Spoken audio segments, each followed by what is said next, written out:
It says I need to start, but I guess we wait for the last people to come in and find a seat.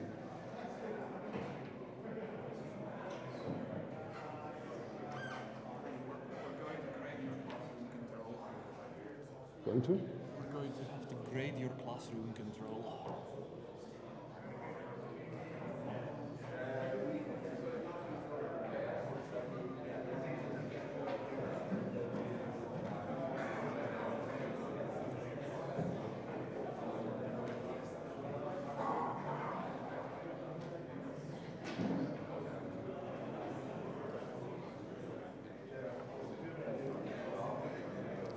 You want me to talk more? Yes, you want me to talk more. Have you leveled me out by now? Are you sure people want to hear that?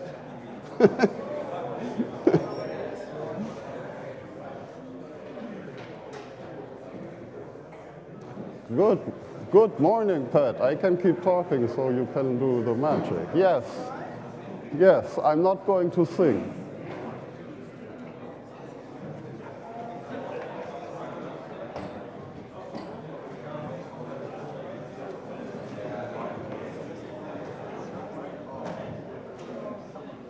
How's it going? Pretty good. Pretty good. Good morning. How are you? Morning.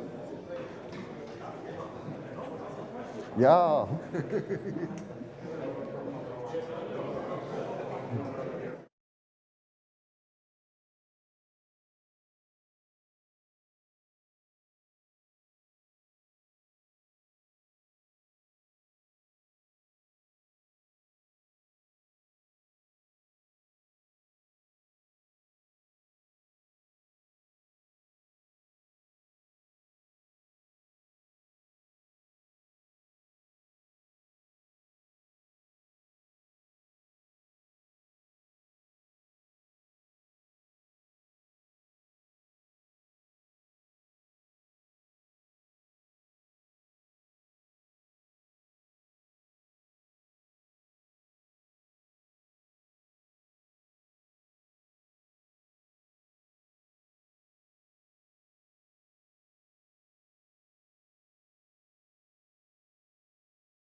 Good morning. Welcome to this fall's family meeting. Dobro došli for the locals, and I hope I didn't screw this up too badly. At first, what we want to do is to thank our sponsors. The sponsors keep covering about half the cost of running the conference. And every euro we get from them, we don't have to ask from you. So we should really thank them. So first off, thanks to our sponsors, I missed that slide. Our platinum sponsor,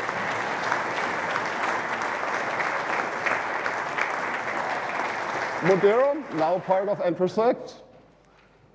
We have OpenSense.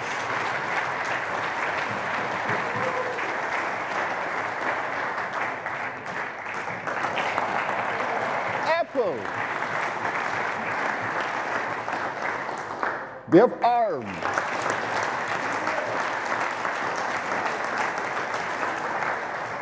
We have the FreeBSD Foundation.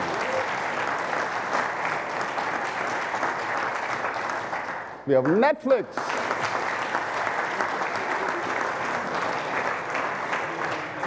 E-cards.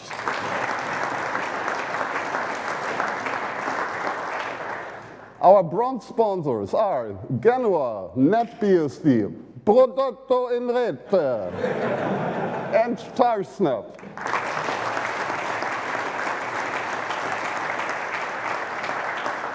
Our partners are Skyline Networks, Netzkommune, OpenIT, OpenBSD Amsterdam, and the Lightbirds.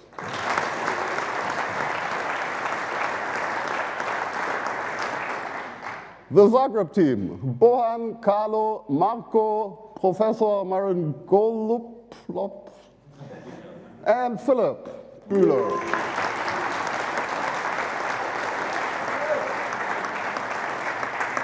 We have the video team, Misha, Albert, Florian, Angie, Patrick, and Charlie.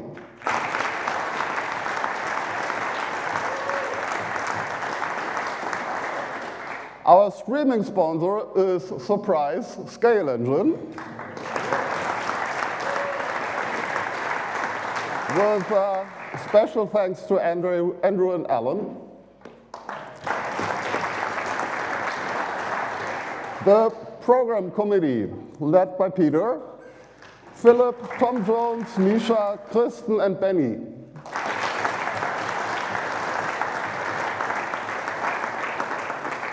The EuroBSDCon Foundation, Paul, Guido, René, Philip, Misha, Harold, Henning, Katie, Jerome, and again Peter.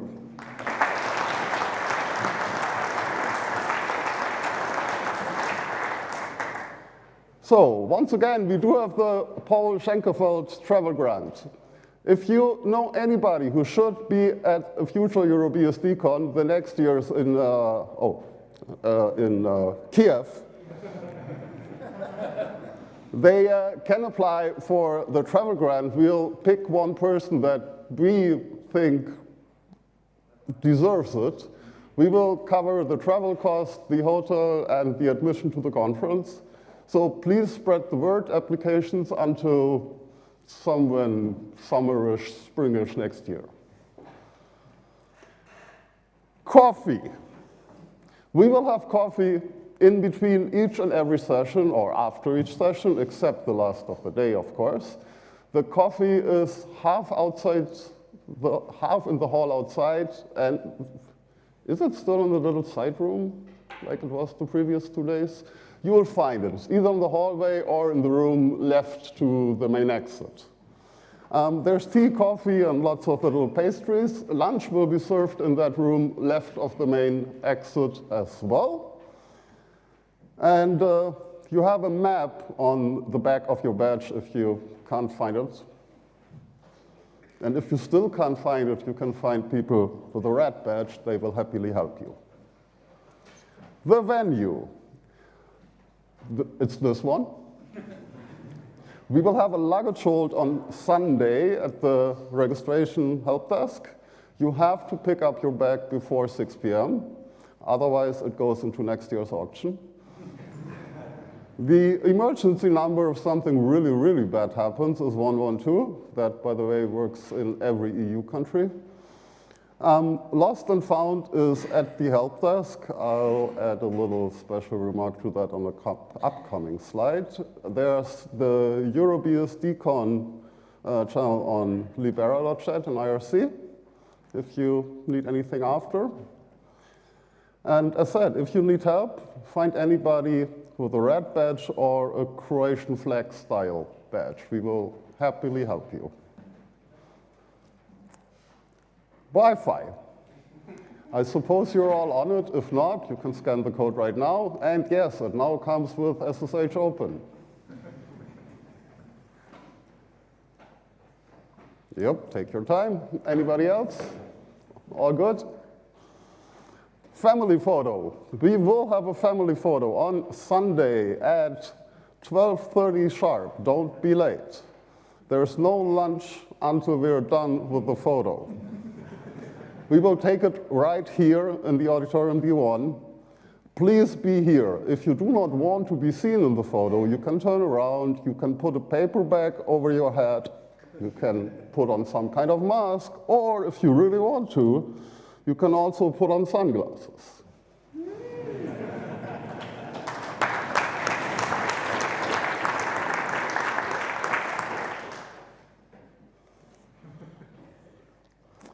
The social event will be in the lobby restaurant. You don't really need the address because it's pretty much across the street.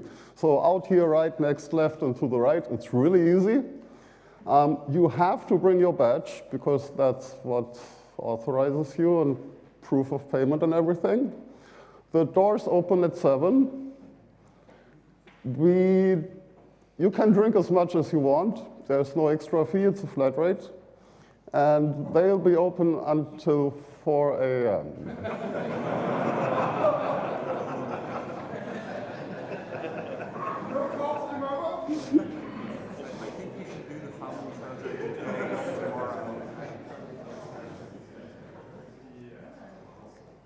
I'm not sure what that means for the keynote tomorrow morning. So please follow the 6-2-1-13 rule. Every day, 6 hours of sleep, 2 meals, 1 shower, and 13 beers. The beers are optional.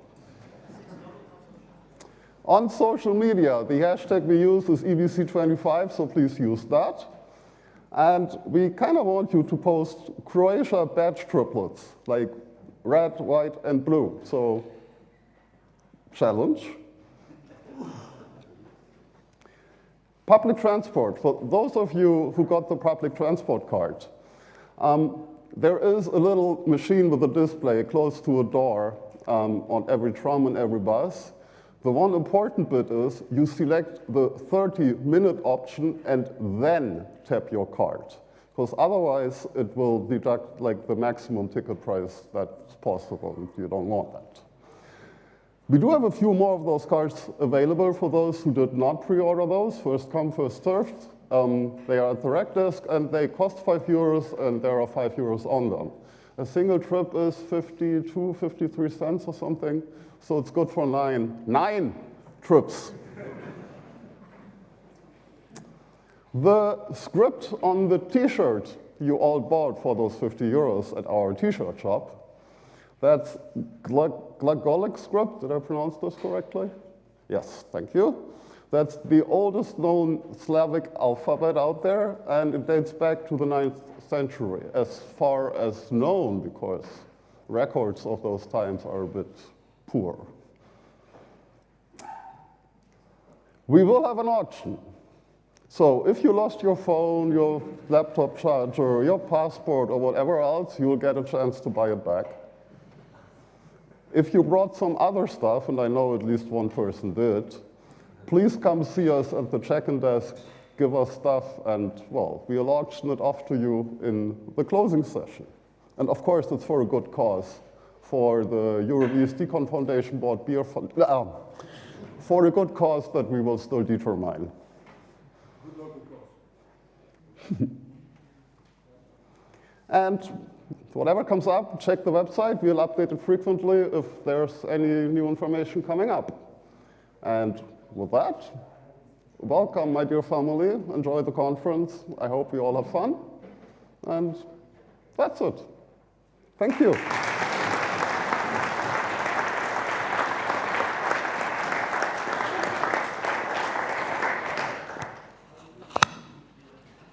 Thank you. Yeah, there you go.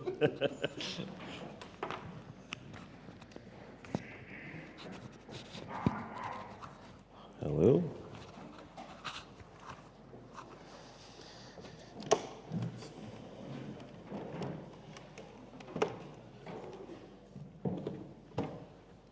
One, two, three. All right, it's working. Good morning, everyone. First and foremost, thanks to the organizers for doing this in Zagreb, my hometown. And thank you all for coming here. I'm really glad this is happening here. And thank you to organizers as well for letting me plug in at the last minute here with this little topic. I'm just going to run through all these slides in a couple of minutes. I think it'll be very clear, and the most information that you'll get is from the website. It's probably going to be more coherent than what I say anyway. So this is me, I'm Sveber. The most important thing on this list is that from this month on, I've become the local NGI Zero representative in Croatia. And that means that I am honored to be able to promote the existence of NGI Zero as an initiative that's part of the EU initiative, European Commission's initiative, that basically funds open source software, among other things, through the NGI Zero initiative. It's an initiative of 15 organizations, and the main goals are to provide a low threshold funding mechanisms for all kinds of open source projects. Whether it's open hardware, open software, you can get grants between 5 and 50,000 euros. It's really open to anyone. Anyone can fill a form on the website and say what they want to do. And depending on what you said, you will be funded, probably. The thing is, once you do, there's an opportunity to scale up at some point, even significantly. It depends on how well you do and what you're doing, so think about things. There are a couple of open programs. The most important one that I'm supposed to represent is NGI Zero. But if you look at the website, they're all published together, and it basically covers almost whatever you are trying to work on. Deadline for the next round is happening in a couple of days. But as I said, 5 to 50K, you can scale it so that it makes it easy for you to apply in a couple of days as well. If you have something written out up front, you can also do that. So check out the website. It's really easy to remember. It's nlnet/NGI Zero. One last thing, there's another conference in Zagreb that we've been doing for 31 years. Next year in May, we'll be doing it again. If you enjoy coming here for free software, open source, check this out, doorsclock.org. Next year, 31st. That's it. Thank you. I hope you enjoy the conference. Have a great time. Find me around if you have questions, and that's it. Thank you.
Can we have sound from HDMI, please?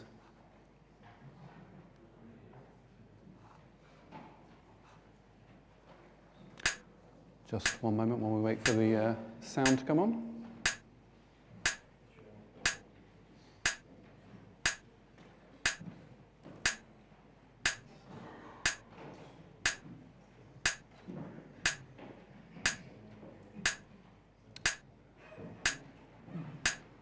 I see Pat coming down to hit buttons on a box. Hopefully that will give us some beautiful sound. In the meantime, please talk amongst yourselves, have a little sing. Turn to your neighbour, say hello. It's going out over the stream. I can't get it into the room.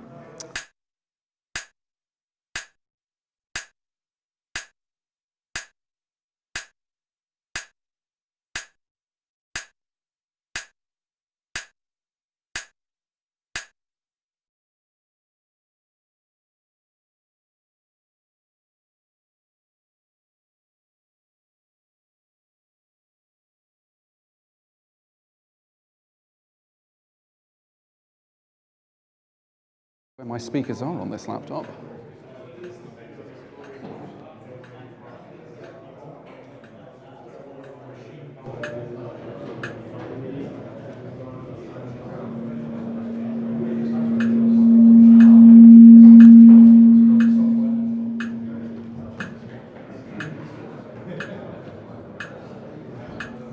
see if that.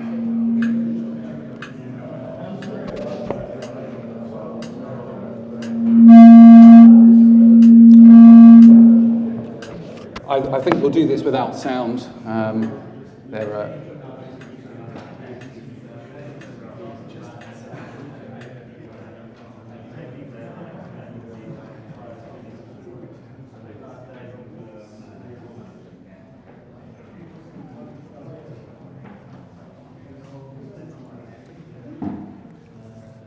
there we go. Okay, I think we're about ready to go. Hello, EuroBSDCon. Thank you so much for getting up so early to see me and my talk. I'm very pleased that I'm not doing the talk tomorrow after a 4 a.m. drinking session. It's lovely to be here in Zagreb. It's lovely to see so many friends and new faces. My name is Terence Eden. I'm going to be talking you through a very strange period in recent history, a time when open source met politics and where health policy and technology policy clashed. And I think a time when we all went just a little bit crazy. So before we start, I want to take a moment to acknowledge the terrible toll that COVID-19 had on all of us. I'm sure everyone here has lost family, friends, colleagues, and loved ones, and I invite you to take just a moment to remember all the people who should be here with us in this room today, but who sadly aren't. I am going to try and make this talk fun and entertaining, but I do realise this is a painful subject for lots of people. By way of a content warning, this talk does discuss death and cyberbullying, and it does feature clips of various British politicians. So let's talk contact tracing apps. This is what the UK one looked like. I'm sure most of you had one which was very similar to this. At the start of the pandemic, I was the head of open technology in the UK's health service. And I'm going to discuss what I learned from the experience of open sourcing this app, a major piece of critical national infrastructure. What lessons I learned and the lessons that you can take away when it comes to open sourcing your own very important work. This is a screenshot I took. This is a ping I received on my phone telling me that I had been near someone who was possibly infectious.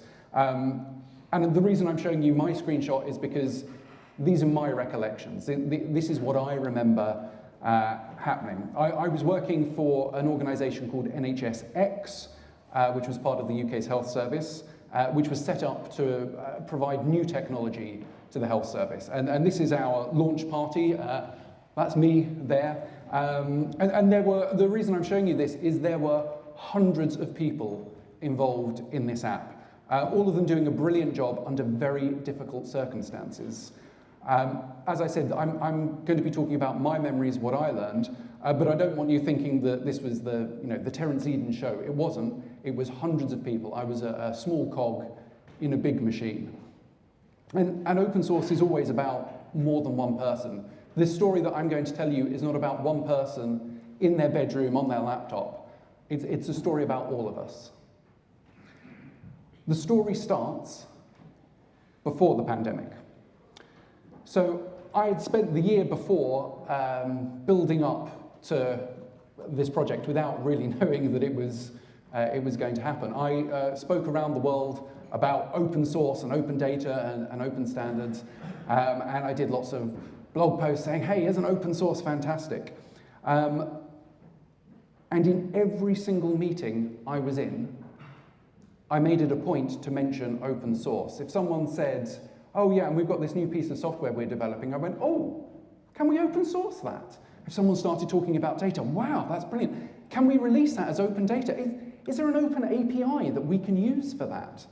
In every single meeting, people were probably sick of me. But it normalized it.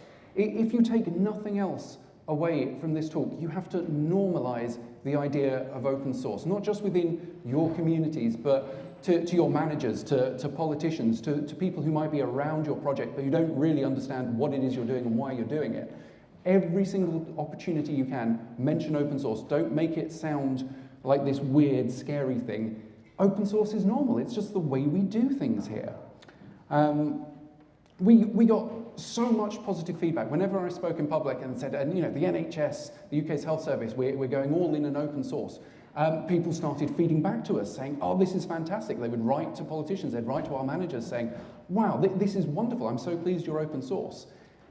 And it all led to this, a complete culture change in our organization.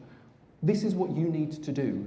You need to do the work, obviously, but you need to signal intent. You need to tell people that you are open, and you need to tell people why you are open, and you need to tell people why it is a good thing that you are open. You've got to build consensus with your peers. By the time the pandemic struck, we started talking about, do we need a contact tracing app? And at no point did we ever discuss whether it was going to be open source or not. Because, of course, it was going to be open source. That's the way we do things in our organization. Everything we do is open source. Yeah, we discussed like the license and where to host it and a bunch of other stuff, but no one ever said, oh, do we need to open source this? It was just, this is normal. This is what we do. You need to demystify open source in your organizations and in the wider society. Don't make open source sound esoteric or scary or radical, even though it is those things. You've got to make it just a normal, accepted part of what everyone in the organization does. So the pandemic started, we decided we were going to release a contact tracing app, and I was given a very specific mission. It was Albert Hubbard who said, all you need to succeed is a definite plan and not quite enough time. And, you know, we had a definite plan, and the plan was this. On the day that people can download the app from the App Store, the source code must be open. It must be available to download as well. Having deadlines is vital. I cannot stress that enough. If we'd said, we'll open source it when it's done, or, you know, we'll get round to it. It's going to be open source, but we'll get round to it. If we'd said that, it never would have happened. Just wouldn't have. Having a deadline was vital. Having a publicly stated deadline is what made it happen. So we made public commitments, and those were backed up by our managers and by politicians speaking in public saying, and it is going to be open source, and you will be able to get the source code. We had politicians on the nightly news saying, and yes, the app will be open source.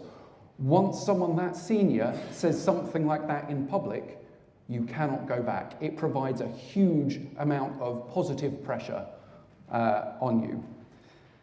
But of course, pressure isn't always positive. The reality is the pressure on the team was enormous. It was unfathomable. It was pressure like I have never felt before. So we started developing our app, and it was going pretty well, and we were alpha testing it with people in public, and we thought this was going really well, and then a bug. A really big bug. This is me, smiling on the outside, hollow on the inside. So that is the only similarity between me and Barbie.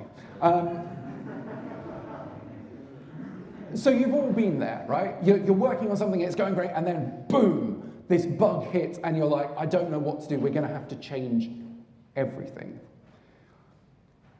Before Google and Apple had announced anything to do with contact tracing, the UK had built its own Bluetooth contact tracing algorithm. It was something that we had developed, it was ours, it was self-hosted, it was sovereign, and it worked. It worked pretty well. Mostly. There was a bug we couldn't fix. We're going to take a look at the problem. I'm going to hand you over to my former boss, who's the Secretary of State for Health and social care. I think there's sound going out on the stream. For everyone else, you'll just have to read the subtitles. Because of this testing, we discovered a technical barrier that every other country building their own app is also now hitting. We found that our app works well on Android devices, but Apple's software prevents iPhones being used effectively for contact tracing unless you're using Apple's own technology. I hope everyone heard that or read the subtitles. Isn't that weird? Can you imagine one of your bugs being discussed by a government minister on the nightly news? I can see the blood draining from people's faces. That's the pressure we were under. Our bugs were being discussed, not just online and in the technical press, on the nightly news, everywhere. It was mortifying. So because of this bug, we made the difficult decision to stop developing our own Bluetooth contact tracing algorithm and switch to the Google Apple exposure notification framework. Which brings up a really interesting question. What does it mean if your nation's health policy is controlled by some American megacorporations? Now, you can argue whether politicians have our best interests at heart, but ultimately they are democratically accountable. You can vote them out. You can't do that with Google and Apple. You can send freedom of information requests to your government and you can get source code out. You can't do that with American megacorporations. The original technology that we had developed ourselves worked, and it worked pretty well, but not well enough. We had to deal with reality. We take this as a lesson that we learned. You cannot always afford to be ideologically pure. If we had remained ideologically pure and kept everything open source and everything under our control, it would have caused people harm. That was too high a price for ideological purity. And in the end, saying, no, we have to do it this way, doesn't change society. What does change society is incremental progress, saying, okay, we didn't get 100% of what we wanted, but we got part of the way there, and next time maybe we can go further. But I don't know if we made the right choice. So I'm going to put it to the vote with all of you. We're going to have a hands up, two choices here. Hands up, I'll tell you the two options. We should have kept everything 100% open source and 100% under our control, or hands up, we were right to swap to the Google Apple exposure notification framework. So hands up, we should have kept everything 100% open source. Yeah, a few hands. Hands up, we were right to switch to Google Apple notification framework. A bit of a majority there. Interesting. Like I say, I don't know what the right answer is. I think I can justify the choices we made. I don't know whether it was right. But this is the same for every open source project. These are the choices which will bind you. You've got to make a choice. Do we host it ourselves on our own custom-built hardware, or do we just put it on AWS? Do we build this library, or do we integrate this closed source one from someone else? You know, do we build our own thing? Do we use someone else's API? These are all choices. These are choices you have to make. And these are choices which are going to piss people off. I'm assuming most countries had troll dolls, yeah? So these are trolls. It is... Chief Trolling Officer is somewhere in there. It is really easy to bully people online. It's fun too, apparently. Shouldn't be encouraged. In a world of lockdown, with nothing else to do, lots of people vented their fears and frustrations at us. If you've read about the XZ backdoor issue, you know that it is terrifyingly easy to bully people in open source. Our #1 job as a community is to find ways to protect ourselves, our colleagues, and our friends. Working in the open makes you a target. Working in the open for the government makes you fair game in some people's eyes. I'm going to show you a real tweet which was sent at the time. I've anonymized it slightly. So someone sent a message which was a pretty good question, which is, why is the government developing its own app? That's a very fair question. And then this person says all of this. It's old boys, it's vote leave, it's all to do with Serco, everyone went to Eton, and this is all bullshit. None of this is true. And this is the worst thing about working in the open, is that people will just lie about you. For the record, I didn't go to Eton. I don't think anyone on my team worked on the vote leave campaign. There was no one from Serco that I saw. They didn't even let me email people like Dominic Cummings. But, you know, other than that, all very accurate, I'm sure. Paradoxically, this is the superpower of open source. When people said, oh, the app is going to track you using GPS all the time, we could point to the source code and say, show me where. Show me where in here we turn on GPS and track you. You can't, because it doesn't exist. Now look, I believe in the phrase public money, public code. If the taxpayer has paid for the development of something, as they did with this app, then they should have the right to see the source code. I believe open source is a moral good. But the cynical and practical reason to be open source is that when people start chatting rubbish about you, you can point to the source code and say, I'm sorry, it doesn't do that. Show me where. Not everyone agreed with our approach to open sourcing it, though. You know, I thought open sourcing it would be a good thing. Not everyone agreed. This is, again, a real message that was sent to us while we were, you know, trying to work on this life-saving technology.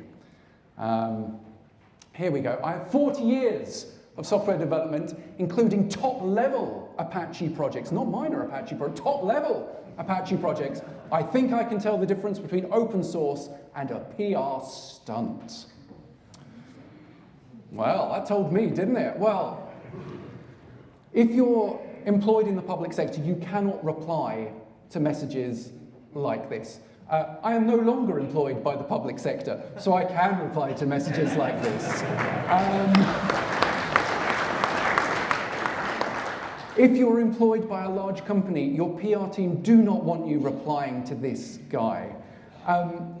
If you are the sole developer on an open source project, it can be dangerous for you to feed the trolls like this. When I blocked people like this, they complained to my boss. When I muted them, they tried to instigate pylons. If I ignored it, it got worse. I get in the early days of the pandemic, people were scared, but it is very difficult to maintain enthusiasm for a project when people are, you know, trying to rile you up. I had people publicly denouncing me. People wrote blog posts saying that I was evil for working on a COVID tracing app. I had people sending me direct messages with all sorts of things. It was horrible. It was a very dark time in my life, and I'm incredibly grateful to the support of my wife, my friends, my trade union for helping me get through this. The lesson learned here is you've got to protect yourself. You've got to protect your friends and your co-workers. Let them know that you support them no matter what. Let your project members and your team members know that you've got their backs. And check in on your friends, especially when they can't defend themselves. I'm being a bit negative, because for every message like this, we had hundreds which were, oh wow, the app is open source. Oh wow, that's so cool, you're doing this. Oh, this is brilliant, I love that it's open source. And every time we got one of those messages, we took a screenshot, we emailed it to our boss, we emailed it to the politicians and said, look, people really like that it's open source. But perhaps, just perhaps this guy has a point. How can you tell if something is or isn't open source? It's really easy. You look at the license. Now,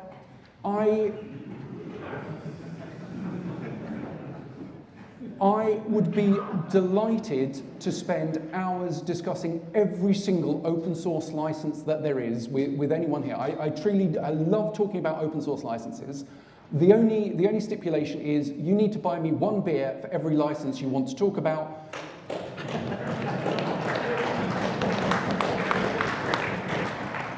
2 if it's a GPL license. That was a cheap shot, I don't mean that.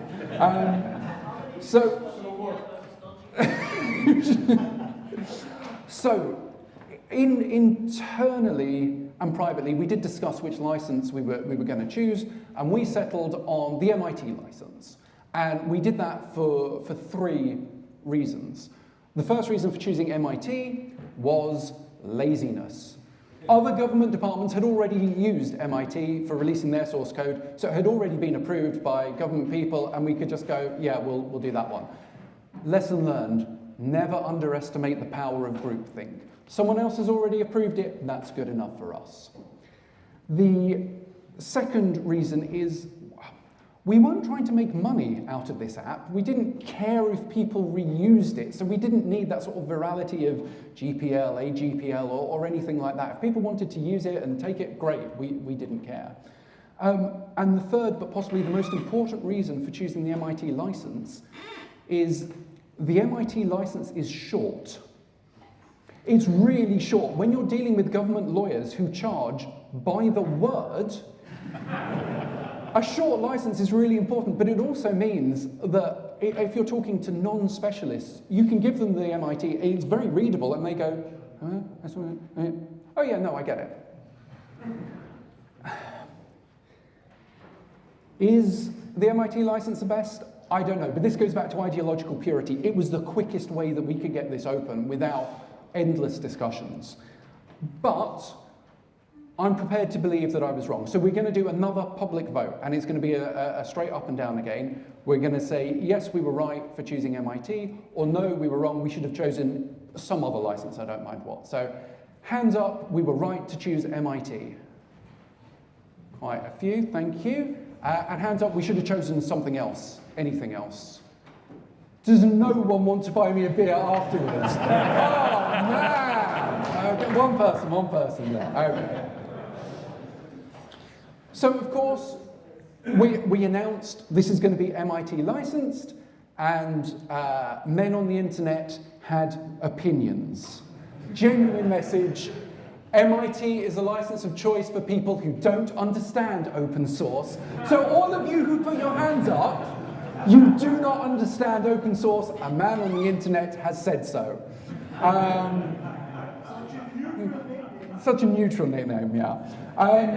I have redacted it. I don't think that was that person's real nickname, but there is an interesting point here. There is a lesson to be learned. The license that you choose for your project will have a direct impact on what people think the license is for, and it will have a direct impact on how they think of you. When you are not public about why a license has been chosen, as we weren't, people will ascribe malice where there is at best indifference. Now, it doesn't give me any pleasure to say this, but this person was wrong. We did release the back end. You can download all the code for the servers and all the tests and all the documentation, and yes, the MIT does let you do that. But okay, there is another lesson to be learned here, which is how do you explain what open source is to people who don't understand it? So, you know, I hate using this phrase, normal people. People who don't come to EuroBSDCon.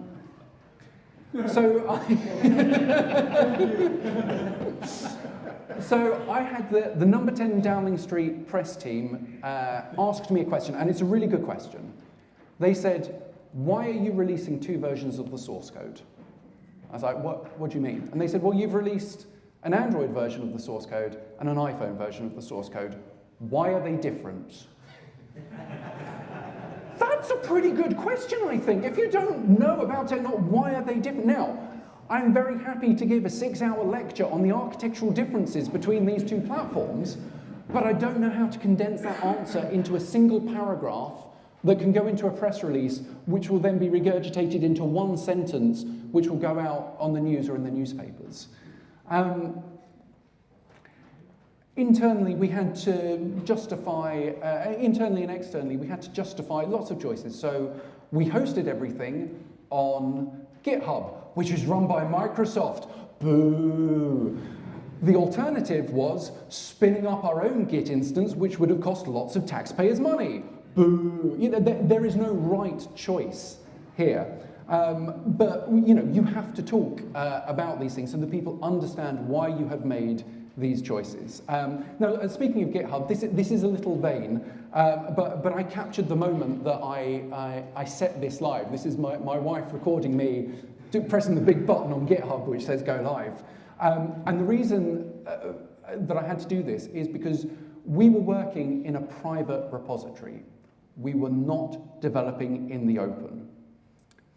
On the launch day, I received lots of contradictory messages. I got an IM from my boss saying, yeah, go for it. And then immediately I got one from the press team saying, no, hold off. And then my boss's boss said, yeah, go for it. And then the number 10 press team said, no, we need to wait until the Prime Minister has said something. It was so stressful and so maddening. You know, it was pandemic pandemonium, so I think we can be forgiven. But the lesson here is you need a robust launch plan. You need something you have agreed to in advance. Otherwise, it will just be too stressful. So anyway, the app was released in the various app stores and you could download it, and the source code was open at the same time. But even though I think we did a pretty good job of explaining what open source was, why we were doing it, some people still weren't happy. As I said, we released it, we made a big announcement saying, and it is now on GitHub. And this is, I love this is a genuine message that was sent and was copied into a politician, which was that GitHub is the shareware developers' free-for-all site. It is written by hobbyists. So I haven't heard the word shareware in at least 20 years, so you know. But there you go, don't use GitHub, it's just for shareware. But look, it is tempting to laugh at people like this, and I do, but how do you explain to everyone in your community what open source is, why you are doing this, why you're using GitHub, why you're doing this? And internally it wasn't that hard, but you know, we had people, you know, talking to developers, they get what open source is. Most designers who work in digital get it. But you have lawyers coming on board and politicians and people who are very good at their jobs and very intelligent, but they've never heard of open source before. You need to find a very simple way to explain to everyone in your community why you are doing these things. Otherwise, it causes confusion. So I mentioned before that we were developing in private and then releasing in public. So I'm going to talk a little bit about our Git history. So you know that on GitHub, GitLab, any Git project, you make a commit and you boom, and you can see all the commits that everyone has made and when they've made them, who made them. We didn't have that. We developed in private, and then every time there was a new release of the app, we uploaded a new version of the source code. So you can see a diff between the two versions, but you cannot see individual commits. You cannot see that Anne made this commit and that Bob made that commit.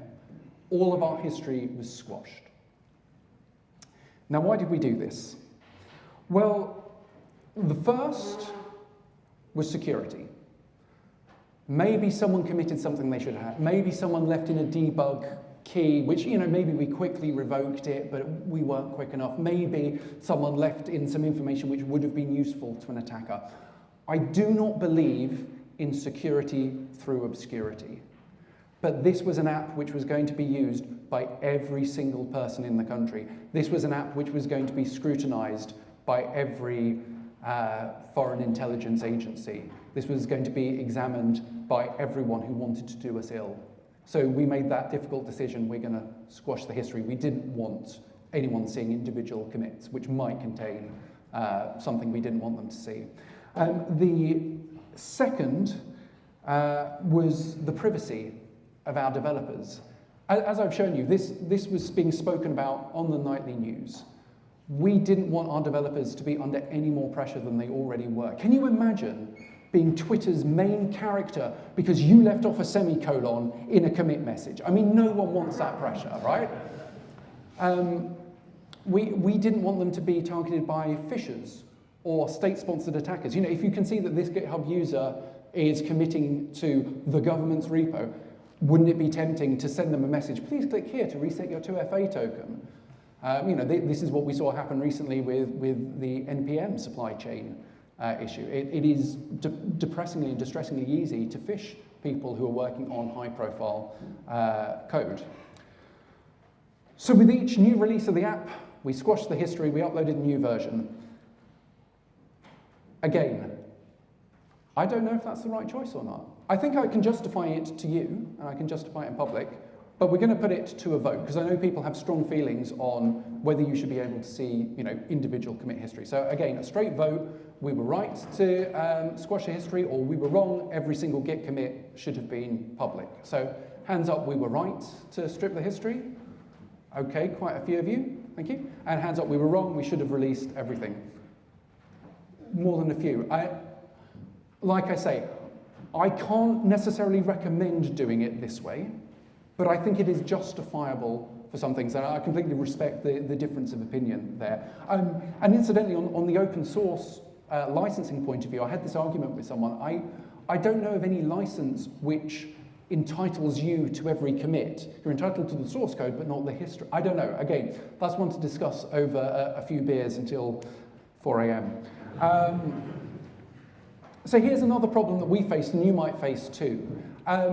We had comments in our code. Comments help people understand what the code is. Comments are normal. But we wanted to leave them in, obviously, but we had a problem. And it's that programmers think they're funny.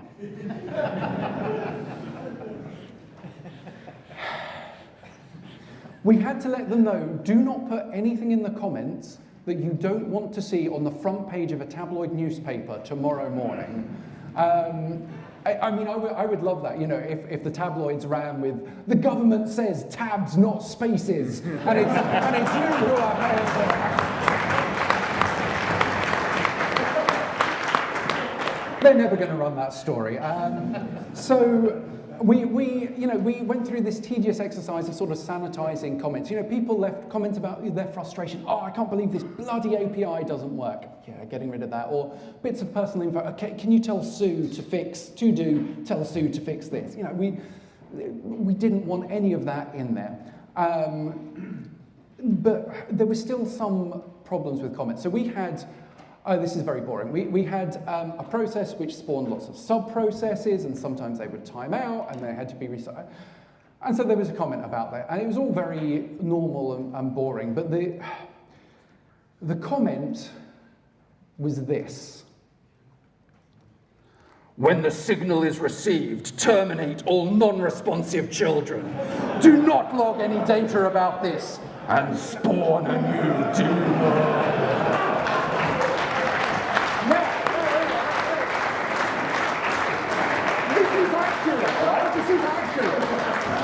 You know, like, everyone here knows what this means, right? I know what this means, you know what it means. But imagine you've been soaking up 5G COVID conspiracies, and you think, I'm going to look through the source code, and you see this.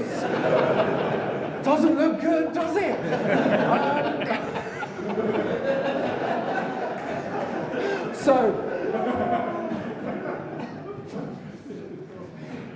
Here's a lesson for you. If someone wanted to maliciously, or maybe through ignorance, misunderstand your code, could they do it? We talk about self-documented code. Your comments have to be so clear. How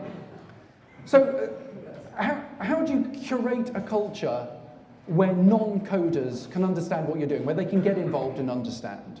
So we had people who wrote to their members of parliament, and they asked questions, and we answered them. We had blog posts which had comments open, and we also had technical forums. We had open issues on GitHub. But as anyone who has managed a forum knows, technical questions very quickly slide into political questions. So this is me moderating a conversation and shutting it down, saying, I'm sorry, we're not talking about this. We had a very strict code of conduct, and I encourage you in all of your projects, have a code of conduct. It is an impossible balance to get right. People will complain when you do moderation like this, but it is better than the alternative. It is better than letting discussions go off the rails and fester and people going completely off topic. You have to moderate, and that's not just get rid of the spam, it's going, I know where this conversation is going and we're stopping it now. People will be pissed off with you, but sometimes you need to keep your community safe. And that does mean saying, look, there are better venues for discussing this thing. We're here to talk about this other thing. You need to invest in moderation. Moderation is a professional skill, and it is a skill I do not possess. I don't. We ended up getting a professional moderator team. We paid people to do it. You need volunteers. You need paid people who are dedicated to this. Now look, I'm being really down, and I don't mean to be, because for every negative message we received hundreds which were positive. We had loads of people in GitHub saying, this is brilliant, I'm so pleased it's open source. We had people sending pull requests. We had a bug bounty. We had lots of people talking about it in the press, and it was just getting better and better and better. And then one day this happened. It just stopped. I received a message on my phone saying that they were shutting down the project I was working on, and it was like a punch to the gut. This was the biggest project I had ever worked on. It is probably the most important thing I will ever work on, and they were killing it off. Whenever you work on a big open source project, you want it to last forever, right? You just want it to go on and on, but it can't. All things come to an end. If this app was still running today, it would mean that we had failed. It was right that it was shut down. It had done its job. But here's the lesson for you. How do you prepare to shut down an app? What's the groundwork that you need to do? You need to have a document which says, well, these API keys have to be revoked. We need to shut down the servers in this order. We need to put out announcements. We need to give people this much notice. It is just as important, I would say, as starting a project as stopping a project. I don't think we're ever going to be truly post-pandemic, but through a combination of changed behaviors and vaccines, and yes, this app, we turned a corner. And the legacy of open sourcing the app is a mixture of things. Primarily it's this, it saved lives, the app saved lives. Open source wasn't the only bit of that, but if the app wasn't open source, I know a few people in this room who wouldn't have installed it, would have told their friends and family not to install it. I would have said the same. It being open source increased the trust in the app. We now understand what technology works and what doesn't. We know what vaccines work, what doesn't. This is me getting my first vaccine all those years ago. I was so excited.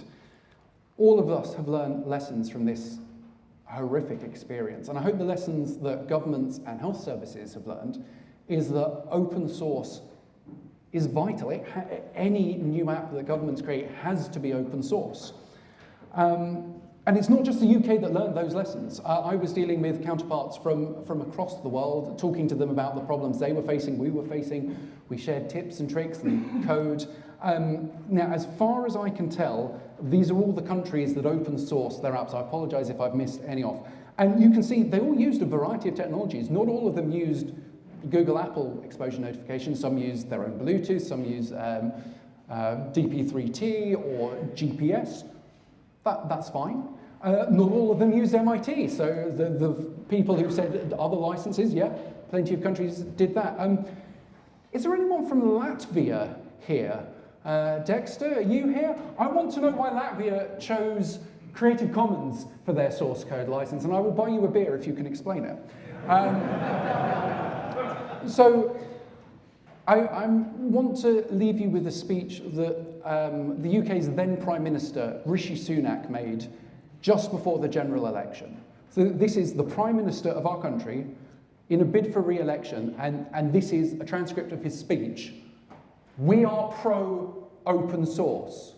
This is, I really can't tell you how much this blows my mind, that in a major speech to try and get re-elected, the Prime Minister says, there must be a very high bar for any restrictions on open source. We're open sourcing what we've built. There's going to be an open source day.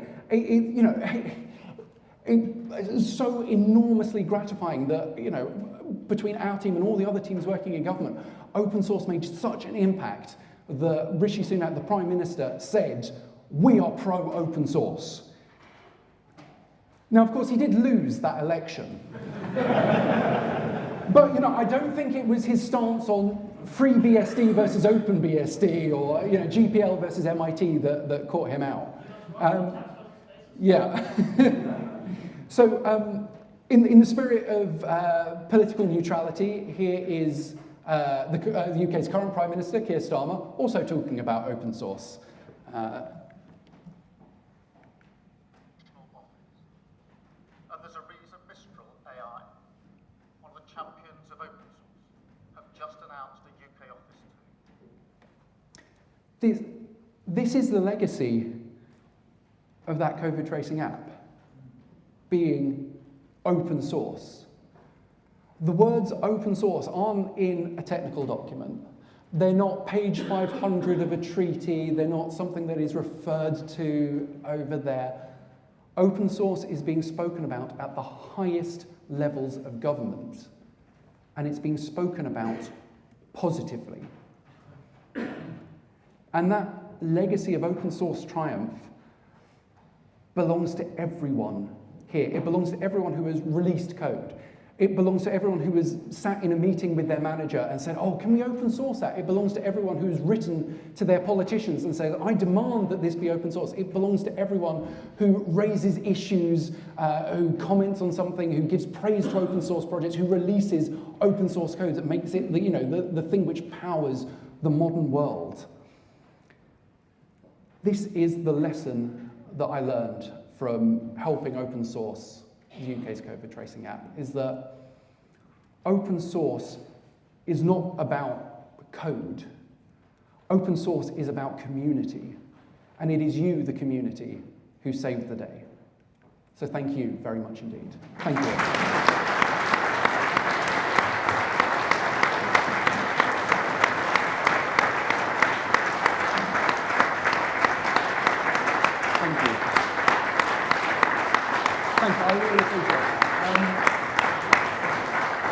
Thank you, that is enormously gratifying. Those are my contact details. I think we've got time for a couple of questions. Someone will shout at me if we don't. There is a mic. So if you do have any questions, please stick your hand up or come and find me. I'm going to be around all weekend, probably not staying up till 4 a.m. drinking. We'll see. So any questions? Or are we all very eager to get to the coffee break? Tabs or spaces? Tabs versus spaces. It's a trap. Tabs for indenting, spaces for formatting. I really wondered where that was going to go. All right, thank you so much for coming to my talk. Thank you so much for being here, and I will see you in the corridor later. Thanks, everyone. Cheers.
In this session, you will learn the critical diversity skills, such as respecting other people with different software, appreciating the differences in tool choices, and recognizing that when people use software that you don't, why should we think this? So we care about diversity because the counterpoint to diversity, monocultures, are actually have some not so good properties. It can be fairly bad in certain situations. Soon back, July 19th, 2024, there was an update that went wrong. CrowdStrike struck, and thus several airports were shut down. Some 5,000 flights delayed or postponed, cancelled that day. Good for the environment, though. And several banks impacted, payment systems went down, gas stations stopped selling gas, payment terminals went down, 911, 112 services went down, non-urgent surgeries was halted in many hospitals. All in all, it was a fairly bad outage. And the approximate reason, the reason we've been told, is that somebody in CrowdStrike sent out an update to the software, and that didn't really jive with the Windows operating system all that well, and the kernel had a bit of a hiccup. Another way to look at it is that too many were too reliant on this one combination of operating system and IDS. If, say, these airports had run half the systems with Windows and IDS, which I'm sure is a perfectly good choice, and the other part of the systems with BSD and PF and brute force locker, then only half would be down on that day. Maybe the other half would be down on another day, but probably not the same day. Modulo birthday paradox and all of that. So consider each of these images. The one on the right here is from an airport, according to Wikipedia. That was all but shut down on that day. The other one is from a convenience store in New Zealand, which had slightly longer queues. Which situation would we want to find ourselves in? The slightly longer queues were caused by they having another type of register ready. If they had only had the one type that had CrowdStrike and Windows, then that wouldn't have worked that day.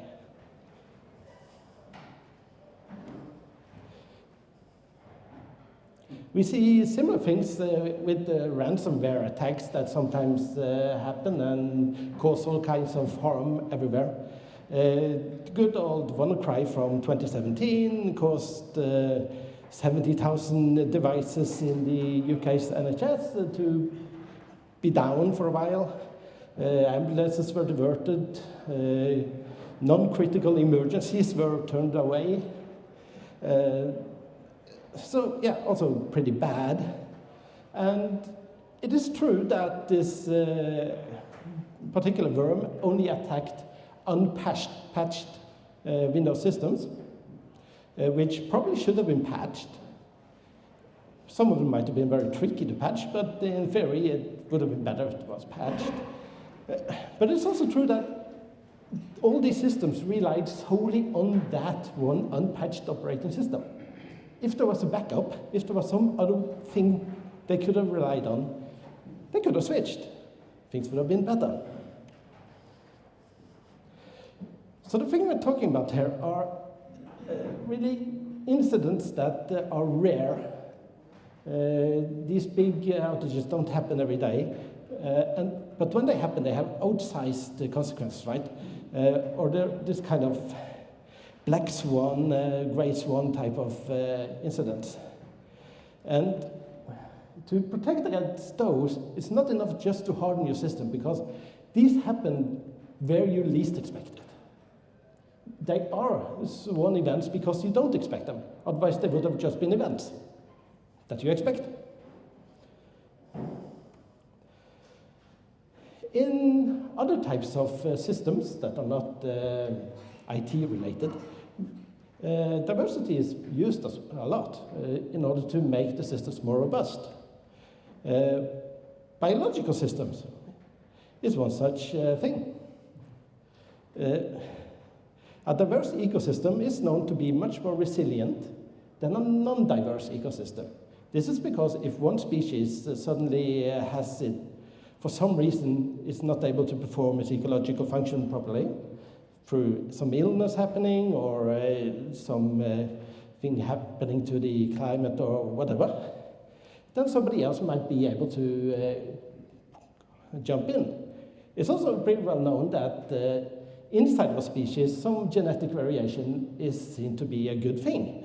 And inbreeding is generally not seen as a positive.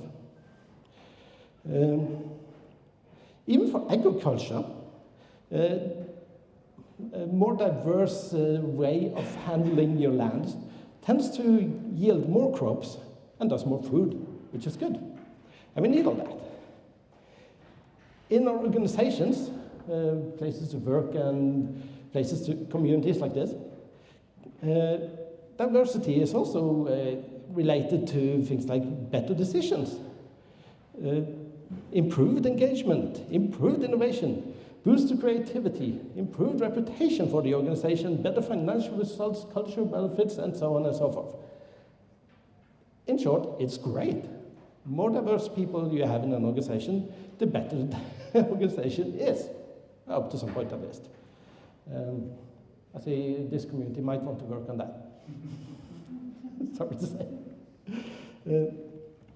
But what this community is great at is creating software tools in very diverse ways, which is perfect, fantastic, right? This gives us possibilities. So this guy has collected a list of now over 150 text editors, which are all open source. And this is fantastic, because when you have this many tools that do essentially the same thing, you get a sort of competition and a lot of innovation going on. Where a very good feature added to one tool can spread to the others, where a bad feature does not have to persist because there's other better ways of doing things anyway, and so on and so forth. Similarly, in the operating system fields, I guess I don't have to tell you this, that there are also quite a bit of diversity. Even within the BSD community, you have all these variations. And it's great, it gives a possibility to change. If for some reason FreeBSD can no longer be used, well, there's two more. And they're even fairly interchangeable as functionality goes. So, how do we think about diversity in software? I'm not sure this has been thought about much by anyone, but Williams et al. At least have categorized the diversity into data and design diversity, while Hula, whose book Anti-Fragile ICT Systems I rely on a lot in this talk, only considers sort of a systems diversity kind of way of thinking. What are these? Design diversity. Always a good thing, right? This is where you recognize that any design may have flaws.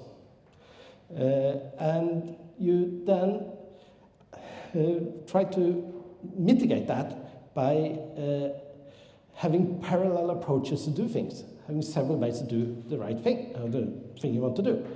This is very popular in physical engineering areas. Say, an elevator.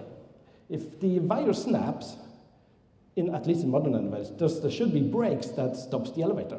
If the brakes don't work, there's another way that at least slows the elevator down so you don't reach lethal speeds, which is a good thing. Although it might be annoying while you're sitting inside the elevator. And in software, this can happen by running the same piece of software, really, but on different platforms. Now you're already diverse with regards to the platform, so attacks on the platform itself or incidents with the platform, you can survive because you just use the one that is not impacted. Or you can use different kinds of software to do the same thing. You want to serve some web pages, and you can use Apache and Nginx. And now you're diverse. This type of diversity protects well against the design flaws in the systems themselves that somehow makes them not work. And also protects well against these sort of very rare black swan, gray swan types of events. The drawback here is that you increase your attack surface. So if you have all your data on two systems, now an attacker only needs to penetrate one of them to get to all your data. And also there's perhaps something in the vicinity of double cost of administering these things. So you need to think about where to apply your diversity, I guess. Data diversity, it's where software stays the same, but the data, how the softwares run, really, is what you diversify. This is where you make your code execute on different paths by doing some reordering of the code, perhaps at compile time, perhaps at runtime, by doing some instruction reordering, data reordering, or even this good old address-based layout randomization. Shout out to OpenBSD for that. Any software run with that is, in some sense, data diverse. And this helps protect against these vulnerabilities that are memory-based, buffer overflow type of things. It doesn't really remove the vulnerabilities necessarily, but it makes them really, really hard to exploit. Although there are some de-randomization attacks that have been shown to possibly work. On more system level, Hole describes diversity as diversity is what happens when two or more components do essentially the same thing, but has different implementations, or dependencies by addition. The gist here is that it's good to have redundant systems, and we all know we need redundancy because things fail sometimes. But diversity and redundancy may be even better because now you're protected also against systemic problems, which is that might arise.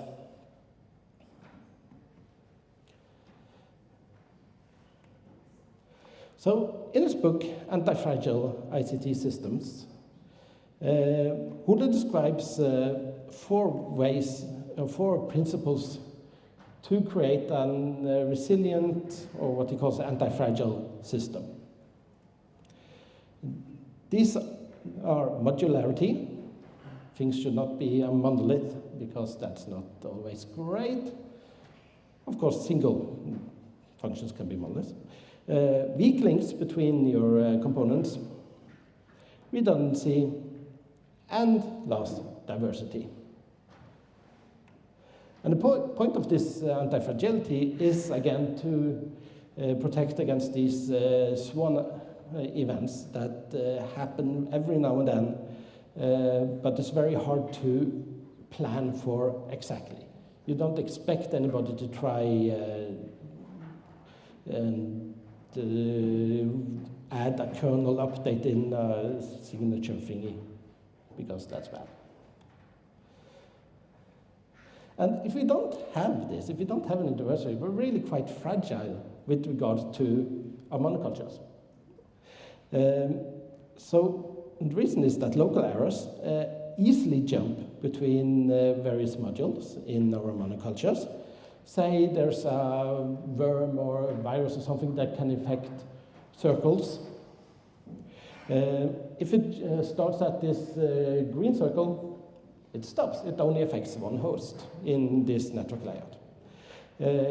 If it can attack stars instead of circles, it can jump to all the stars, but still all the circle nodes are good, so your system might still be fine, although degraded. And these types of malwares are often reliant on a very small set of vulnerabilities. So adding a few more diverse ways or hurdles for them to get through might actually stop a lot of them before the problem becomes terrible. But after it's a problem already, because you're already infected. I feel this is sort of similar to Barry O'Reilly's architectural thoughts on residuality theory. And in this case, you're supposed to identify stressors to your system.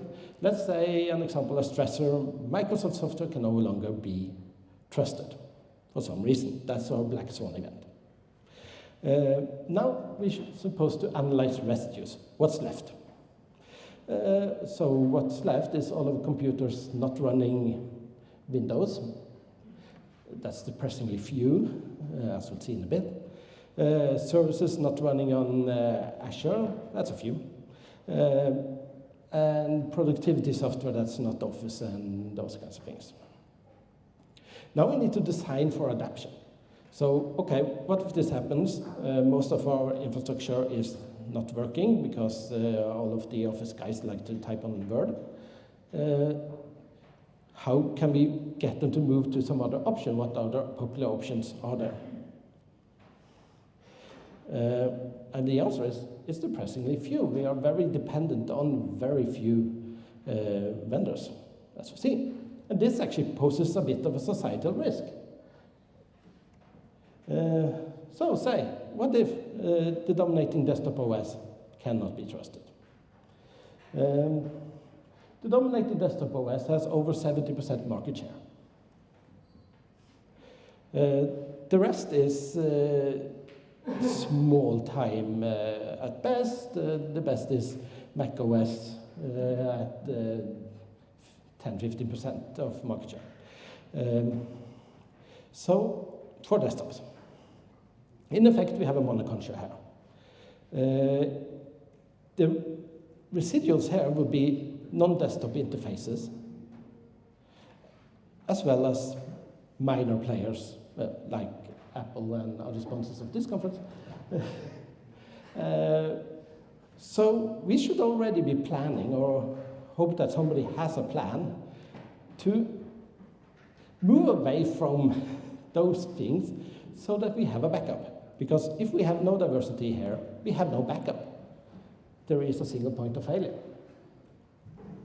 We see the same thing in Office productivity software, which is a big part of many people's life. They use them. However, here we have a duopoly more than a monopoly. We have both Google and Microsoft having equalish share of the market. Different studies give slightly different numbers, but the picture stays the same. So what if we can't trust Microsoft? Okay, everybody uses Google, that's fine.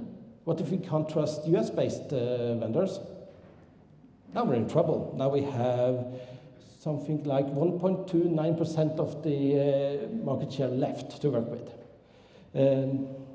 So what are our residuals? It's things running locally.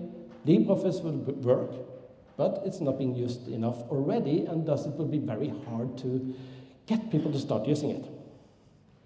Or we could start creating other alternatives to these cloud-based SaaS thingies.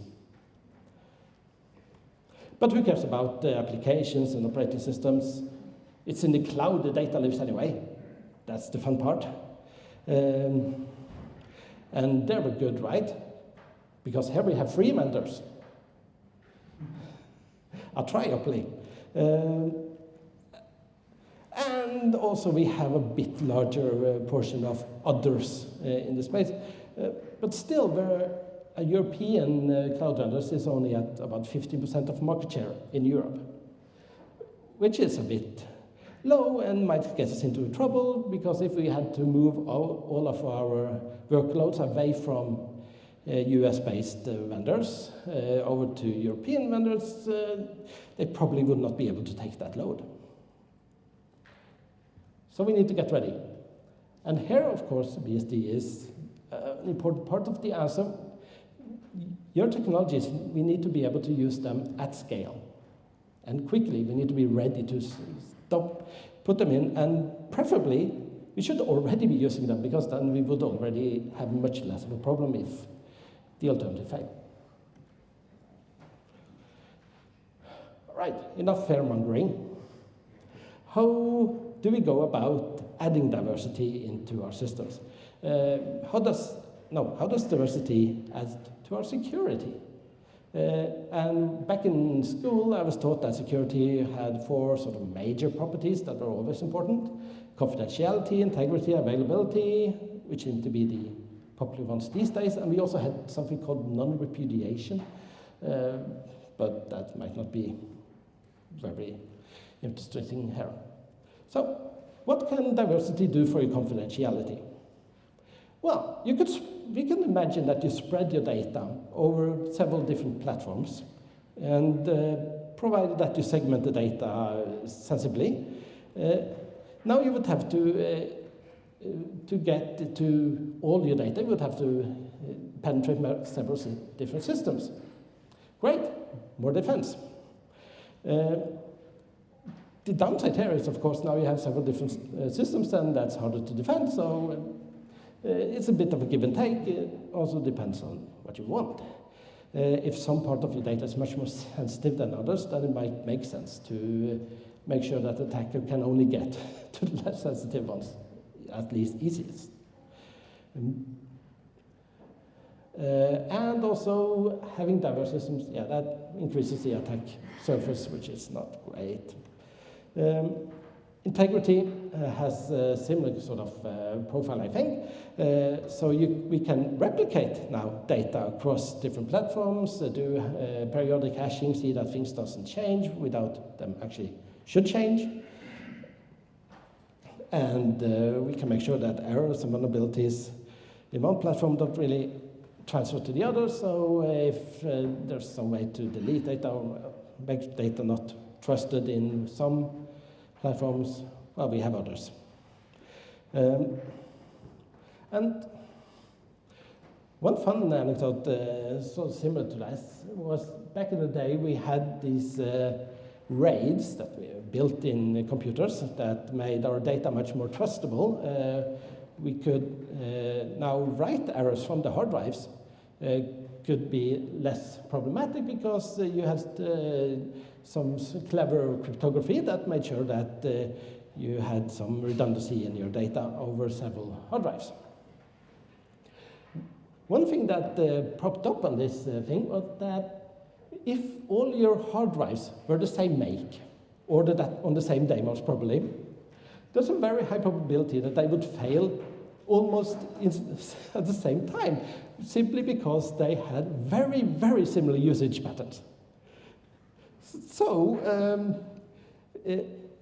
we were actually recommended by the vendors to have only one type of hard drive in these RAIDs, at least early on, because it was more efficient. The RAID controllers would have an easier job synchronizing things and all that. But the downside was that now our data disappeared when one of our drives disappeared, because then another one did as well. Not good.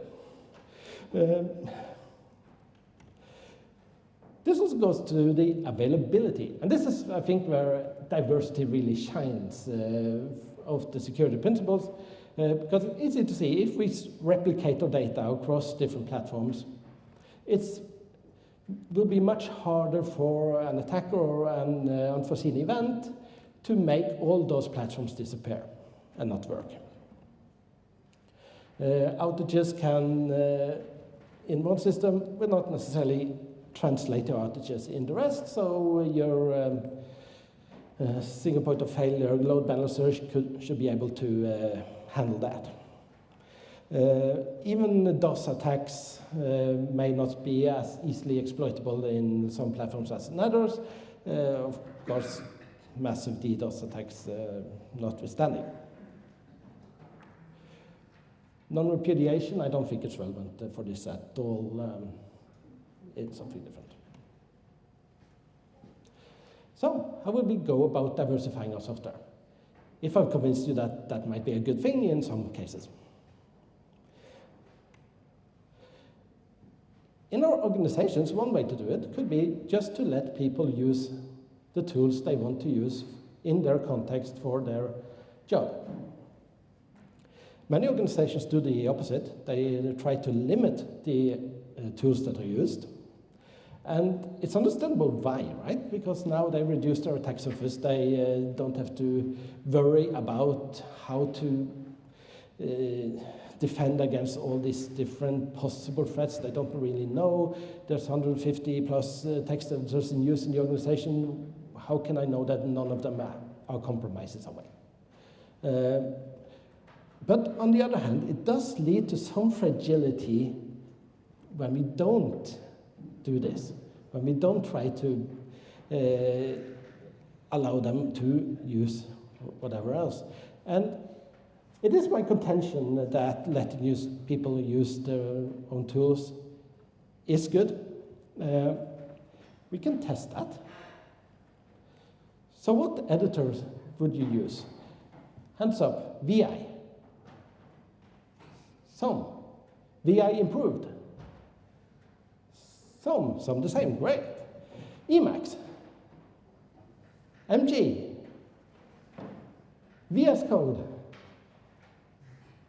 Brave people. Exactly, so there's already a natural source of diversity here. And these are all tools that are at least thought to be perfectly fine.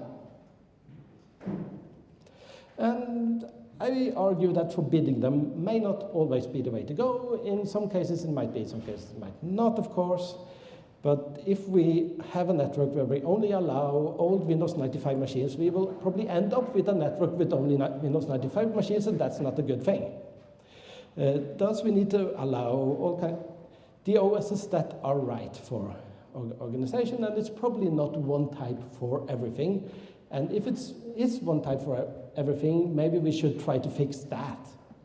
Maybe we should try to make our systems be able to run on different things, just in case some swan event hits. On a much lower level, we have these things called diversity engines. These are things that allow us to, on compile time or even runtime, change a code, reorder them, and add this sort of data diversity thing. There's a lot of them, a lot of research going on in this field, and most of them work by somehow reordering things, instructions, whatever, imperceptibly, or as imperceptibly as possible. Usually they have a slight performance hit or stuff like that. This even works for interpreted code, including Java, JavaScript, all that, which is fun. And simply by running your code, every instance of your code through a diversity engine before starting it, now you have a different software each time. Yay, diversity. Another way to go is to make our software a very abstract way, and then from some type of soft model of our software, automatically extract our software. This reduces costs in developing different versions as well, just as diversity engines does. And with good templates, we should be able to generate software for many different types of things. So if we want to model our cloud infrastructure or our code or our programs, and then generate it, we would be able to run infrastructure on whatever platform we have templates for, or run code for whatever platform we have templates for. And this actually works. This is able to create readable and maintainable code. I have also been involved in a project where we did this for the WebSocket protocol that we were able to generate for, I think it was 4 different platforms quite easily, and quite diverse platforms at that. However, diversity, somewhat paradoxically perhaps, requires standardization. So we want to be able to create code that can run on more than one platform, But in order to be able to do that, we need to know how code is run, and that needs to be sort of standardized, or how to build the code needs to be at least standardized. So, for example, ANSI is a great way to standardize this for systems tools. Kubernetes and Docker is a great way to standardize this for other ways, tools.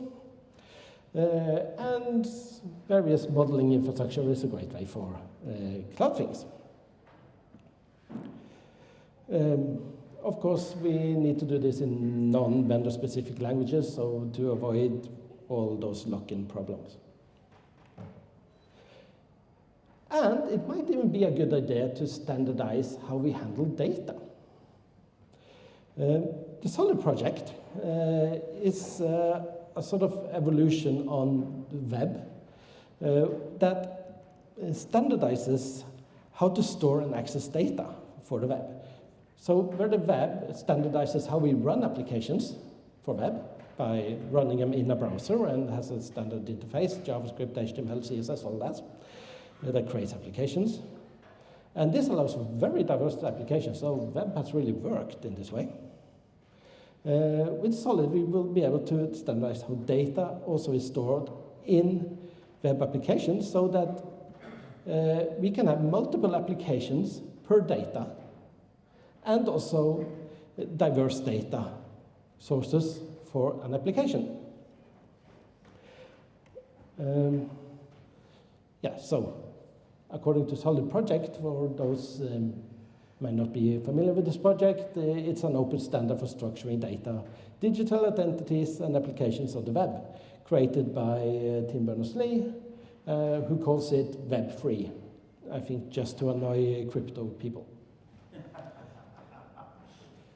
But the goal of this project is that more than diversity is that people should have control and agency over their own data, a laudable goal in itself. And they do that by having pods that are personal data stores that are hosted by pod providers. They allow us to have structured and unstructured data, where the structured data is stored in graphs, because that's a very general way of storing data, so you can store all kinds of data there, and perhaps performance isn't that big of a problem when you only think about one person's data at a time,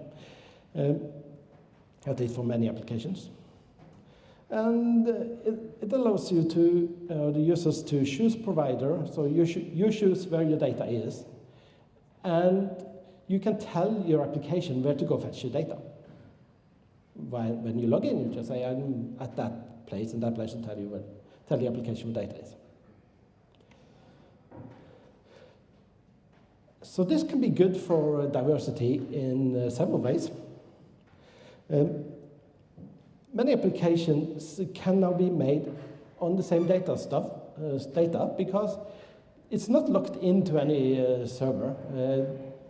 If you make an application that stores that I use to store data into my Solid pod, I can see the data that was stored, including the scheme and all. And some other application will be able to get access if I give that other application access to it.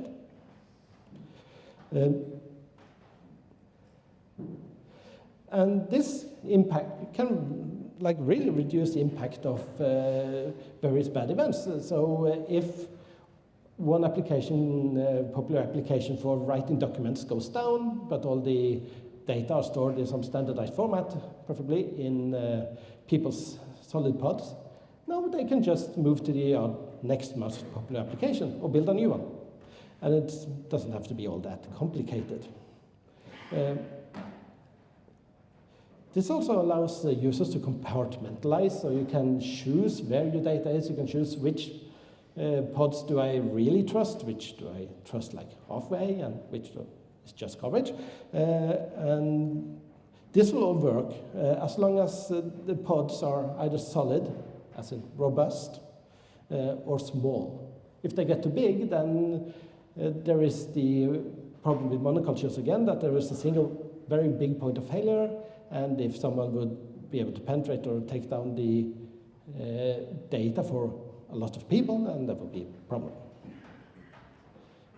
But all in all, it's a good bet for creating a diverse ecosystem of applications.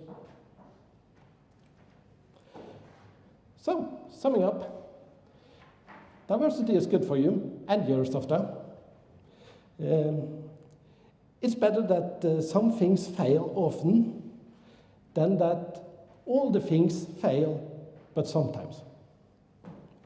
And don't assume that what works today is going to work forever. Something will happen at some point that makes something or a lot of things not work. With that, any questions?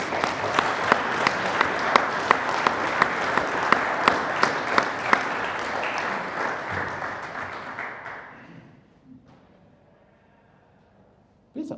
Question. You mentioned the solid thing with the Tim Berners-Lee. Does this have anything to do with this previous effort on the, I think it was called, now I lost the, sorry. Semantic web, perhaps? The semantic web, yes, thank you. It does, in the way that solid pods have two data stores, one for blobs and one for graphs. And the graphs are RDF graphs, which is the same type of graphs he uses for semantic web. And also solid might be an enabler if you have very clever access control.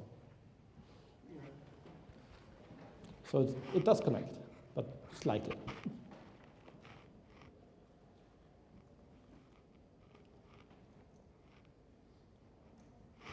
Anybody else? Apparently lunchtime.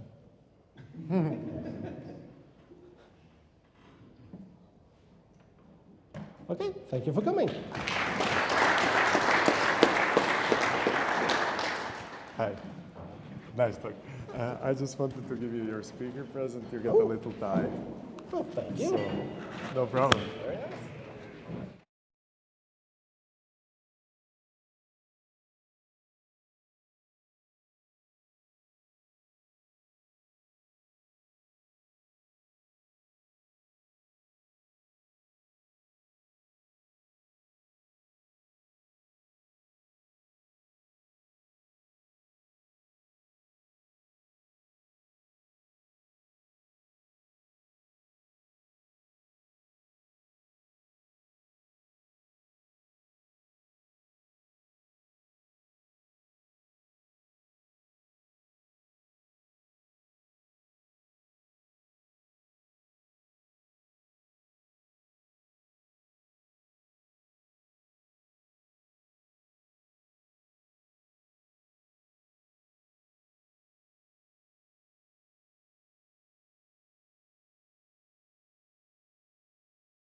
next afternoon session with Roller Angel, talking about how to do FreeBSD laboratory automation with Ansible and Salt. So it's your stage. Thank you.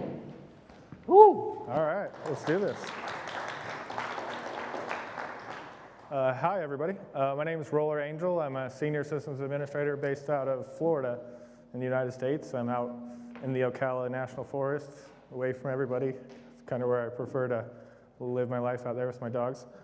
My talk today is about automating FreeBSD Lab.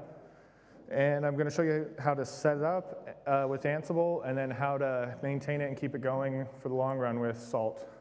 So, you know, these tools, Ansible and Salt, are really good. You teach them how you want your system to be configured, and then they make sure that it stays that way. And you get away from that special box in the corner that's so vital that no one ever thought would run production, but it does. And nobody knows how it was built, so don't touch it, right? It gets you away from that whole idea of the machine that you can't touch, because the machine was never configured by hand. It was configured through automation. So if you want to know what it's doing, go read the automation playbooks and see or the state files in Salt and see exactly what it's doing.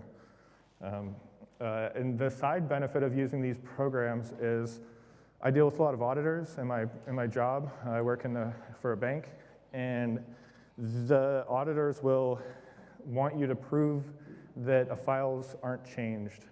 And you need to show that you know the state of your files on a regular basis, and you're doing something to prove that, right? Some sort of audit trail. So with these tools, if the tool wrote the file, and the tool can check if the file didn't change, then you can actually use that capability to send that output to a monitored inbox, you know, send it to InfoSec, and they'll have someone on their team that literally has to check that email every day and see if there's anything changed, and if it does change, they'll contact the system administrator and say, hey, why did this file change? Oh, we did a release. Okay, cool. Close this is his case, right? But if it wasn't supposed to change, then we've got a problem, and we detected it pretty quickly. So what are we going to cover today? We got quite a lot. I like to pack a lot into my talks, which is why I'll provide all the code in my GitHub repository, so you can build this exact same lab yourself. What lab? I actually brought it with me. So this is the lab. The lab's running on both of these two FreeBSD laptops. It's the same lab, but I got a backup one just in case. If you've ever been to a conference being a speaker, you'll know the importance of redundancy in your laptops. I've even got a third laptop just in case. You never know if right before you go to talk, something stops working. So got to be ready to jump ship. We'll talk about how to set up this FreeBSD lab, how to bootstrap a new system that literally all you did was install FreeBSD, and then you're there at the prompt, right? Like, what do you do from there? How to automate the system installation and package setup of a jail. And then I'm even going to show you how, for instance, this laptop's running Xorg, how to take a laptop that you literally just installed FreeBSD on, like say you got a new machine, and you can actually have Salt go in and configure it, and you just type start X, and boom, you've got your desktop environment. So yeah, and that's all done with Salt. So, okay, lab host setup. What did I do to actually get this machine ready to run the playbooks? Well, package install, I want sudo git lite in Ansible, and then go into vi sudo and give the wheel group permissions. That's assuming when you did the installer, you create a user who has the wheel group. And then just git clone this BSD programming workshop, ZFS jail host lab. Okay, that's all I've done. So why automate? I'm sure like me, a lot of you have all these ideas and projects on the back burner that you want to get to. And what it tends to happen to me is I'll sit down to work on one of my projects, and I'll see an opportunity to optimize something. So I'll start, oh, I'll just do this real quick. I'll go optimize this thing, and I'll then run into something else I want to optimize, and then I'll never actually get to the thing that I was meaning to do in the first place. Or my project's so experimental that I don't feel comfortable doing it on my daily driver computer, So then I'm going and launching a new machine and going through the installer and trying to remember how I like to set up the machine and configuring it all by hand, basically, and getting a new machine set up, and then hours go by and I get hungry and then I get a phone call and lose the day, right? And I'm not doing my project. So you automate to teach the computer the things that you already know so that you're not endlessly repeating things that you already know how to do, and you're not looking for that note on how you got 3 programs to all work together in the same directory because you shared the group and you did the sticky bit and you're like, oh, how do you do that again? I don't have it memorized, but I remember I did figure it out at some point. Or you lose an old computer that you never actually got the configuration state set up for. So this happened to me when I had a media server that was running for years, and the Phenom, the AMD Phenom processor finally just burned up. And so I ended up rebuilding that machine, and I couldn't remember how I configured a lot of the stuff. So I had to basically relearn and do it all over again when I could have just ran a playbook and had it right back to where it was supposed to be. So this is the FreeBSD Jails lab. So this is the laptop that you're seeing right now. It's got 96 gigs of RAM, a 12-core Xeon. It has 3 NVMe SSDs. There's actually a spare NVMe slot in here that I'm not even using. The cool part about these computers is Dell made them. It's a Dell Precision 7760, and you can get refurbished ones off eBay that are that basically they just can't sell them as new because Dell offloaded a bunch of used, new but didn't sell stock to them. So this is a couple-year-old laptop, but it runs, it's a beast. And you can get them for a little over $1,000 or right around 1,000 with the Xeon. And having all the NVMe slots is nice because then you can play around with ZFS mirrors, leave one of the NVMe drives for the operating system, and have a cool little lab. So this is powering my home internet at my house. Basically, the Lab Zero and Home Zero is what I've renamed the interfaces to. So I've got a USB-C Ethernet device. The cord on the left there, the gray one, is plugged right into the back of my ISP's modem. And then the black one, which is kind of hard to see, but it's coming out of the back of this laptop, that one's going into that black access point. And that access point's not doing anything except just being an access point. When clients connect to it and they want DHCP, they get it from a jail inside the lab. So I first wrote about this in the FreeBSD journal. I was asked to write an article, and this is what I was interested in at the time, was jails. So I wrote this virtual lab BSD programming workshop. And at the time, I didn't realize a cool feature that I'll show you in a minute. But that one wasn't automated either. So, before you automate, start with all the commands. Like, well, exactly how am I going to try and build this? Each command one at a time. And that's kind of what's in the article. It's just the manual step-by-step commands to get your lab running. So I get the question a lot. Hey, I'm interested in BSDs, but I don't have it running on my computer. How do I get started? And I say, just get VirtualBox, right? Start with that, and you can just build your lab there. And then once you get the hang of it, then erase one of your computers and install FreeBSD on it and build this lab. Because once you built the lab, then you can very easily spin up a new jail for each idea you have, experiment to your heart's content, not worrying about breaking any of your setup, and then just erase the jail when you're done. This has 3 network adapters for the VM.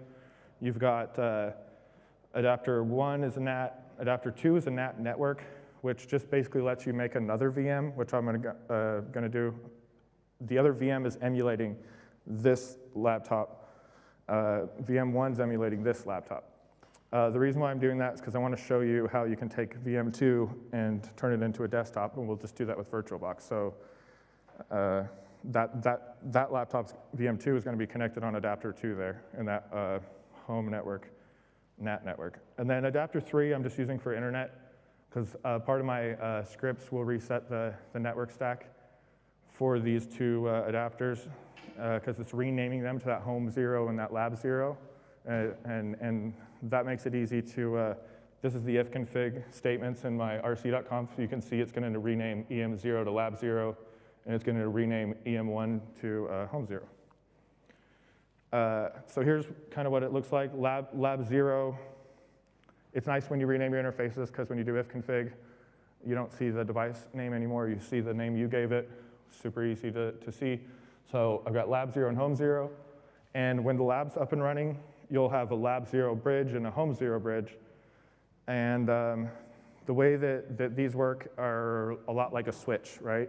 A bridge is basically just emulating a switch. So the lab 0 bridge has the lab 0 device plugged into it, and then it has E0A gateway plugged into it as well. So just think of that as one side of the Ethernet cord is plugged into the bridge. So that would be a switch with 2 Ethernet cables plugged into it. And the cool thing is, one of these Ethernet cables is real, and the other one's virtual. So when what I'm doing is I'm combining jail virtual hardware, emulated hardware with real hardware, and they're sharing the same switch, which is, it helps you be more creative. We do a lot of AWS stuff at work, and even though they'll tell you, we do the same thing, but it's just a little bit different. Yeah, we have grep, but you don't use grep. You can use Athena, and you can SQL query your logs, and you can do all this stuff. Well, I think using some of these cloud services, you get so disconnected from what we're used to that it's hard to get creative, I would believe.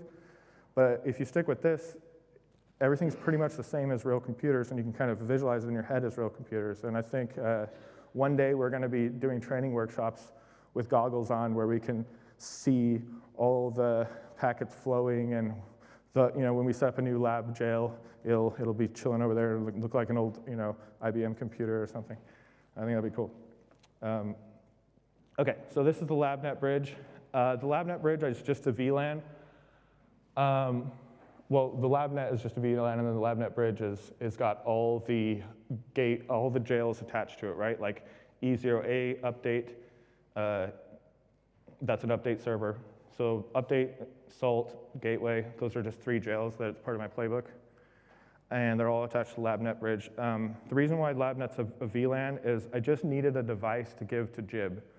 So Jib is a script provided in the user share examples jails in FreeBSD, and it just stands for jail interface bridge.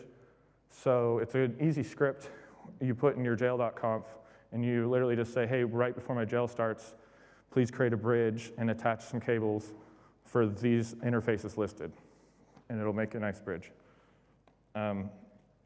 Okay, so this is the gateway jail.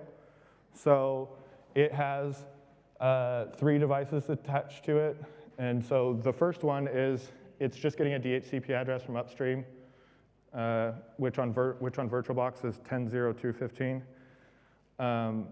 Then it's setting its own address for E1B gateway, which is 10.66.6.1. And it's also setting its own address for E2B gateway, which is 192.168.66.1. So basically, the 10.66 CIDR is where the jails are getting their addresses. They'll be on that one. And then the 192.168 CIDR is where other devices like my laptop or anything that's connected to the Wi-Fi, they'll show up on that one. That one's the home network. Okay, so this is the thing that I didn't know before when I wrote the article for the journal. You'll see in the article for the journal, I had wherever you get your internet connection, and it showed the lab and how the cords were set up, but then it said, well, you're gonna want your lab to have internet if you wanna like update it or do something on your lab, right? So, your lab host, the jail host. So I was using Wi-Fi, or I was plugging in like this. I was plugging in an Android and just doing USB tether and UE Zero and getting an Ethernet address that way. But turns out, I was reading the handbook one day, and the handbook was like talking about bridges, and it was like, hey, why don't you just, you can assign an address to a bridge. And so I tried it, DH client, home 0 bridge, and sure enough, just like this. So today, when I connected my internet, you'll see here at the top, first thing I did was sudo DH client home 0 bridge, and it gave me an address from my jail lab gateway. So the jail host is getting its address from a jail that it's hosting, which is really cool, kind of warped my mind a little. I didn't realize I could do that. But you gotta love FreeBSD because we're emulating a switch, but it's not a real switch. It's an emulated switch, so why wouldn't we assign an address to it? Duh, like it's genius. Like you gotta love FreeBSD, right? Okay, if you're using VirtualBox and you want to set up a virtual machine to be the gateway, it needs to see all the traffic, and VirtualBox is not gonna let you see all the traffic by default, so you gotta turn that promiscuous mode on the adapter number 2 that's supposed to be the home network for the other VMs and stuff like that. Otherwise, you'll think something's wrong, and if you ask ChatGPT what's wrong, it'll say there's something wrong with your pf.conf, and you'll be like, no, there isn't. My pf.conf is fine. It's gotta be VirtualBox, and then it'll be like, you're right. It is VirtualBox, and you're like, I know, I figured it out myself. Thank you very much. So this is how you set up the NAT network. Basically, you just call something home network, and you make sure this enable DHCP is turned off, and ignore the prefix that VirtualBox has set there because we're gonna do all that in FreeBSD. You just need a NAT network in general. For the VM2, the one that's gonna emulate the laptop with the desktop on it, it's going to tell you invalid settings detected if you change your graphics controller to VBox VGA.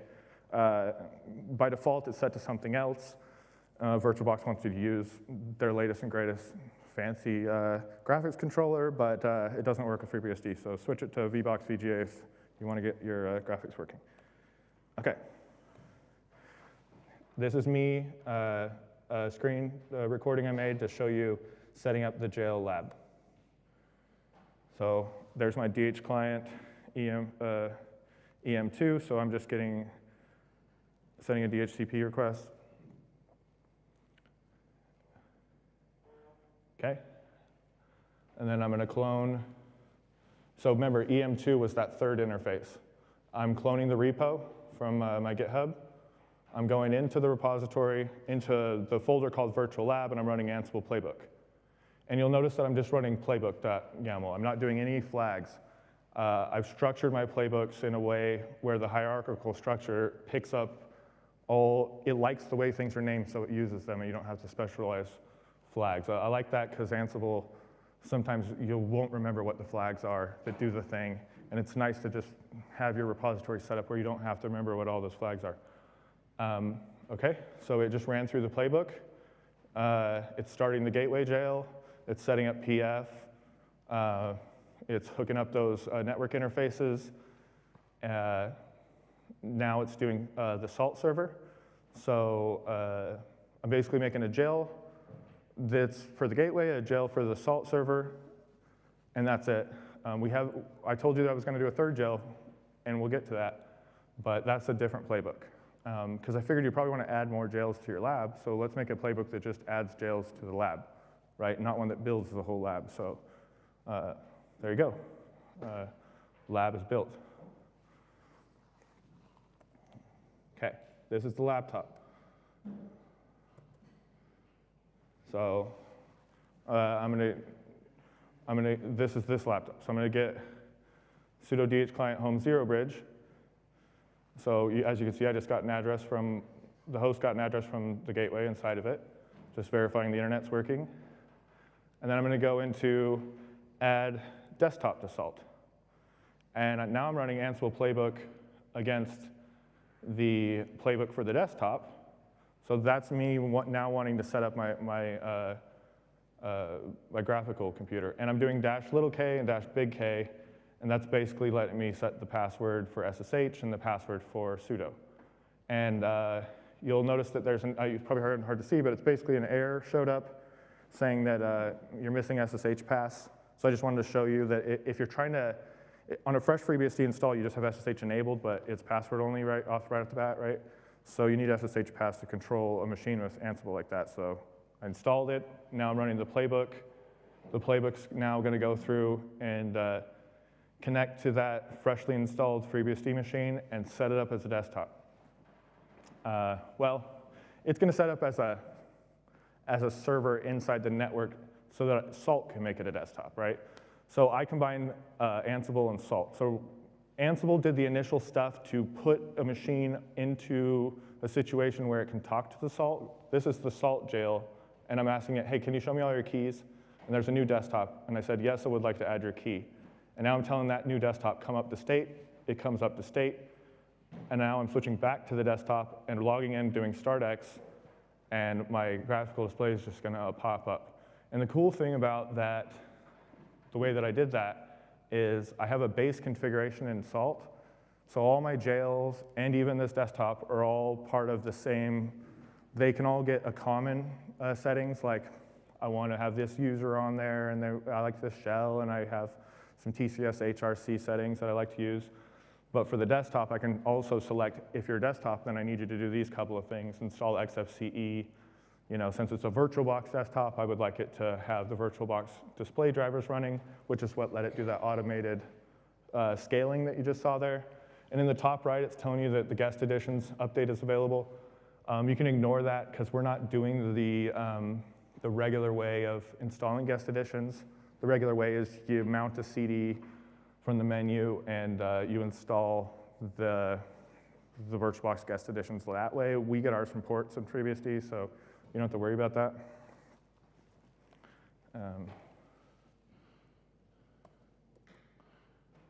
Okay, and then this is the additional jail. So I wanted to give you an Ansible playbook that at any moment when you want to start a new project or you want to do something, you could just add another jail and you only need to give it 2 things, an IP address and a name. So this one I'm going to call update, and the IP address is going to be 3. So you just add that -e to your playbook, say lab client hostname update and IP address 3. And it'll just go do the same thing. It'll extract base.txt, which I've got to figure out now how to do package base, so I'm going to that talk later. But for now, it does 14 release style of FreeBSD. So now I'm in the Salt server. I'm adding the key to my new lab to my new update server. And then I'm telling Salt, hey, bring the update server up to spec. The cool thing about this update server is it's just Apache, and it's just proxying traffic to FreeBSD update. So the idea behind it is you're going to make a bunch of lab computers, and when you want to go instruct Salt to update them all at the same time, you don't want to download X number of updates from freebsd.org, right? So the update so I changed in FreeBSD and FreeBSDUpdate.conf, I changed the server name to point to this jail. And so the jail will go to FreeBSD, download the updates, cache them for a day, and then all the other jails just pick up the updates from that. So you just get 1 copy. And that's being a good net citizen, I'd say. OK, so why I like Salt? Well, Salt's really nice for maintaining and scaling your systems, right? As you can see, it was really easy. I like Ansible for something that doesn't exist yet, right? Like, there was no client I needed to add. I just was able to get on a fresh machine thrown into my lab. So Ansible's great for, hey, I just want to control a machine and get it doing what I want it to do. But once you're in that lab environment and the networking is all configured, Salt's really good because there's the Salt master and the Salt minions, and they rotate keys automatically. And as you saw, any minion that joins the network says, hey, I'm here. Can you accept my key, please? And all I had to do is hit yes, and now I've got this auto key rotation happening. I don't have to worry about any of that. I don't have to maintain an inventory, like an Ansible inventory or anything. I don't have to manage that file or anything. So it's just a bunch of like, don't even need to worry about it type of thing. State.highstate, you could also do state.apply, it's the same thing. That'll bring all the machines up to spec. That'll basically tell them all, hey, check in, see if you are at the state you should be. You can add to the state.highstate, you can add test equals true, and that'll basically tell them all to show me what you would do. That's a good output to send to a monitored inbox. So basically your machines can every day log what they would do if they needed to do any changes from what they should be. And you can basically keep an eye on that. It should say there's no changes, right? Unless you actually made a change. But if the package update comes out, for instance, it should show up in that output saying, hey, I would have upgraded a package, and you say, oh, looks like we need to do some updates. If you want to update all your servers, you do FreeBSD update fetch, FreeBSD update install. If you don't want them all to happen at the same time, you can add that -B and pick a number. B2 will do 2 machines at a time. It'll just do them in batches. So you can add that -B to any of the salt commands. And then you want to keep all your computers up to date, including your laptop, package update, package upgrade, boom, all your machines are up to date. Command.run is a way you can just run ad hoc commands on all your machines. So that's nice. So let's check this out. I just want to show you what those commands look like. So here's what state.highstate looks like. It just goes to each machine, and they all check in. And if they need to make some changes, they will. Here's the FreeBSD update fetch. All the machines are getting their updates. Boom, they've all got their updates downloaded. And then FreeBSD update install, and they'll all go and install their updates. So I know, as you can see, it's really easy to manage your environment, especially if you're just doing patch updates, like you're on release and you're just going to the next patch version of the same release. That's an easy way to keep all your machines up to date. And then this is me just running a command.run FreeBSD version to see what version all my jails are running. And then now they're all on P3, patch 3.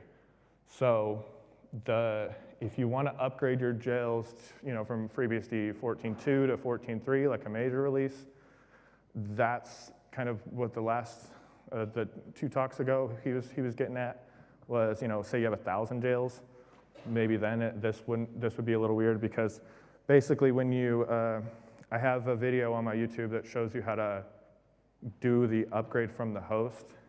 So you back out to the jail host, and there's some flags you can put on FreeBSD update to let it know that you're on the host machine, but you're trying to update a jail.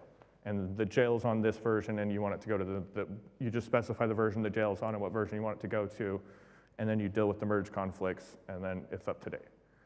So you only have to deal with that whenever we switch to a new release, which isn't too bad. And apparently we're not gonna need that anymore with package-based, so we'll see how that goes. I gotta figure that out. Okay. Ansible quirks, right? You need SSH pass if you're gonna be talking to a freshly installed FreeBSD machine, because it doesn't have anything done to it yet.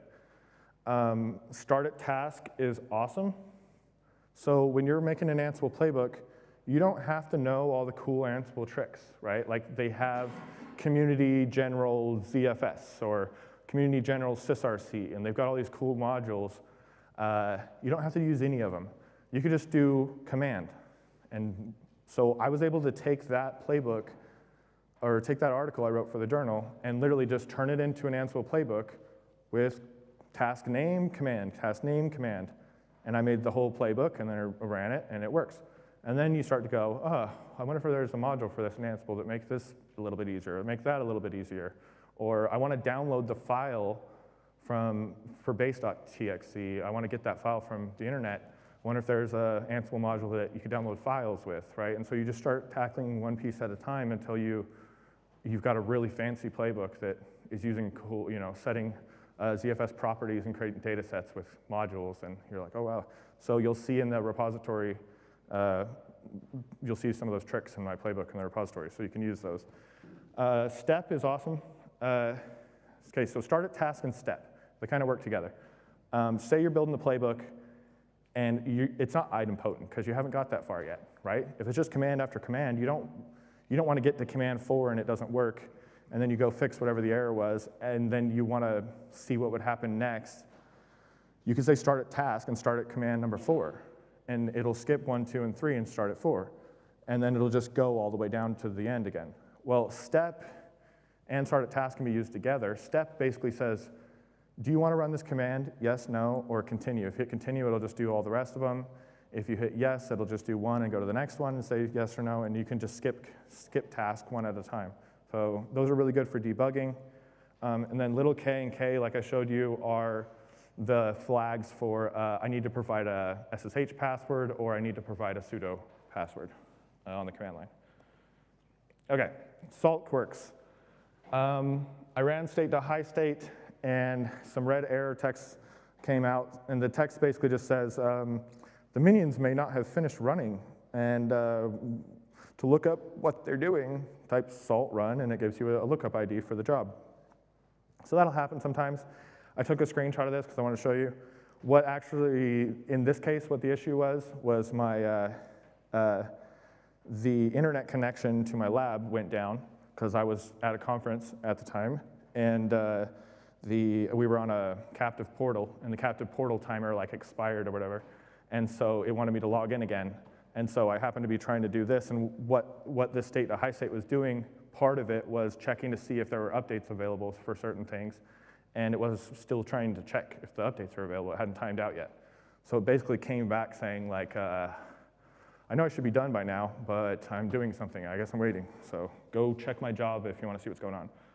So you can check what's called the event bus in Salt. So if you build your lab and you use Salt, first of all, you didn't have to manage the inventory. You didn't have to manage the keys. They rotate automatically. Now you also have this thing called the event bus. Everything that Salt is doing is being recorded on a monitor, on a really cool event bus, and you can see everything that's going on. And you can react to those things. You can build these cool little reactors with easy scripts, and send an email or do whatever you want. Like just write some code to react to things. So you can see, like, if a minion key was accepted, maybe you didn't expect that, you want an alarm to go off. Or if a state.apply happened, or if there's any custom events that you wanted to do. So basically, you can run salt run state.event pretty equals true, and it'll show a nice, pretty tail type log that just keeps flashing by, showing you what salt is doing. And then you can also pipe that to grep if you're looking for a certain thing. So that's basically thanks to the docs of FreeBSD, Ansible, and Salt, and then also thanks to Benedict. In 2018, I took his tutorial, Managing BSD Systems with Ansible, and that's basically what sprung this, where I am today, is he showed me how to get started, and I started automating all the things, and now I'm here. So if you have any questions, I am logged into the lab here if you want to see anything, but that's basically what I got for you. Hello. Let me grab you the microphone. It's right here.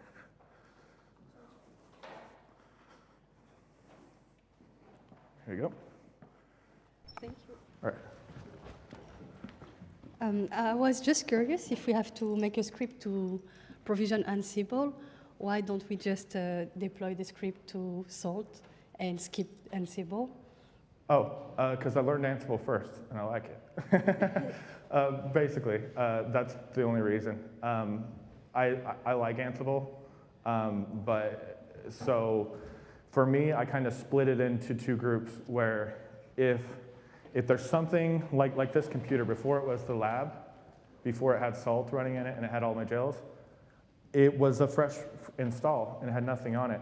So if I wanted to use Salt to set this up, I would have had to manually start typing things. I couldn't have just did that package install and then run, download a Git repository and then run a command. I would have had to package install, download a repository, sure, but then I would have had to somehow enable Salt in etcrc.conf, start the service, go put a file in place so I could be a minion, go accept a key, get my states file from somewhere, then run the update thing. So there would have been a lot more manual steps before Salt would even work, because Salt's it needs a utility, client and server utility. So that's kind of the reason why I like Ansible, because you can go from a Git repo and run an Ansible playbook the next command and not even do anything else.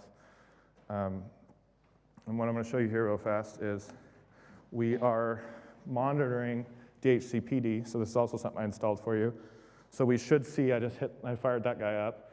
We should see this guy asking for a DHCP lease from the gateway. And, okay, change to up. Should be asking for an address here in a minute. There we go. So, and the reason why that gateway, why that host name is named gateway is because I ran the same script on this computer. So the gateway inside of the lab on this computer is getting its address from the gateway on the lab inside of this computer, just because I thought it would be cool. So, and yeah, so you could do all this yourself now. You've got the playbooks. If you want to contribute, hit me up on GitHub.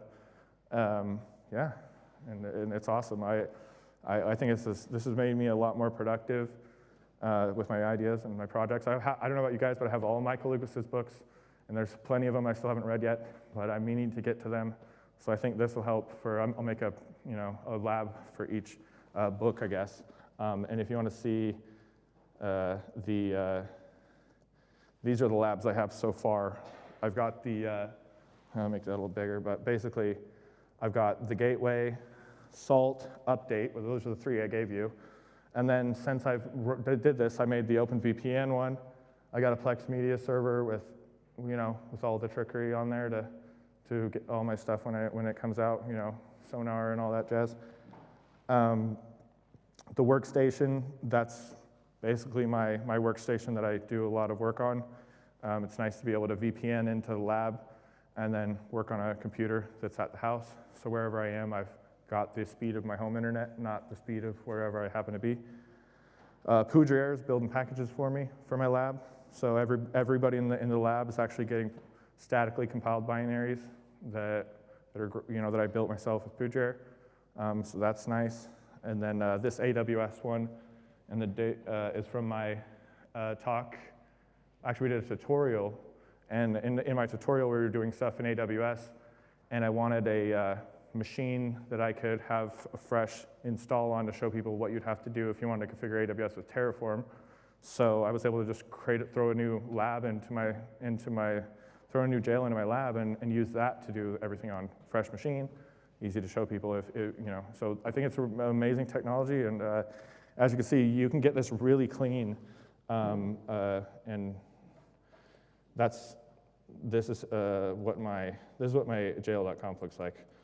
I don't know if I showed that, but basically, let's see, jail.conf. So the jail.conf is pretty. Let me show you at least the one. So on the stream, this is the Poudre one. So as you can see, most of them are pretty straightforward. They all kind of share these host names, stop, timeout, a few defaults. The gateway is the one that needs 3 devices for Jib. So I'm just adding member, gateway, the lab 0, lab net, and home 0.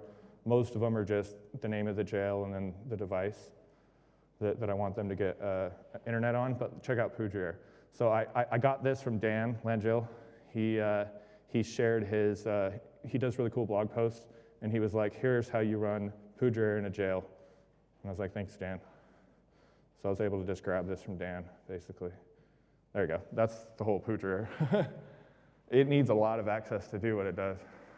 But that's what's cool, is now you can have most of your jails minimal access to things that they don't need. And then if you do, you can just do one. So that's why I don't use a jail manager, because jail.conf is too easy. It works great. And I can manage it like it's a real machine. And every once in a while, when you want to update the machines, you just got to follow that tutorial that I got put on YouTube, and it'll show you how to do that. But yeah.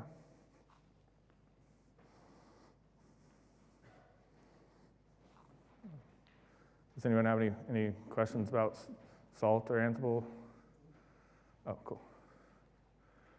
Every single time I will update the medium, so the medium itself will go haywire, and the only thing that was saving and monitoring saying, hey, the state wasn't applied for 10 hours. Oh, wow. Do you have any, I don't know, tricks, tips, whatever, for how to avoid that? No, I haven't. Haven't really had too many problems with that. I don't have any tips on how to avoid that. I haven't seen any updates fail. Like I said, every once in a while, it's maybe a job just went long running, so you'd have to go and maybe find the job ID and kill it or something. But I don't think I've had that exact experience. But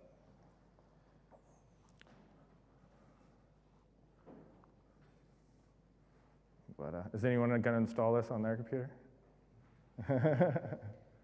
So if you do, let me know how it goes. Love to see it. Thanks.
EuroBSDCon for me, and having a great time so far, so thanks everyone.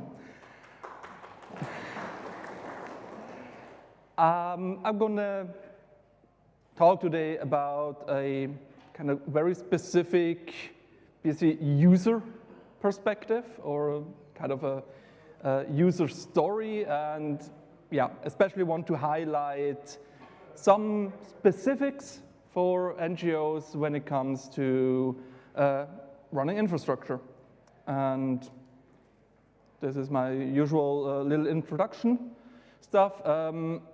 It says here that, yeah, I'm a FreeBSD user since 2015. That basically just means I've been running file servers since then, and I like ZFS. I've been more involved now since probably like a year or two, running more and more stuff.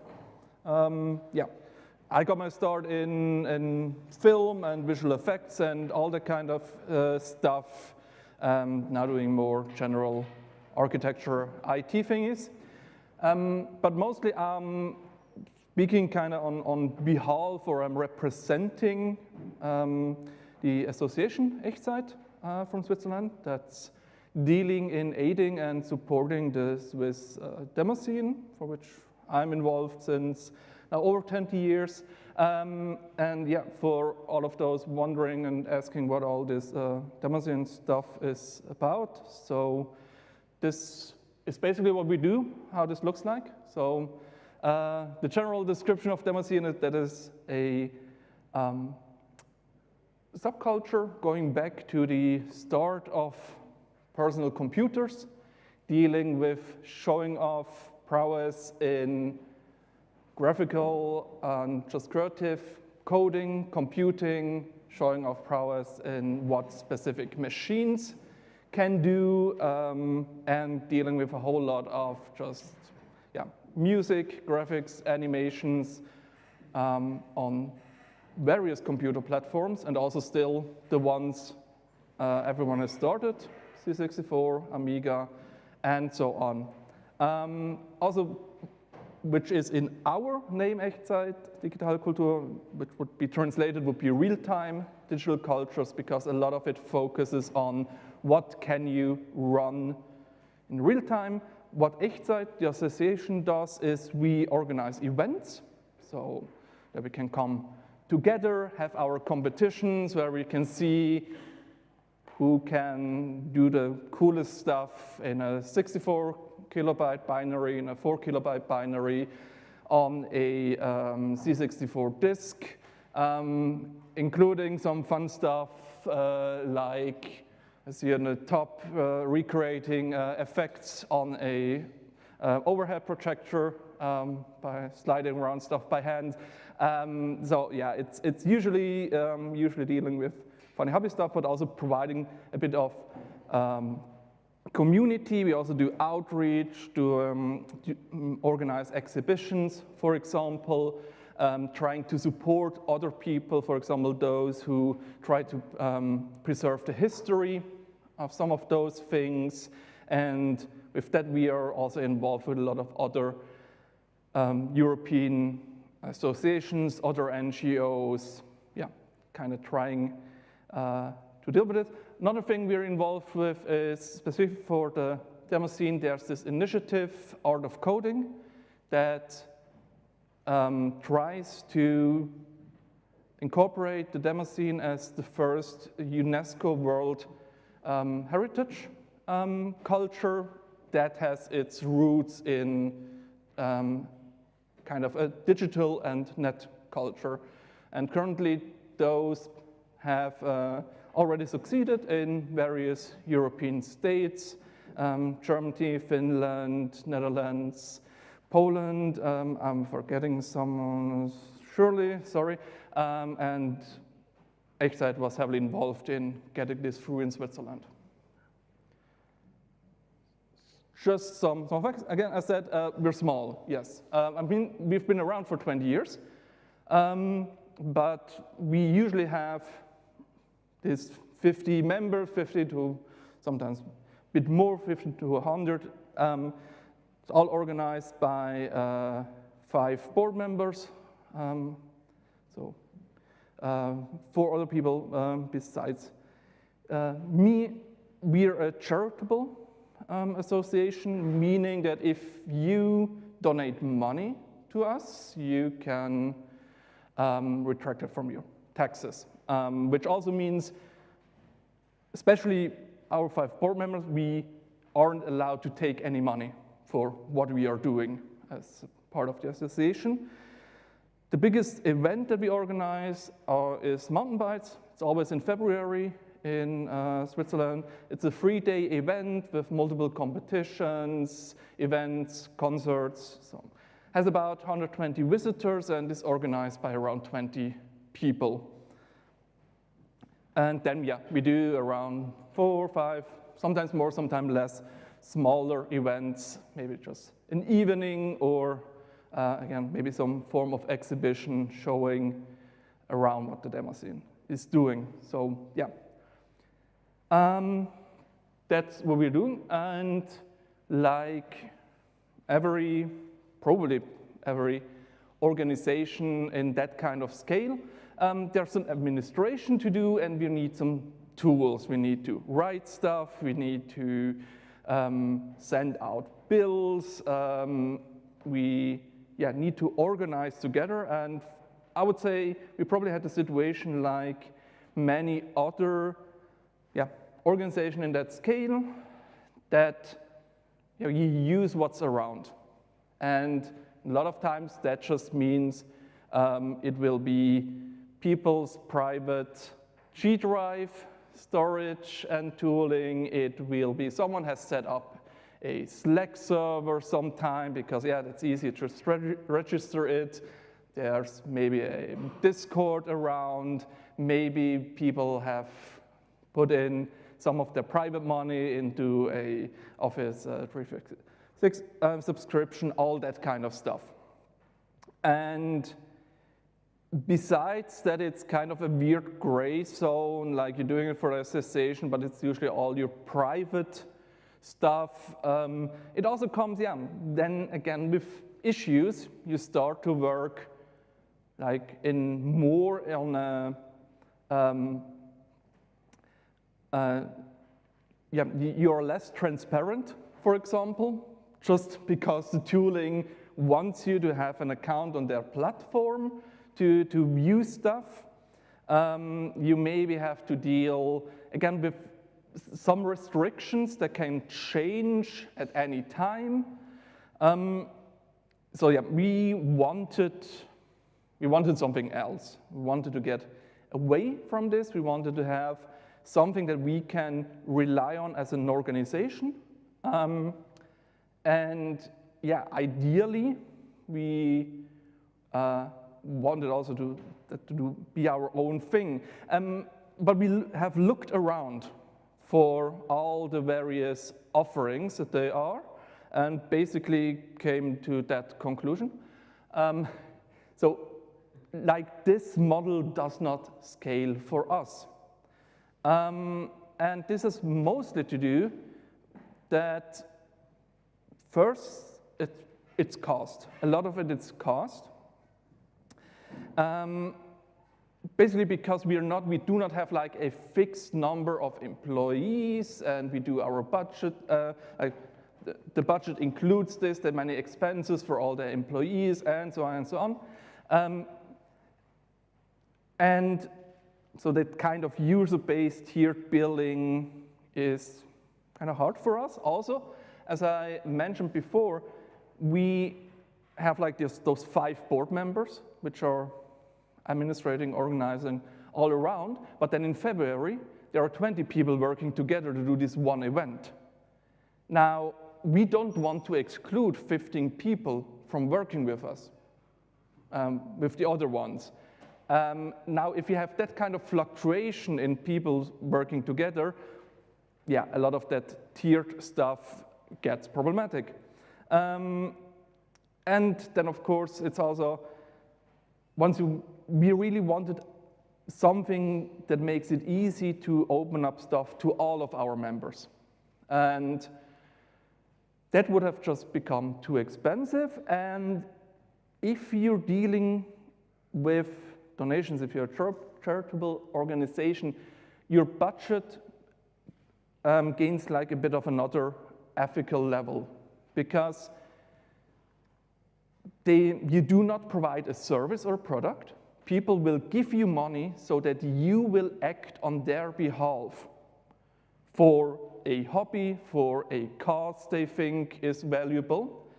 Now, every bit of that money that you do not spend on that cause is something lost for the people who are trusting in you. So just saying, oh yeah, well, it makes sense for us to buy this kind of subscription. I think you're starting to scrutinize it for yourself on ethical grounds, if you can actually justify it, even if it's a really, really great product. So, yeah. And then, of course, there's all the other things of we wanted to do it mostly local, want to have a vendor lock-in, and so on. So yeah, we've set something up, and that's just the kind of the landscape of what is part of what we set up. It's all very, in the end, very simple. We have one host. It runs FreeBSD. We have various things running in jails. Those are managed with Bastille BSD, I really like.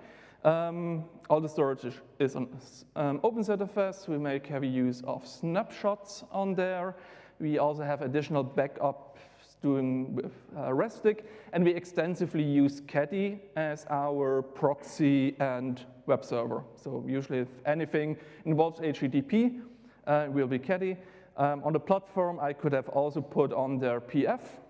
That is doing quite a lot. Now the services. Basically what we need as a platform is a replacement for Google Docs, G Drive, and a replacement for Slack or any other kind of communication platform. So we need to be able to work together on documents and files and so on, and we need to be able to communicate together. So regarding the services, yeah, this is mostly revolving around Nextcloud, OnlyOffice doing the document editing. We use Stalwart for email.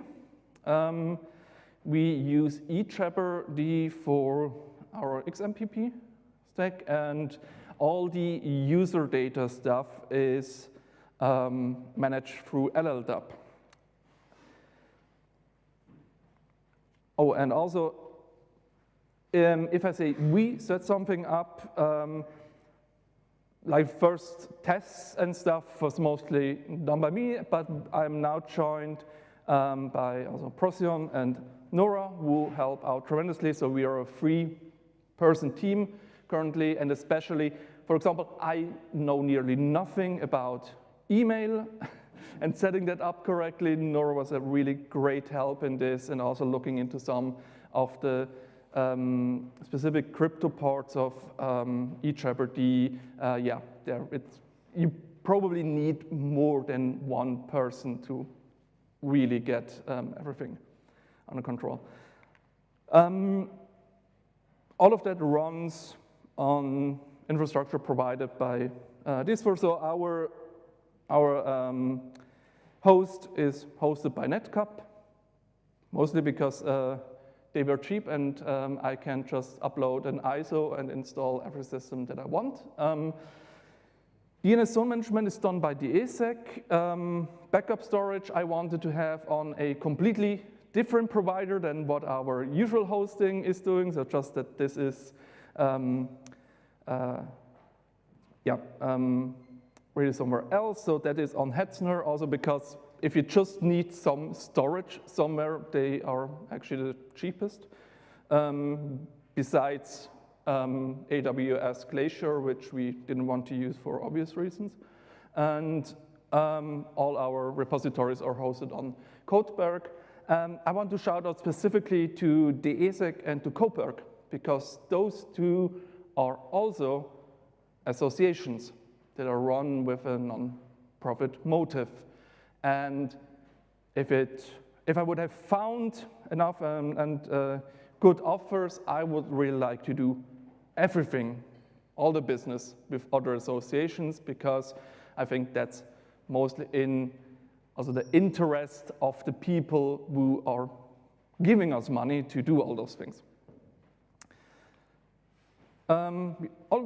Also runs on that thing. It's just for all the home labbers here are interested. I can really recommend this, like $100 NAS ITX ports you get on AliExpress. It's because they just expose like everything that's are on those Intel platforms. They are also completely ignored that Intel says that a N100 should only get maximum of 16 gigs of RAMs, so just put something in. Yeah, and that's my test machine, test setup that runs in my home office at home that I can play around with. So as just a schematic scheme how this is kind of set up, again, one FreeBSD box. At first, PF is kind of in front of everything, and then each service runs in its jail that is connected to its own, and is connected to an individual bridge, and then Caddy kind of dealing as the proxy, proxy gateway between everything. This is pretty much just the setup you get if you run Bastille setup.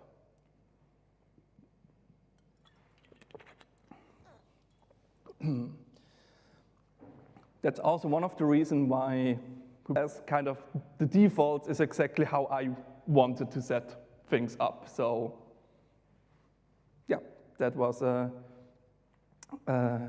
quite a simple decision to make. So yeah, I won't go in too much of all of this because yeah, it's a pretty basic setup. I don't think we do anything out of the ordinary in that regard. Yeah, the first why questions, why do this? Because yeah, it's a pretty steep time investment, I would say. Especially because, you know, we are not an association of sysadmins or anything like that. Yeah, I mean, we're all nerdy folks, and I like to play around with that kind of stuff, but yeah, other than that, we need to somehow justify it. And one is cost. Like, for me, the limit of cost is what it would cost to have those services from one of the big SaaS providers for those 5 board members. Like if everything I spend on hosting and stuff and donations to the ESEC and all things, if it's not more expensive than having those services for like just those 5 board members, then I think this is reasonable in terms of costs. It also means we really want to be able to scale up and down, depending on our needs. Scaling down is usually not that simple if you have like a contract with one of those providers. Then again, we like to provide services for all our members because you're a member of our association. You should also be part of whatever we are using to communicate and exchange things and so on. And yeah, I mean, we can do this. We can just have 50, 100 accounts on there. I do not have to deal with this users to cost ratio. That's quite important. And 50 users is usually something a lot of systems can handle. So, also very important for us, future-proofing the infrastructure. And this is less with like technical future-proofing, but future-proofing for things that are happening in the world. And and has a lot to do with being in control of our infrastructure. This has, for example, to do with access to our services. So at this point, I want to do a shout out to all our Turkish friends and colleagues who cannot join us on Discord at the time. I mean, those are our current things that can become hard if you are dependent on services that you do not control. It can also mean very simple things in terms of having control over what kind of current hype features are running in the background through whatever I'm paying with and what I'm supporting with. Yeah, being in control of that is important. And also in the end, it's kind of like, that's a classic Damascene phrase, yeah, because we can. It's a bit of a challenge. Like especially for me, I've started with, well, let me just try some things out and I want to see how far I can go with it. That was kind of the start of it, and you know, this is usually a great motivator to do things. I think it also aligns better with our mission as an association to see what we can move ourselves instead of just buying something. And it also gives us possibility to give something back, and maybe not by developing or hosting or some kind of thing, but at least what I thought is we can at least write stuff down. So that's currently online at docs.ecdk.org, and it's also a public repository at Coburg/Echtzeit. And just showing it off really soon, it's heavily work in progress, as it says here.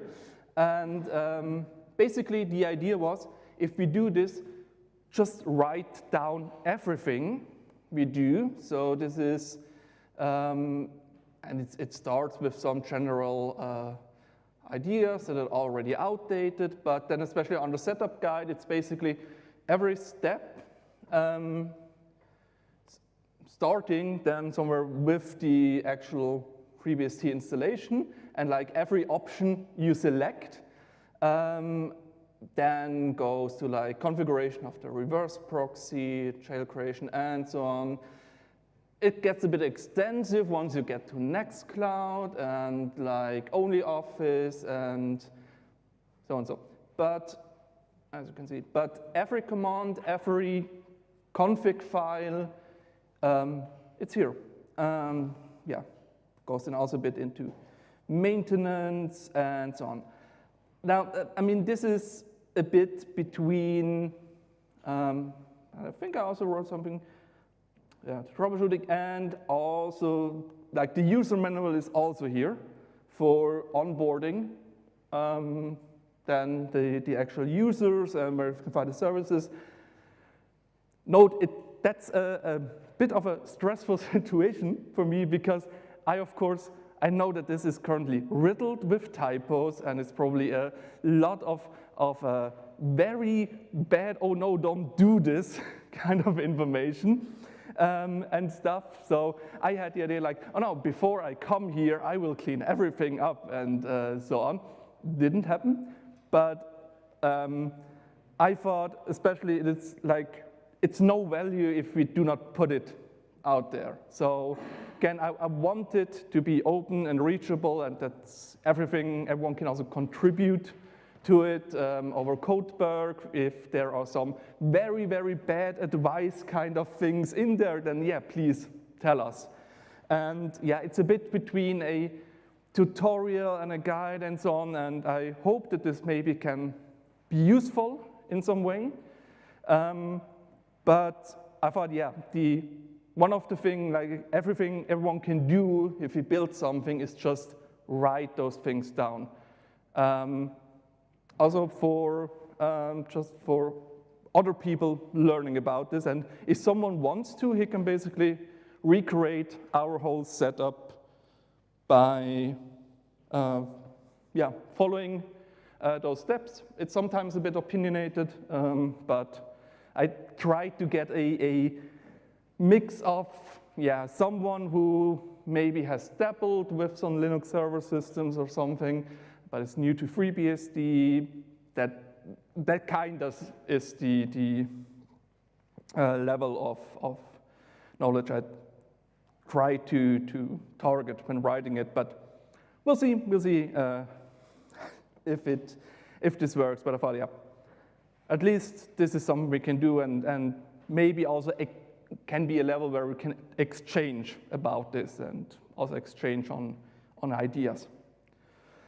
Then there's another big why question. So why didn't we just go with like a Linux box having Docker on it? If you look at the services we are running, why this? I could tell you about all the good stability, good documentation. Of course, ZFS is great, and all this. For me, important thing is what I call maintainability, and I want to go then a bit more into this, what I mean with it. Then there's also very personal reasons. Again, I've started this with just dabbling in it myself, and for me, I like FreeBSD, I like Trails, I like ZFS, and I'm, sorry, a little bit of rant incoming. I'm not too much of a fan of like the app storification of home labs and things. I mean, I like the tech and I like that it's around, but I see so much software nowadays that is built where the whole of the installation and build instructions are just, run this command. And I want to know about the things I'm running and maintaining and feel somewhat responsible for. And it's mostly, I don't like it if that knowledge gets missing to be replaced by convenience. So that's, personal reason for me, and I'm only speaking for myself on that part. Of course, it came with some challenges, mostly that we are not running OCI containers on a Linux box, which means issues with application support. Just some things I want to highlight that we tried and that didn't work out. So, like the default Nextcloud Office integration that's based on Cloudera. Seems like Cloudera has a hard dependency on systemd that they do not want to tackle, so that's out of question. Thankfully, OnlyOffice has a FreeBSD package that comes with some nice documentation and things, so we were able to use that.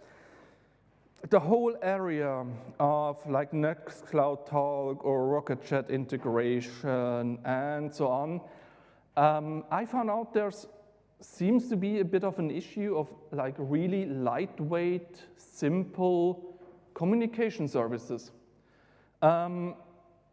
It's great that all those tools are out there that advertise that can do like 200,000 concurrent users and stuff. I have a user base in the 2 digits realm. Sorry, but I don't care about that. Especially I do not care about it if the software comes with like a gigantic list of dependencies and each of them needs to be in this specific version and otherwise everything will break. I do not care if it has just things that aren't documented and stuff like that. Nextcloud Talk, we did get it to run, but it was just things happening that were hard to explain, and then it doesn't take long for me to say, no, we don't use it. Stalwart, it runs. It does email, that's all good. But it's the reason why we had to turn on the Linux binary compatibility layer. Because it's the Linux binary that runs. There it does work, but I know the Stalwart team is working on, or have at least put it as an option that in the future there will be a FreeBSD release for Stalwart. So far so good. Yeah. Usually challenges are with not enough documentation, not documentation that is relevant for me. We also had some issues a little bit with the container networking, not really doing in some parts what we or I expected. I think we probably have a bit of fix for it, but right now this led to the reason that there are 2 jails which are listening to more than just the specific container bridge, which isn't nice. It's not nice from a security perspective. We want to change this. One challenge, this is not about the host system itself or about FreeBSD or the software. It's about additional services like, for example, again, DNS zone management, the hosting, all those kinds of things. This is just like an appeal to people running this. If you do this, please allow for a way to share credentials or to share access to something. If those systems are like one user only for everything, it just leads, especially for small orgs, it will lead to either, yeah, it's just one person who will be responsible for everything. In that regard, we do not want this. What happens usually in practical terms is there is credential sharing, and that means you cannot use multi-factor authentication on those accounts. And again, like small orgs like ours, we do not need like team management and all the fancy stuff. It's really enough to just say, oh yeah, the user with this email address, he should have the same rights as I do on those items. That's enough, and then small orgs can prepare for something bad happening and so on. Back a bit to more of the positive kind of stuff, what I really like about it. Snapshots in general, great. We use ZFSnap as a little wrapper around it to do rolling snapshots, and yeah, we already needed to use it a few times. It's great if you mess something up. An update that didn't work as you wanted, especially like for the services. You would need to like roll back a database migration or something like that, like non-fun things. You just roll back the snapshot for that specific jail, and it's fine. I also like just the way FreeBSD handles system upgrades and updates. I like that I have like a base system where I can very easily apply security patches, and all this goes into kind of this maintainability things. All the things I really need to do, and I shouldn't like postpone things. Those should be very easy, and those should be fast, and those should be easy to learn. But still has been great again as a wrapper for jails. It's very easy also for people to get into. Then also having all the flexibility of the FreeBSD networking for those setup. Again, I mentioned here there were some issues with internal networking. We could work around it. It's not pretty at the moment, but it has this flexibility that we didn't stuck on something that didn't work. And show off a bit about what I mean with maintainability and also with the like light documented config file stuff.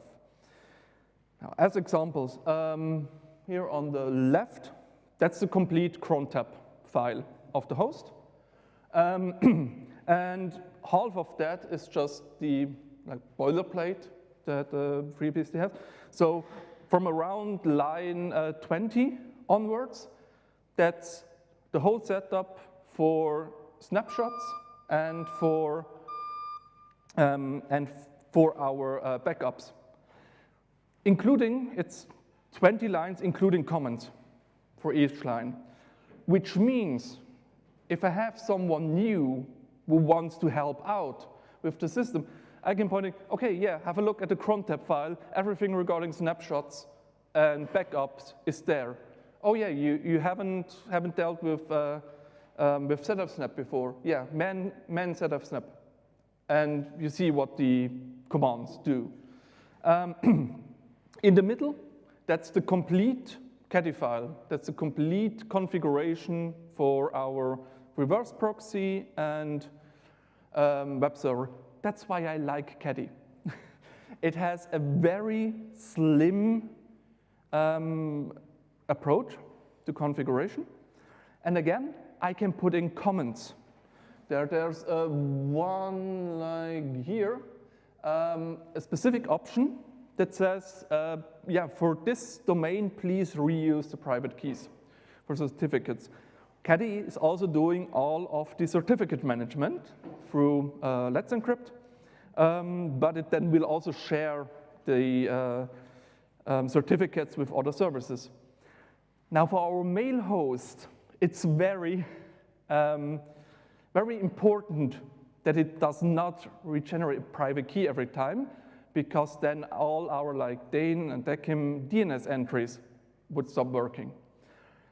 And now, while I like a nice GUI as much as other guy, and it can be easy for people to find a way around it, this is really something I find important, because I can put a comment over that option that says, email, if you change this, somewhere in the future, email will break.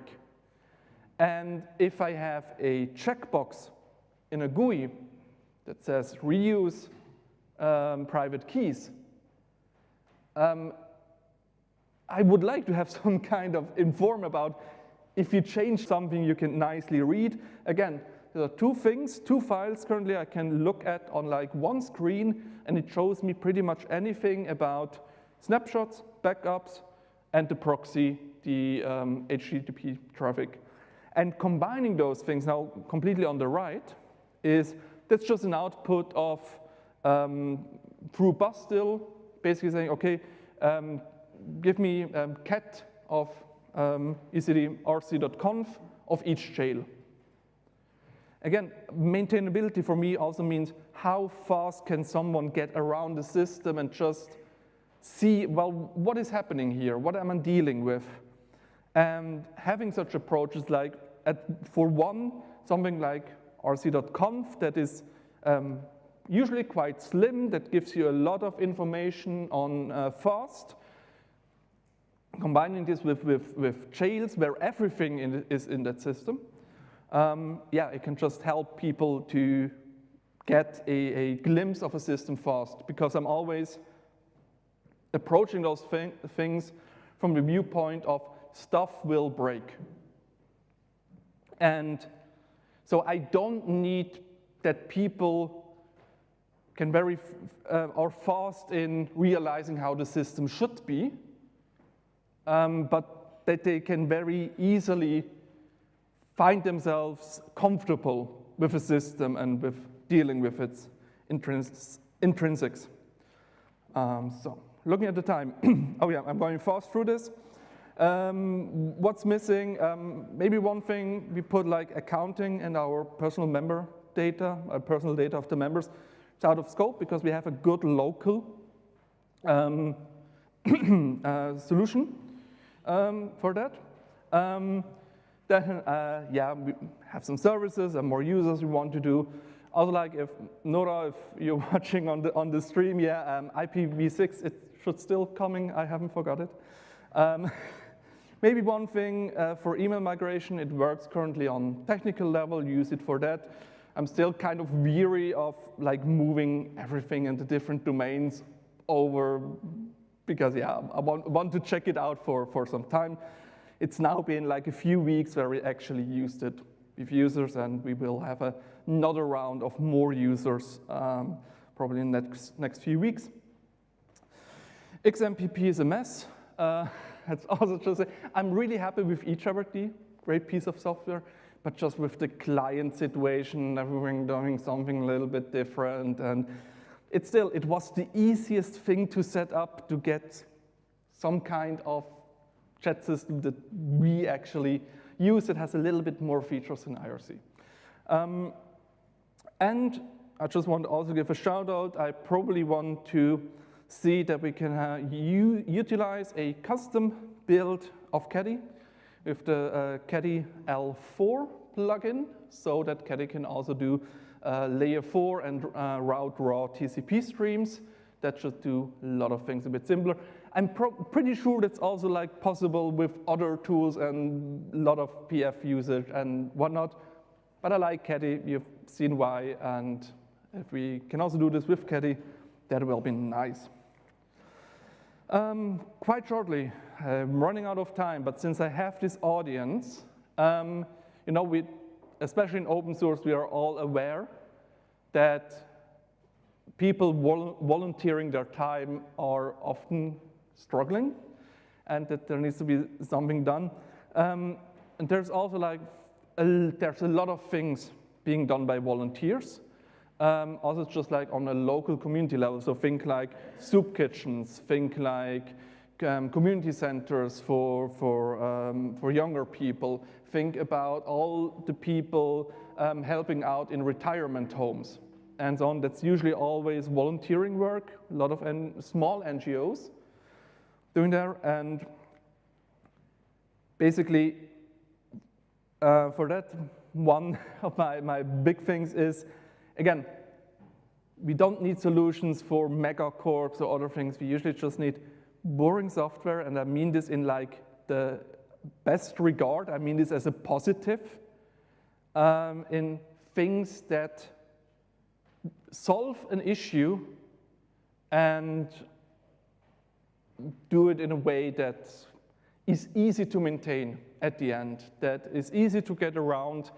And there's just a shout out, for example, LLDAP, small tool, provides a minimal subset for having to run an LDAP directory. I didn't put the config file on there because it currently has none. And it still works, and it deals with all our user directory. So this is great. Again, Restic is great to work with. We need more of that stuff, I think. If we want to create more local digital infrastructure, and with that it's also volunteering work, being it open source development or be it providing some form of community service. It deals sometimes with similar issues, but I think we could also benefit a lot in acknowledging this and try where can we support each other, because that one NGO, that one association maybe does something on a local level, maybe has a good deal to, for example, city services and things that can then again help you in some project. So yeah, this is just a general shout out to everyone who maybe wants to try to make the world a little bit of a better place in their free time. And I think this best works if we try to combine forces as much as possible and also put as much thing out in the open as possible if we are doing something, if we're working on something. And for the last few seconds, please reach out to me if this is interesting. You also shout out to Stefano. So now I have a bsd.cafe. And on left, it's our website if you're interested in what we're doing. And for all other things, if you're interested in the demo scene kind of stuff or just about maybe some weird Jails things, hit me up. Let's talk.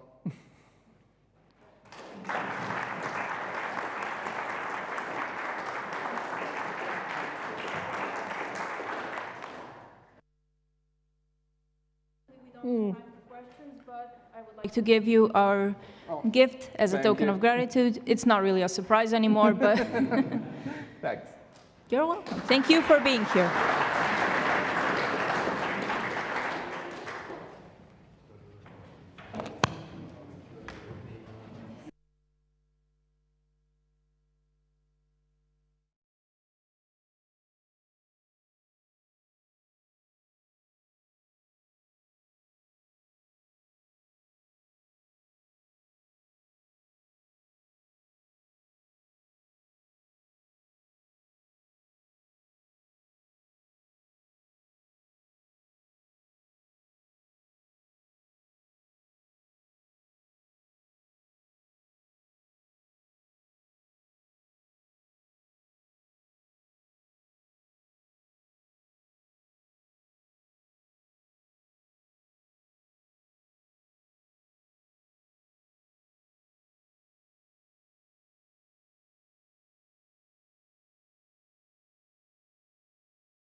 Hi, everyone.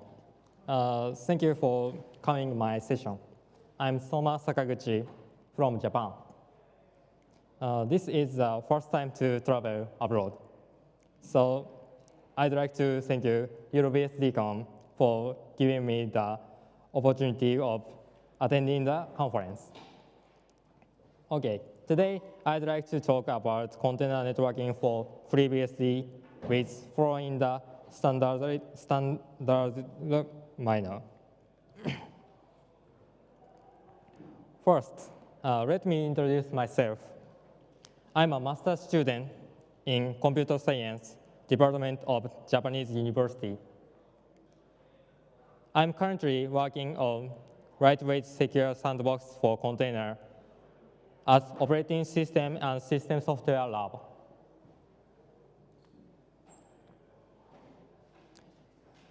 My current study is to implement a lightweight secure sandboxing for container. You know, container can provide lightweight isolation on OS kernel compared with the legacy virtual machine approach. In contrast, security as isolation among containers may be weak because underlying Linux kernel must be shared by containers.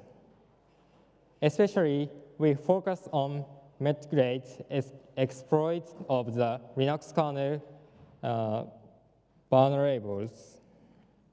Our solution is transplanting Linux container onto other OSs. It is FreeBSD.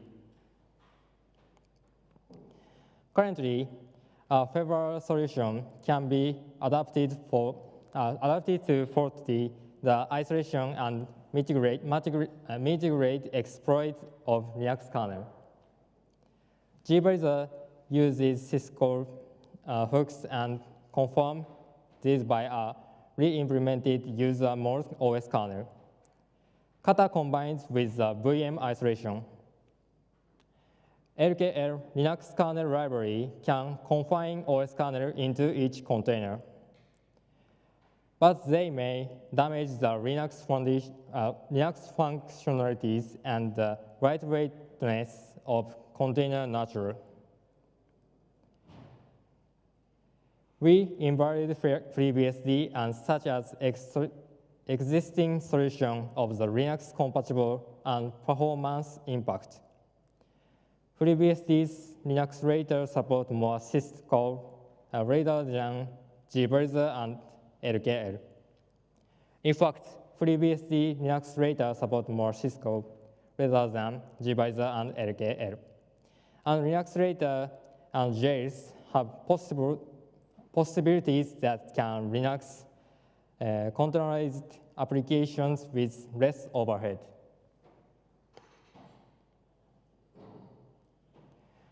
We have also involved how much FreeBSD mitigate exploit of Linux kernel vulnerables with sample code of non-CVE exploit and fusing tools. We made sure of it with CVE 2021-4155 vulnerability around the XFS IOCTL. An attack called success to exploit the mainline Linux kernel.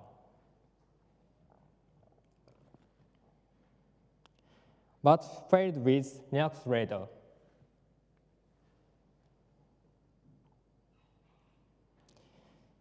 So I want to build and improve a container environment on FreeBSD. However, unfortunately, the container networking support for FreeBSD could not be as robust as that for Linux.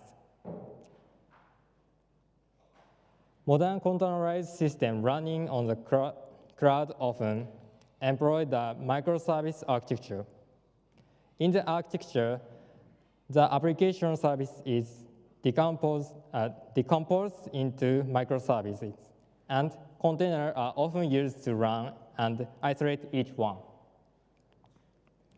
When users access a service, numerous inter-container communications occur within the service, and subsequently network processing dominates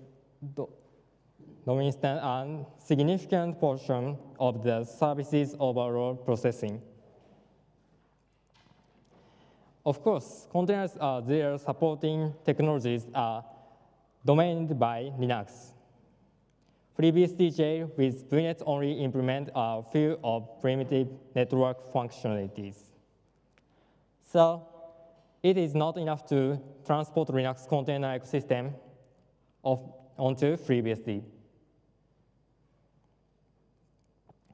I defined 3 requirements for rich container networking on FreeBSD. The first requirement is container-to-container communication of a single node. This involves isolating network resource, assigning our network devices to isolated space, and assigning IP address to the isolated network. The second requirement is container-to-container communication among multiple nodes. Typical cloud consists of multiple worker nodes. So routing control to container on different nodes is essential for cloud environments. And the 3rd requirement is container to the internet communication. This involves across internal resource from container and executing packet control using filtering and NAT. So our proposal is porting container networking from Linux to FreeBSD, satisfying their 3 requirements. Our approach is to port a major CNI framework, Calico, to FreeBSD for container communication. Calico is the de facto standard container networking interface, CNI plugin. It provides 3 main functions.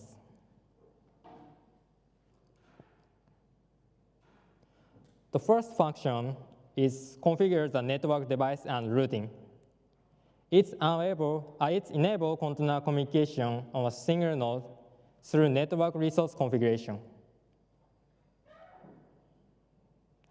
The second function is routing control to container by BGP. It achieves container communication across multiple nodes through route advertisement. And 3rd function is packet filtering and NAT. It enables communication from container to the internet. Calico meets 3 requirements by offering many functionality through numerous module and Linux kernel tools. Calico CTL is used registered Calico configuration to etcd. etcd is key value store with configuration for Calico module. Felix manages route control and packet filtering. IP tables set firewall and NAT configuration on the Linux kernel. Calico bus set BGP configuration and route control.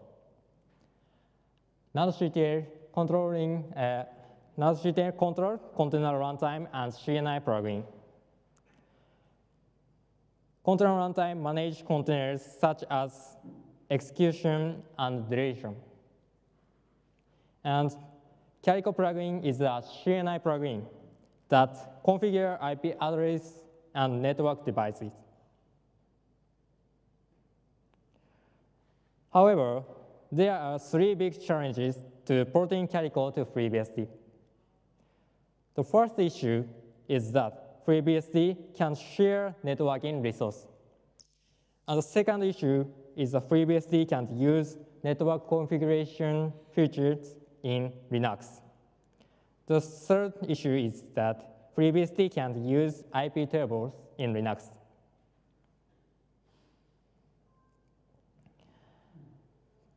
Issue 1, VNet can isolate network resources per jail like Linux network namespace. However, since jail and VNet have a one-to-one mapping, it can share network resources among multiple containers. My approach is to use nested multiple jail within a VNet jail to tackle this issue. In this approach, multiple jail without isolated network resource run within the VNet jail. I implemented this mechanism in the low-level container runtime run.j. And I implemented a library that enable VNet operation instead of network namespace operation by Calico module. This library is network namespace library compatible in Linux. Use unshared system call for create network namespace. In FreeBSD, use jail set system call instead of unshared system call. To create VNet jail, predefined, configure, and used.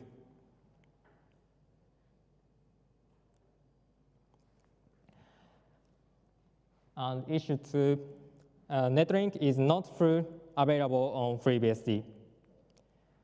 Netlink manages network resource provided by Linux kernel, but use Netlink to advertise route for BGP. Calico plugin use Netlink to assign IP address and create network device. Felix use Netlink to operate routing table and monitor network device. So I implemented a wrapper library on FreeBSD, capability of Netlink equivalent behavior. The feature used in the wrapper library are routing socket and IOCTL.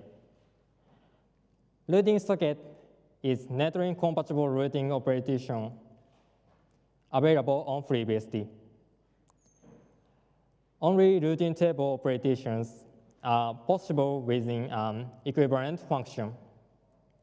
And IOCTL is function for managing network resource as used by ifconfig. IOCTL can create network device and assign IP address in wrapper library. In routing table operation by routing socket, I re-implemented construct function and structure with different value between Linux and FreeBSD. When creating communication socket with the same role, Linux Netlink use 16, but FreeBSD routing socket use 17. And I need to define the message header structure used for routing socket.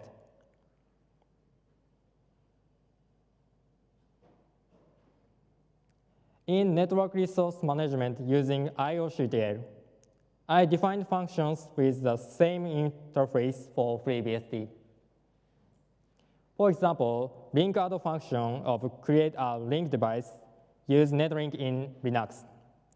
First, application prepare a message requesting Linux link device creation and request to Netlink.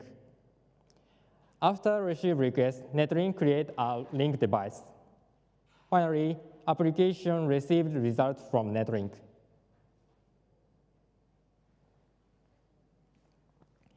In FreeBSD, I implemented the link out to use IOCTL system call. That resulted in wrapper library that behaves the same as Netlink.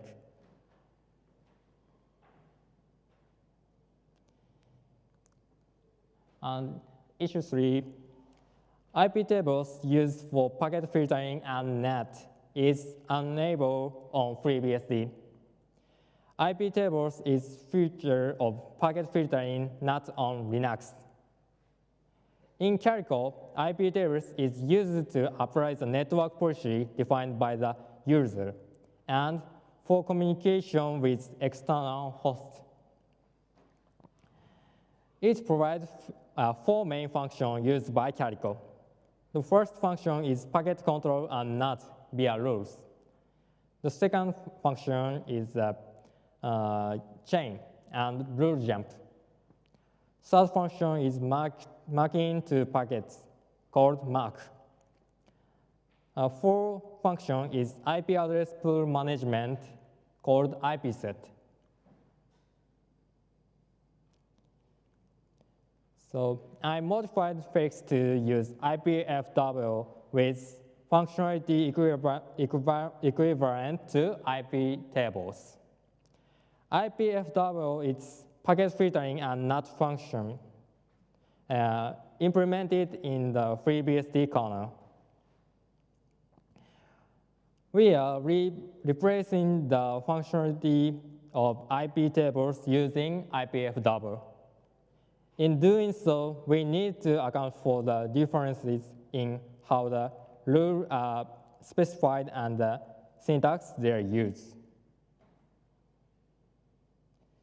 In IP tables, a packet is filtered by passing through several tables. Incoming, outgoing, and forward packets each pass through specific. So Calico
over the number.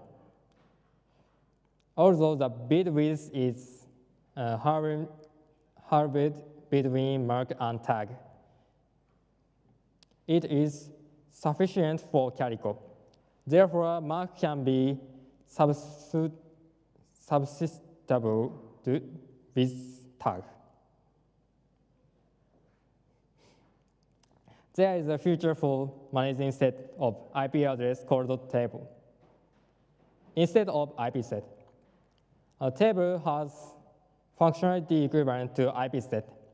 For example, both can manage same IP address under name Calico IP.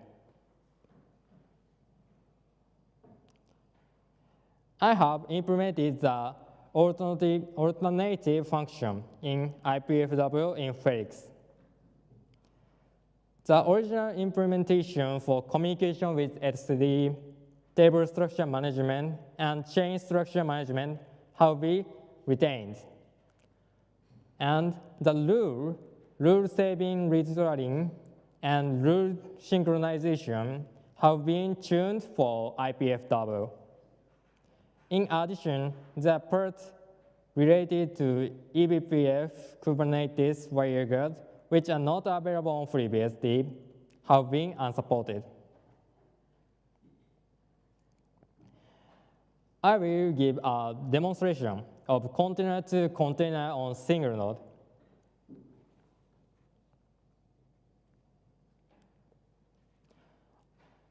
Start etcd and store configuration of Calico module for container communication on single node.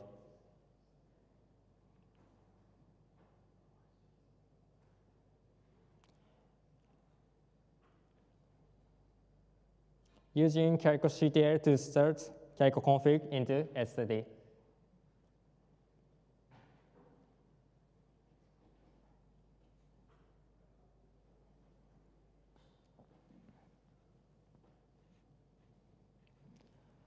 This is a configuration stored with Calico CTL. By specifying a range of IP addresses, we determine the network that containers will use.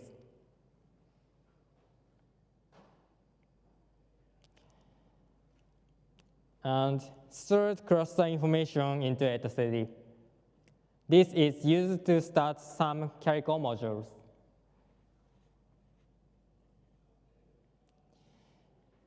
And stored node information into etcd.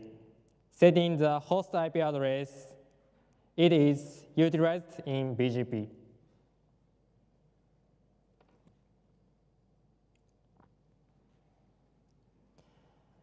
And Calico module have finished starting up. So let's try running container A.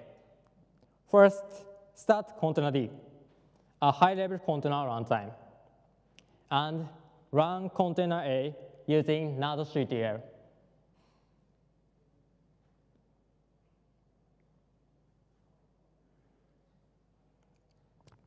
Check the container network by ifconfig command.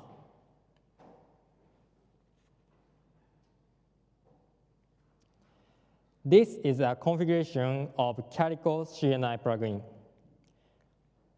Calico is configured to get information from etcd, and node.ctl is configured to use Calico plugin and Calico IPAM plugin.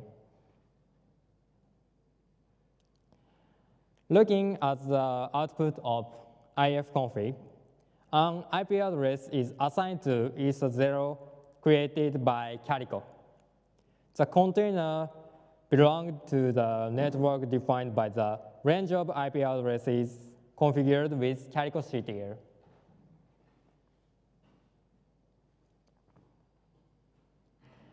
Next, try running container B. Since I want to run a container that belongs to a different network from container A, I reconfigure etcd for container B.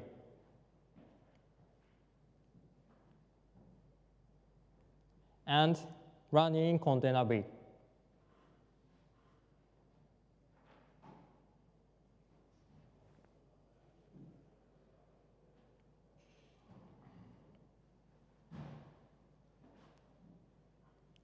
Check the container network by ifconfig command again.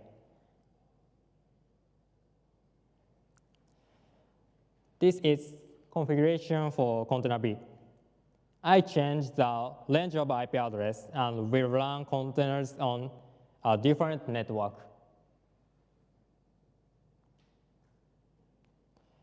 Looking at the output of ifconfig, an IP address is assigned to Ether0 created by Calico.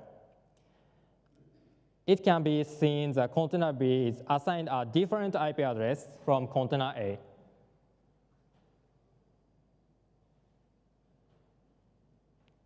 Both containers are now running on a single node. Let's check the container communication. Ping from container A to container B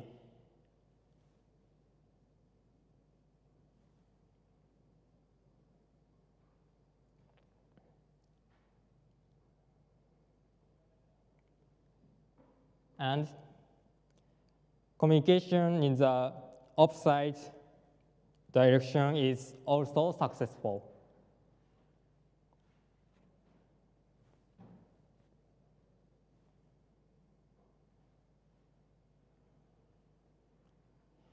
This shows that the first requirement has been satisfied.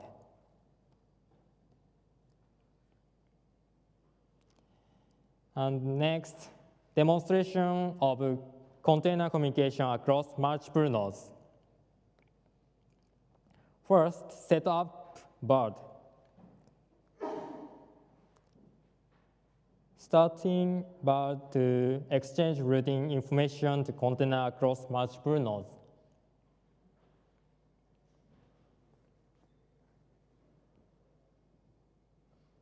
We can check whether bird is advertising route using the birdcl command.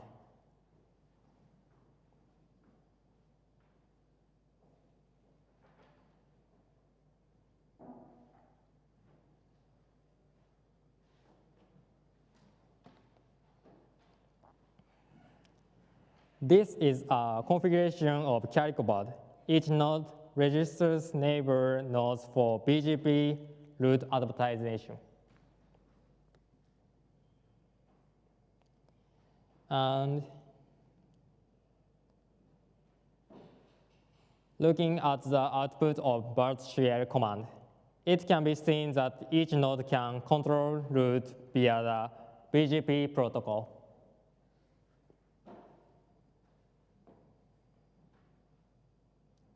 Set up for container communication across multiple nodes. So run in to container and check the container communication.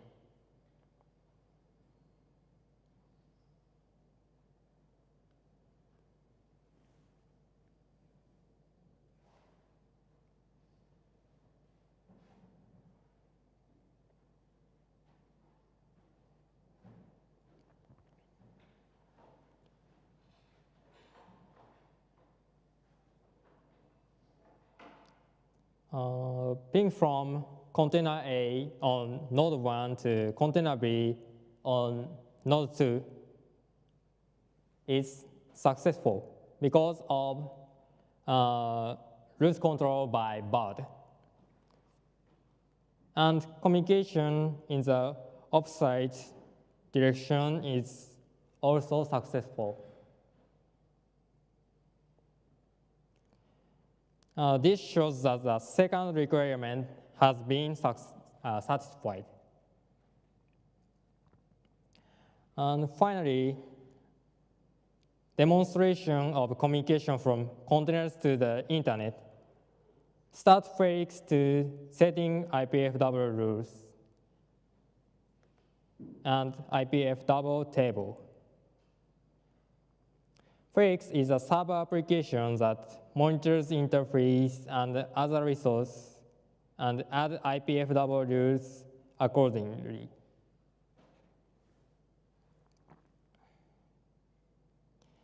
After starting Felix, I will check the IPFW rule and IPFW table.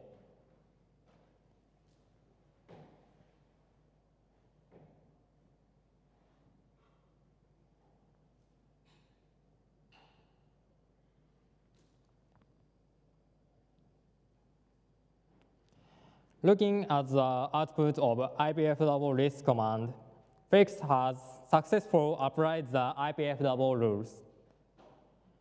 And rule number 1 and number 2 are not rules for communication from container to the internet. And please look rule number 500 and 599. We can see the rule groups like chains have been created. and looking at the output of IPF double list, manage IP address collectively using table.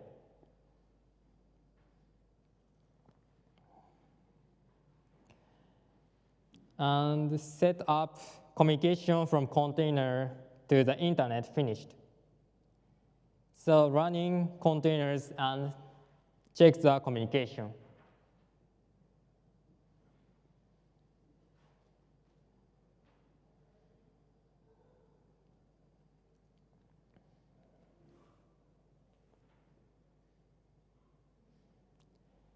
Ping from container A on node 1 to internet is successful because of IPF double rule made by Felix. All requirement has been satisfied. So I would like to conclude my task. I implemented the major CNI plugin Calico for FreeBSD. I faced some challenges. At first, VNet can't share networking resource between jails. So I use nested jail to share a private network among jails. As the second, the existing NetLink implementation for FreeBSD lacks functionality. I re-implemented a wrapper library capable of NetLink equivalent behavior using the routing socket and NetLink. As third, there isn't IP tables in FreeBSD. We implemented converting IP table style routing rules for IPF double. All of my implementation code are available from GitHub. The current state is just prototyping, and I have brushed up the code. Then I would like to contribute them into a Calico and related mainline communities. Of course, I welcome your testing and pull requests for my code. Thanks for my presentation. Thank you for your kind attention.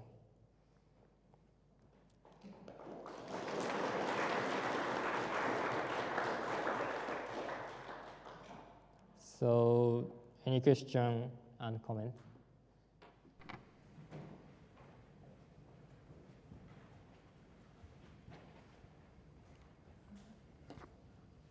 Questions?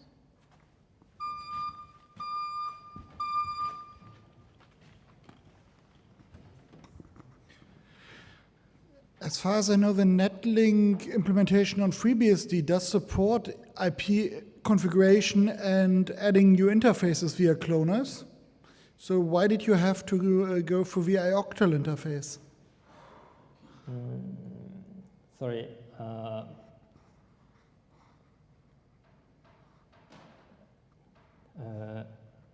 Repeat question, sorry. You stated you went via the route of calling ioctls on an IP socket to create new interfaces. Where FreeBSD, as far as I know, supports interface creation via NetLink, which you use for other parts. Was there any reason which forced you to use both?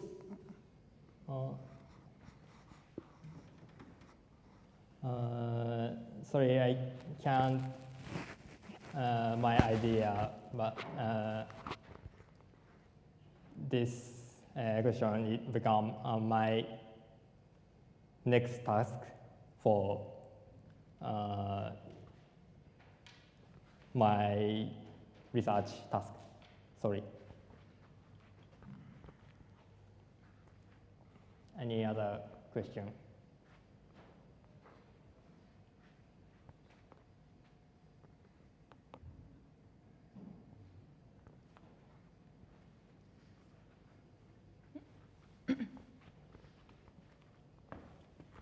Okay, thank you.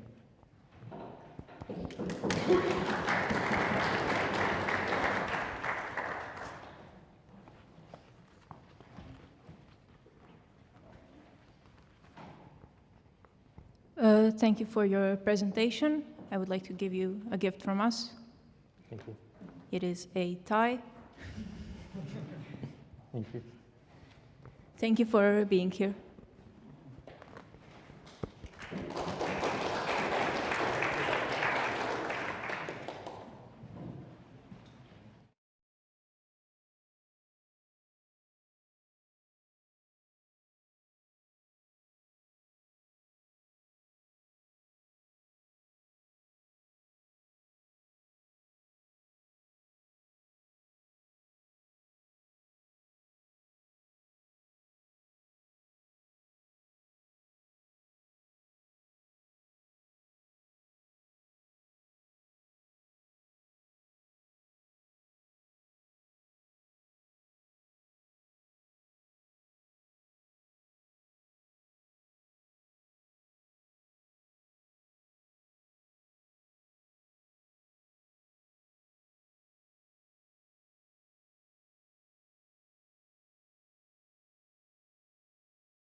So, hello. Thank you for your impatience with the inevitable technical problems. So, I can't see my speaker notes. So, hopefully everyone has had enough time to either click on the QR code and send me all your Bitcoin, or you can type in the URL down the bottom, which is what trusted people should do, okay? It's not really sending me Bitcoin. So. That's okay, Bitcoin doesn't really exist. That's right, it's just a magical thing, so 3. Okay, so I'm DCH, FreeBSD committer, enterprise yak herder, and I'd like to thank May Contain Art for the wonderful art. So this is not a light, easy presentation. It is full of lots of technical stuff, some computer science theory. It's also the coveted last spot talk of the day, and I thought if we had some pictures, it might feel a little less painful. If you want to have a nap, that's fine. Just do it up the back and don't snore, okay? And I've got to make my notes here a bit bigger so I can see them too. Okay, I'm kind of happy about that. It's reasonable. So did that advance up there? No, it did not. Cool. Yeah, so predictable modes of failure. When, this is going to give me a lot of grief. Go back to here. Yeah, so predictable modes of failure. When we build systems, we want things that don't explode unexpectedly. So a lot of this talk is building something, finding out that it did explode unexpectedly, and then going and finding solutions to that, looking in the theory from the computer science side of things to find out if there's other ways of approaching these problems. And so the talk really consists of these 3 interwoven threads. Thread 1 is the stuff I built, and you can think of that as Legos. It's the stuff we're all familiar with: servers, routers, switches, proxies, databases, those sorts of things. And the second part is the outcomes of those events when we deploy them to production. And the third part is the cool computer science stuff that I know and love. I'm not saying I know it really, really well, but hopefully at the end of it, we'll all be the same here. So, let's try this. Yes, success. Okay, so from roundabout, the first lie, in fact, of this talk is that I said 25 years. It turns out it's almost 30 years. So 30 years ago, I was a fresh-faced young fellow with hair and all the other things. And I was working at this university. It was a fantastic job, all the different toys you could imagine, but no money. And we had this campus-wide system with a bunch of different systems, Novell NetWare, 32-bit address space, no memory protection, OpenVMS, which I still think is an amazing operating system, various Linux systems, which at that time were probably pretty new, I guess, and Windows NT, and some Solaris-y, Sonos-y stuff, I forget exactly which.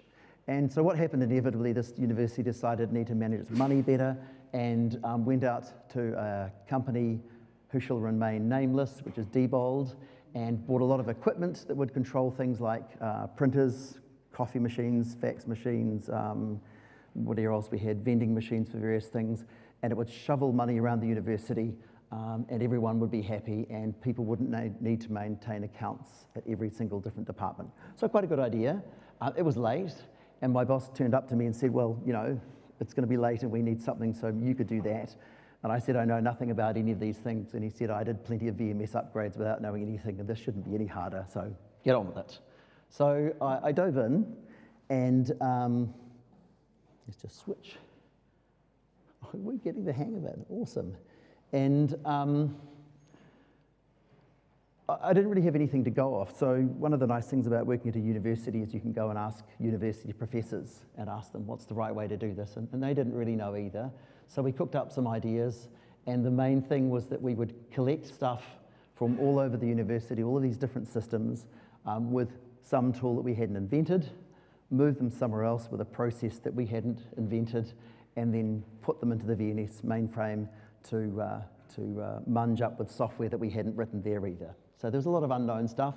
I had no idea about software development or engineering and how long this would take. But over the months, we came up with a few sort of key rules. The first thing was there would be these little, that we wanted operational simplicity. It had to be really, really simple to operate. And for me, this has been a guiding principle for my whole life, is I don't like getting woken up, and I don't like going into data centers to do work when I could be having fun. So it needs to be simple to operate. And to do that, we want to be able to turn each component on or off and have it restart from scratch automatically and magically get itself into sync. There are much smarter ways to do this stuff now, but at the time what we came up with is we would have things that collected, so you can imagine a printer or a coffee machine. We would have a short script that would interrogate that in its particular data format, find out who had spent what and how much. It would store that in a flat file, because that's all we had back in those days. And then we would have another agent which would transfer stuff. So its job was to say, there should be something here, and I will put it over here. And with a little bit of care, you can name things in a particular way, and that ensures that the other end, it's not conflicting with anything else, and you can transfer these repeatedly. So if there's a failure, you can restart the transfer, it'll start from the beginning, and it'll just transfer what's different. And again, today we know smarter ways for doing that, but that was the times. Having a single central server makes this conceptually easy to reason about, and that was a very important part of the process. The really hard work was being done on the VMS system, but it didn't have to worry about data getting there. So at the end of every day, it would run a batch job, reconcile all the records, and then update its main system, and then we would shovel some data back the other way, updating people's balances. Covered, yeah, so idempotent records. This is a fancy way of saying making sure you name stuff so that at the end of a process, if you repeat that, you will end up with the same name, the same process. So timestamps are not good things, because timestamps will be different depending on when the job runs. Things like hashes of the content is great. That won't change when you process it. And we made sure that every record that came across, we would produce a key that was able to be inserted in the database that would have the same content, no matter if it was processed multiple times or not. And we did this in Perl because the other choice, for me at least, was Microsoft Visual C++. And I didn't want to go down that path. So, and I suppose in hindsight, one of the other things is, because this was an open VMS cluster, that was, for me, the reference pattern on how to build systems. In a lot of ways, in hindsight, it does resemble that. So, yeah. So my main takeaways for this is that operational simplicity is our key concept, our driving way of structuring all of these things. And we want autonomous agents that are resilient. They can be restarted. They don't need operator intervention.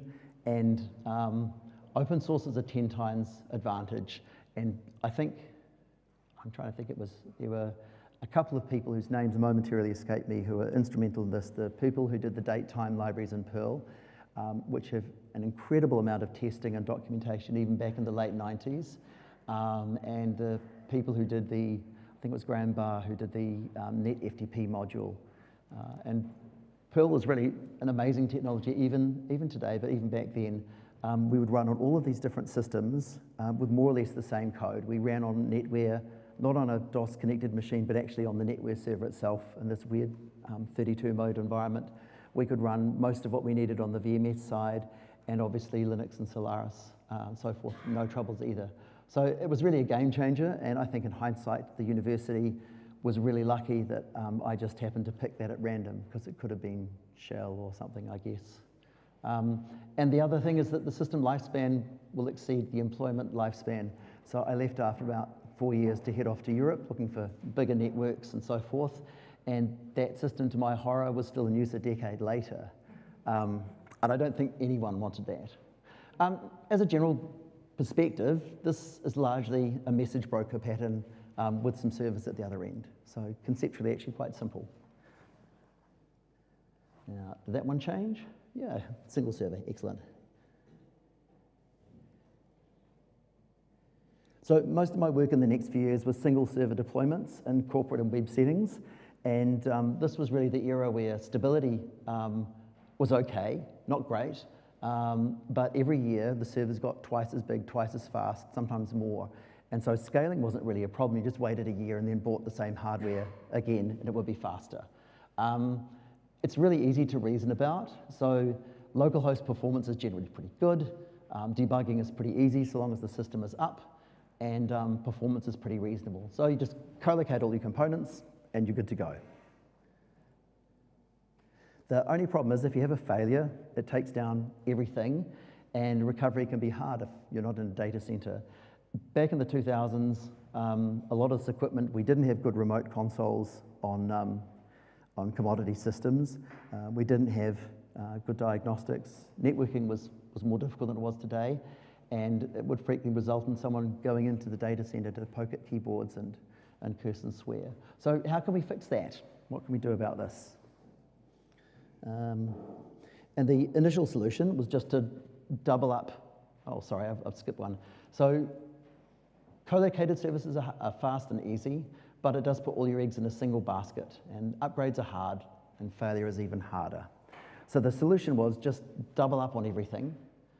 Here we go, and so you can see here we've got our two lovely servers and some sort of proxy thing in front.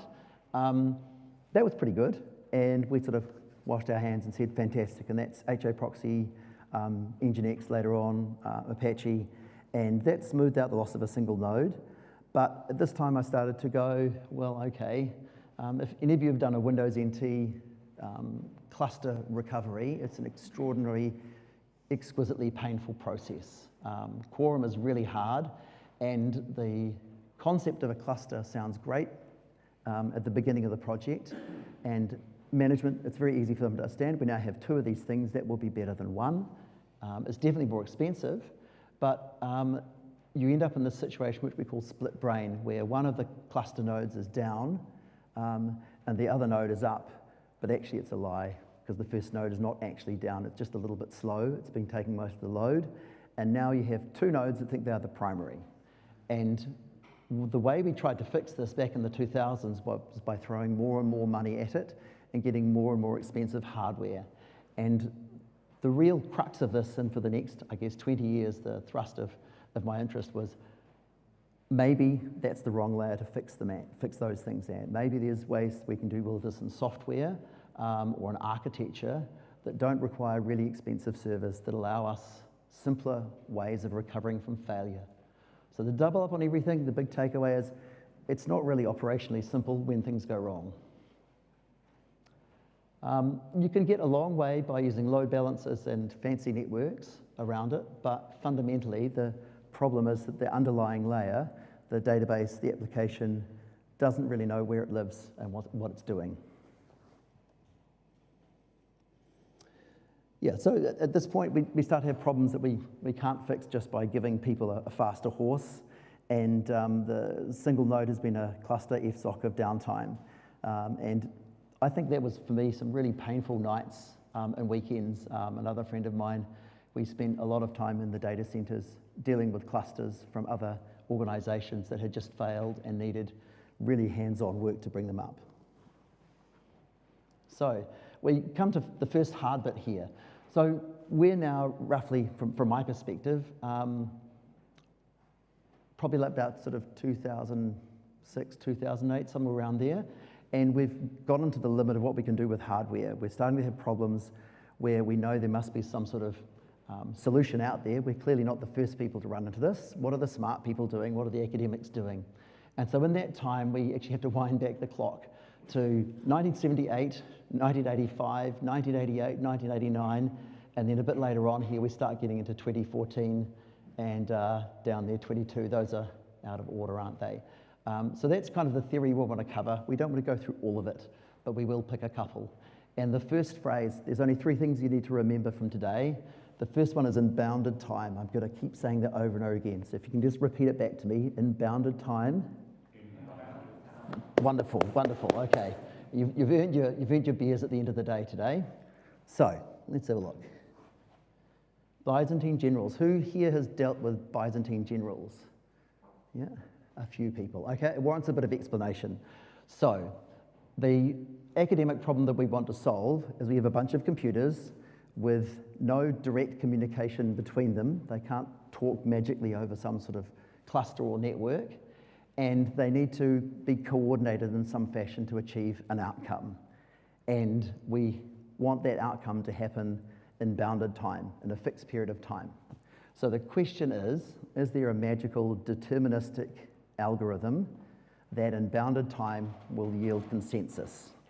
And the Byzantine generals paper doesn't say there is an answer, it just says this is an interesting problem, you should give us money to spend time on, okay? And it's coordination under adversarial conditions. That's important, we'll come back to that later. Adversarial conditions means one of your components, in our case a server, might be malfunctioning, it might be slow, or it might even lie. And this is where we translate this sort of allegory into the generals. We have 3 generals, and we have 1 Byzantine city to attack. And if we attack at dawn, all 3 of us together, then we win the battle and riches and fame are ours. If one of the generals fails to turn up, then the city has enough defenses to reject us, and we will lose, and we'll go home in infamy, we might die. So, really important. Problem is, one of these generals might be a traitor, so that's advantageous for the city, and they might lie. So they say, yeah, attack at dawn, and then just sleep through, no worries. So the communication is only through message passing, and those of you who are familiar with programming languages like Erlang, Elixir will know that message passing is the one true way. So we now have 2 systems that communicate by messages. So I want you to attack at dawn. Sure, okay. How do I know that he's going to attack at dawn? Okay, it's easy, we'll send a message back. Sure, no worries. And he'll go, well, he didn't tell me he got the message, so I don't know whether he's going to attack at dawn. And you can see this going round and round and round. And that's the core of the Byzantine general problem. If you have message passing as your way of communicating, then there is no way in bounded time to actually organize your attack. It's not possible. You're going to have to roll the dice and hope, okay? And from a mathematical perspective, if you have 3 generals, you can handle the failure of 1 node. You cannot handle a malicious node. That is different, okay? But if you have 3n plus 1 nodes, you can handle n failure nodes. Okay.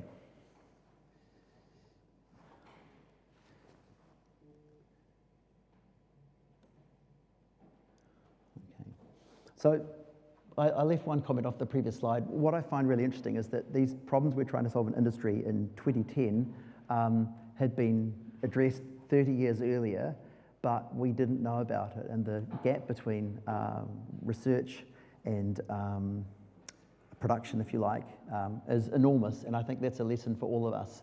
Trying to keep tabs on what researchers are doing is going to save a lot of time. It's also super interesting. So, where did we get to? The FLP results. So FLP is Fisher, Lynch, and Patterson, and they gave us a hard, unpalatable truth.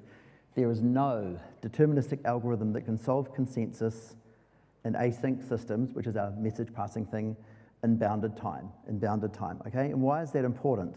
Well, deterministic means that these 3 separate nodes, our 3 generals on either side of the city, could produce some algorithm which says if the following conditions occur, then I can guarantee that my other colleagues are going to attack at dawn, and I can prove that they're not malicious, and we will therefore win the war. And so the FLP result is one of those really cool things. Someone said, don't waste your time, it's not possible.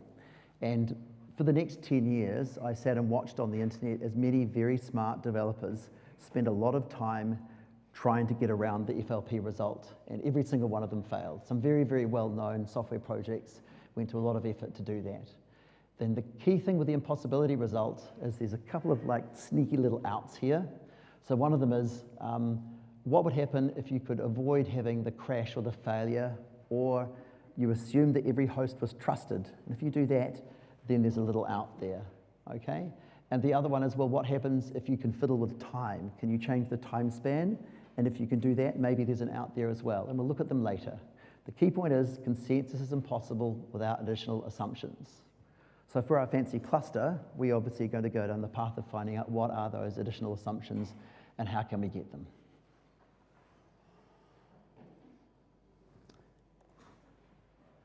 There we go, all right? So the next one is the CAP theorem. This is a bit more well known. Who's heard of the CAP theorem? Yeah, I see a few more hands going up. That's great. Okay, so CAP is pretty cool because it started off with, I cannot remember his first name, Brewer, who was working, at the time was working for Amazon, And he came up with this conjecture that says, we've been doing a lot of work, and we think this is the way the world works. So CAP, consistency, availability, and partition tolerance. Okay? And his conjecture was you can only have 2 out of 3. It can be good and cheap and fast. You get to pick 2. It's really that sort of thing. One of my colleagues at CouchDB community, Adam Kokolowski, super smart guy, he said partitions are inevitable, and I call that Kokolowski's law. You can't pick P, it's already chosen for you, so you get to pick either C or A. Bad luck, that's all you can do. And so let's go through these one by one. So consistency. Every read, independent of where you're on the cluster and independent of time, receives the most recent write or an error, okay? And that's not like the sort of SQL database ACID property we're used to, where your transaction begins and ends, and then after that, everyone will get that same data. So consistency, one way of looking at a consistency failure is I write over here, and then I read, but I get the old value back, okay? So if you imagine the next one, availability, if I have a system that always returns a response, even if it's the wrong response, that's available.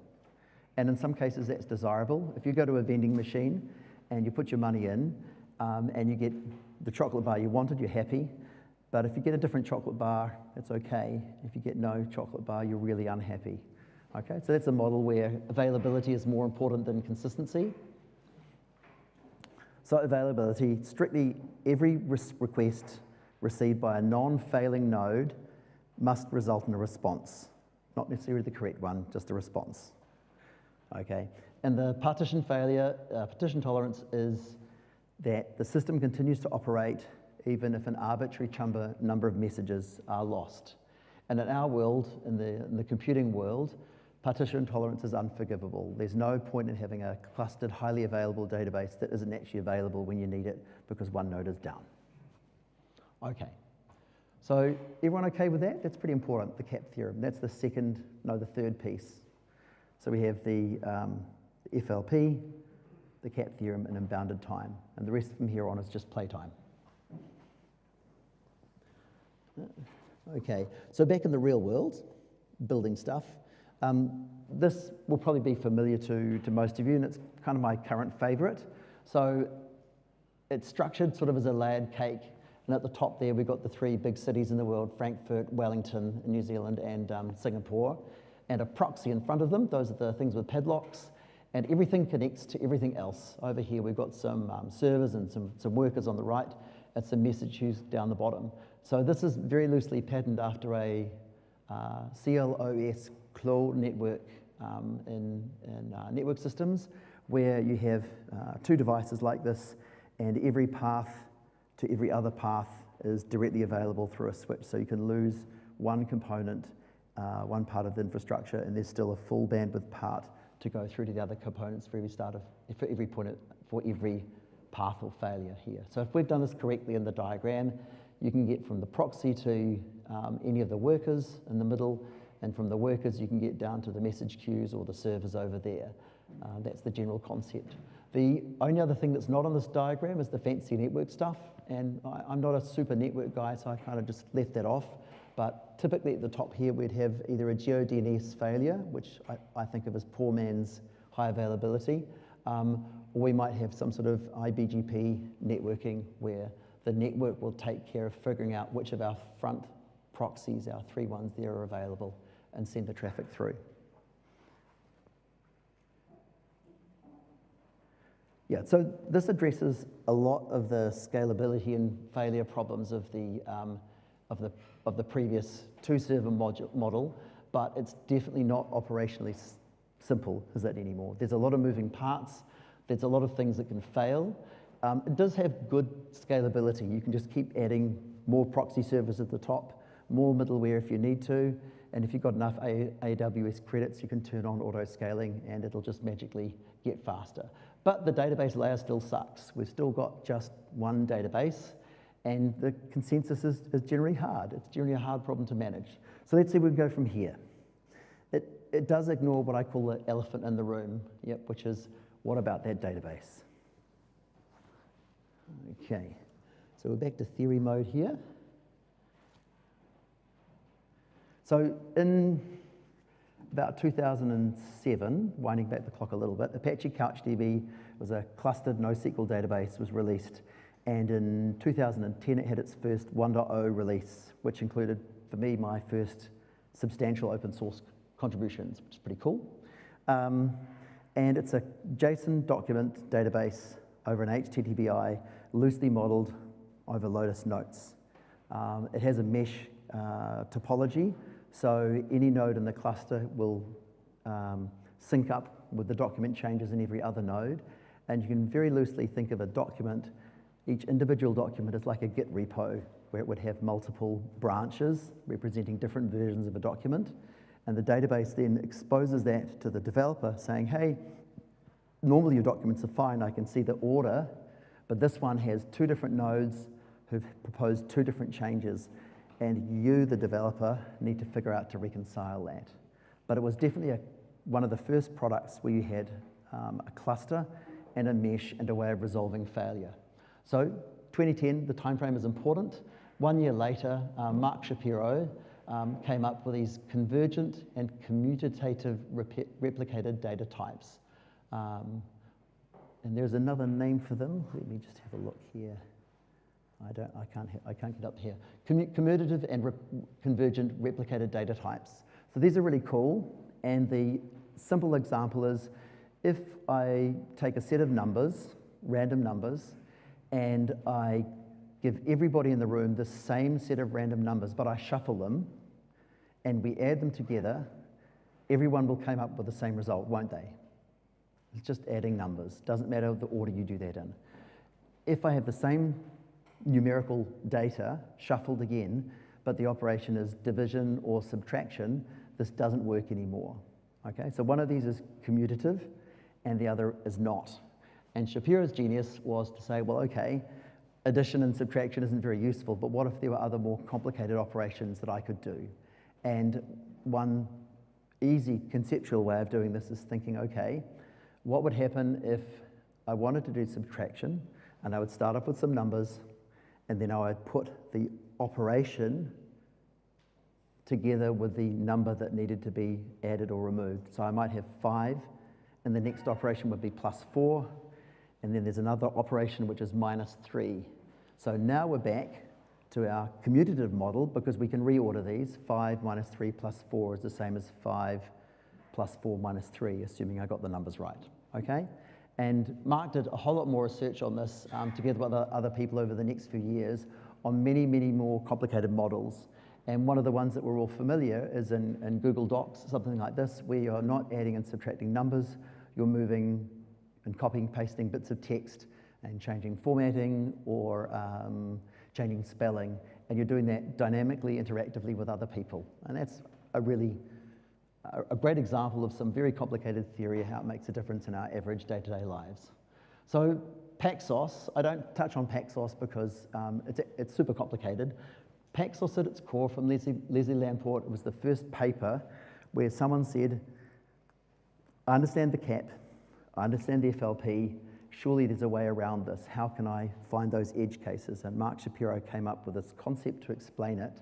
The island of Paxos, a fictional Greek island where they needed to agree on stuff in their parliament. And Paxos is renowned for two things. Firstly, it's provably correct, which is an amazing piece of work. And the second one is that most of the implementations are not sure if what they implemented was what was in the paper. So not provably correct implementations. And in 2014, Diego Ongaro and John Ousterhout, so John is famous for two things in my world. Firstly, the Raft paper, but also he wrote what I call the Spaghetti book. And the Spaghetti book talks about how to structure programs correctly. And it's very good to give to managers who don't want to give you the time to structure programs correctly. And the first 15 pages explain that it's cheaper to do it properly. So it's a great book to read. You only need the first 2 or 3 chapters. So John and Diego came up with the Raft algorithm, and there's this cute little logo on the right. And Raft is different because Raft was done, they decomposed the distributed systems problem into 2 separate things, and they said, what would happen if we tried to make it easy to implement? If that was our goal, not to prove the parliament is correct, but to make it easy to implement. And the result is in Raft, there was a flood of people doing these cluster implementations, and there's typically at least one, if not two, implementations of Raft in every single programming language under the sun. And that is not the case with Paxos. So, oops. All right, so Raft in a nutshell, it's what we call a replicated state machine. So some of you will be familiar with state machines, others will not. And the canonical example of a state machine is some sort of vending machine, a coffee machine. It's standing there in front of you, it's waiting for input, and you press a button, coffee number 7, nothing happens because it wants money. So the state has changed from an empty state to you've picked your order, and the only transition, the next transition you can have is you can either cancel your order, move back to the empty state, or you can put money in and it will move to making coffee, hopefully. So you put your money in, the state changes again, and a few seconds later, out pops your disgusting corporate coffee. You put it to one side, throw it in the bin, and decide to have a mochaccino instead. It's now the empty state. You select your mochaccino, because chocolate makes anything taste better, and the vending machine changes state again. You put your money in, the state changes again, and out comes the drink. So the state machine concept, we can apply that in the same way we had our ordered numbers using operations of add and subtract. You can do this for generic data. You can have a key value store, you can have rows in a database, in a SQL type database, anything you like.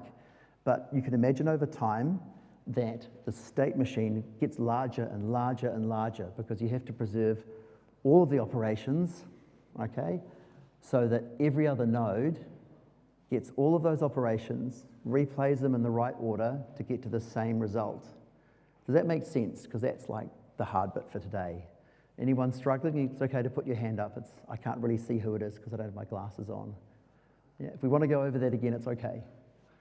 So replicated state machine, ordered states, every node accumulates these states, and after bounded time, there it is again, after bounded time, we replay all those states, and everyone should arrive at the same result. We don't need to communicate the exact result between everybody because the state machine will do that for us. So long as we have the same states and we apply them, they end up in the same place, okay? So we agree on these ordered transitions. The two parts of Raft is the trusted leader election. We have to have a leader. That is the person who decides how long our term is. So you can see there's the influence from the Paxos paper. It's a term of parliament.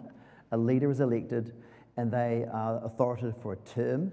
And at the end of that term, then hopefully we have another election, and ideally that same leader stays in place.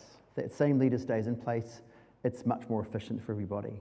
But if the leader isn't available, if they're slow to respond, which is the same thing as not being available, then we will elect someone else, okay? And that will be the new leader, and then for this term, they will receive all the rights. They will be the ones proposing the replicated state machine to the other nodes, okay? That's one bit, the leader election. And the second part is log replication.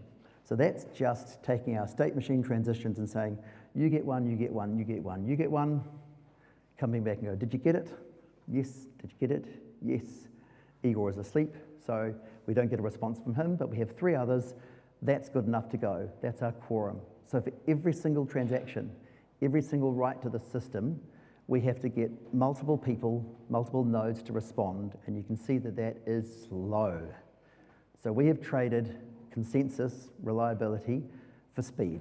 And sometimes that's good, and sometimes it's not. Okay, it's not Byzantine, and by that what I mean is, you remember earlier I said Byzantine is one of our generals might be a traitor. Raft avoids Byzantine failure mode by saying, I decree that all nodes are trusted. Problem solved. Great, okay? So there's a little caveat in the Raft paper, which is, what does that mean? What does a trusted node mean? And what it means from Raft's perspective is, you as the node will reliably store your data on disk.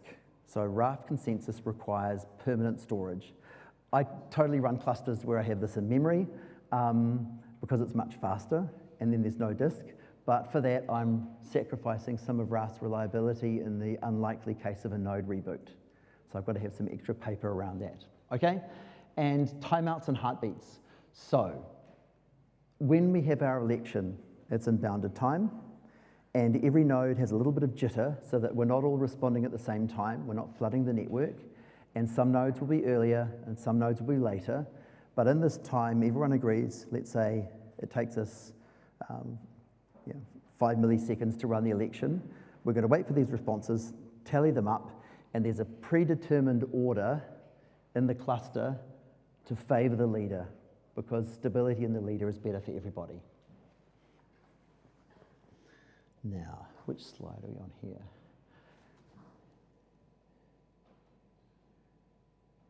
All right, so let's have a bit of a look here. What does this look like in practice? So the first optimization we can make is that reads do not need to go to the leader. Everyone has a copy, and within our bounded time period, a follower can say, I have the data you need. I can return it from cache, and so long as the leader hasn't sent me an unacknowledged write, that data will be valid, okay? So we can redirect all the reads to other nodes in the cluster. The leader has to handle the writes, accepts the writes, thank you, issues to every single node, 1, 2, 3, here is the new state, and the new state transition you need to account for. And the nodes then reply. The leader now has confirmation that the cluster has accepted its write, and it can turn around to the requester and say, yep, we got it, your data is safe. It's slow. And we just keep going around in this circle on the right here. Followers acknowledge the data, the leader then receives a new write, background we go, waiting for everyone to respond, and round and round and round we go like that all the time. So we've solved our clustered database problem. That's fantastic.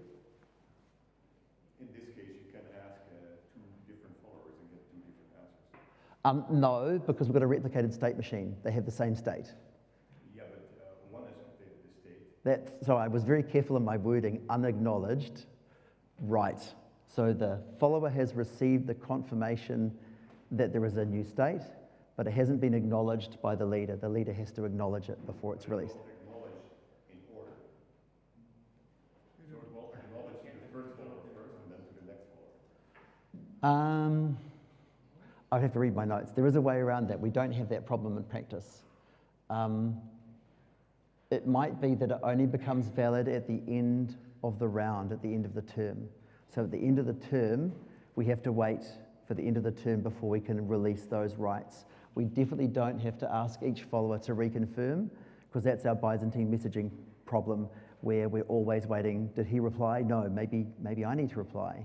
So from memory, I think the way we solve that is the writes are acknowledged by each node, but they're only available to consumers at the end of the round. That's our bounded time period again.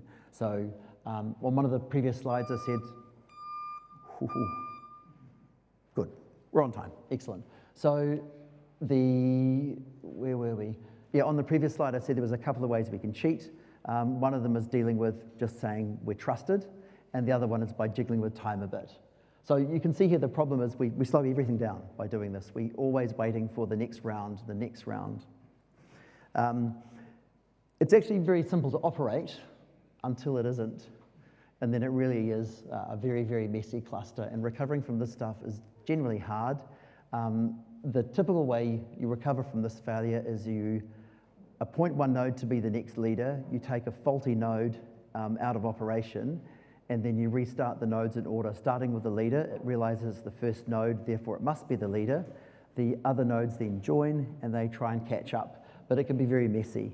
And when it goes wrong, this is typically at the heart of your very important infrastructure, and it becomes an absolute trash fire. Problems are cascading failures, causing downstream effects in other applications. And the other problem is obviously performance-wise, it's much slower.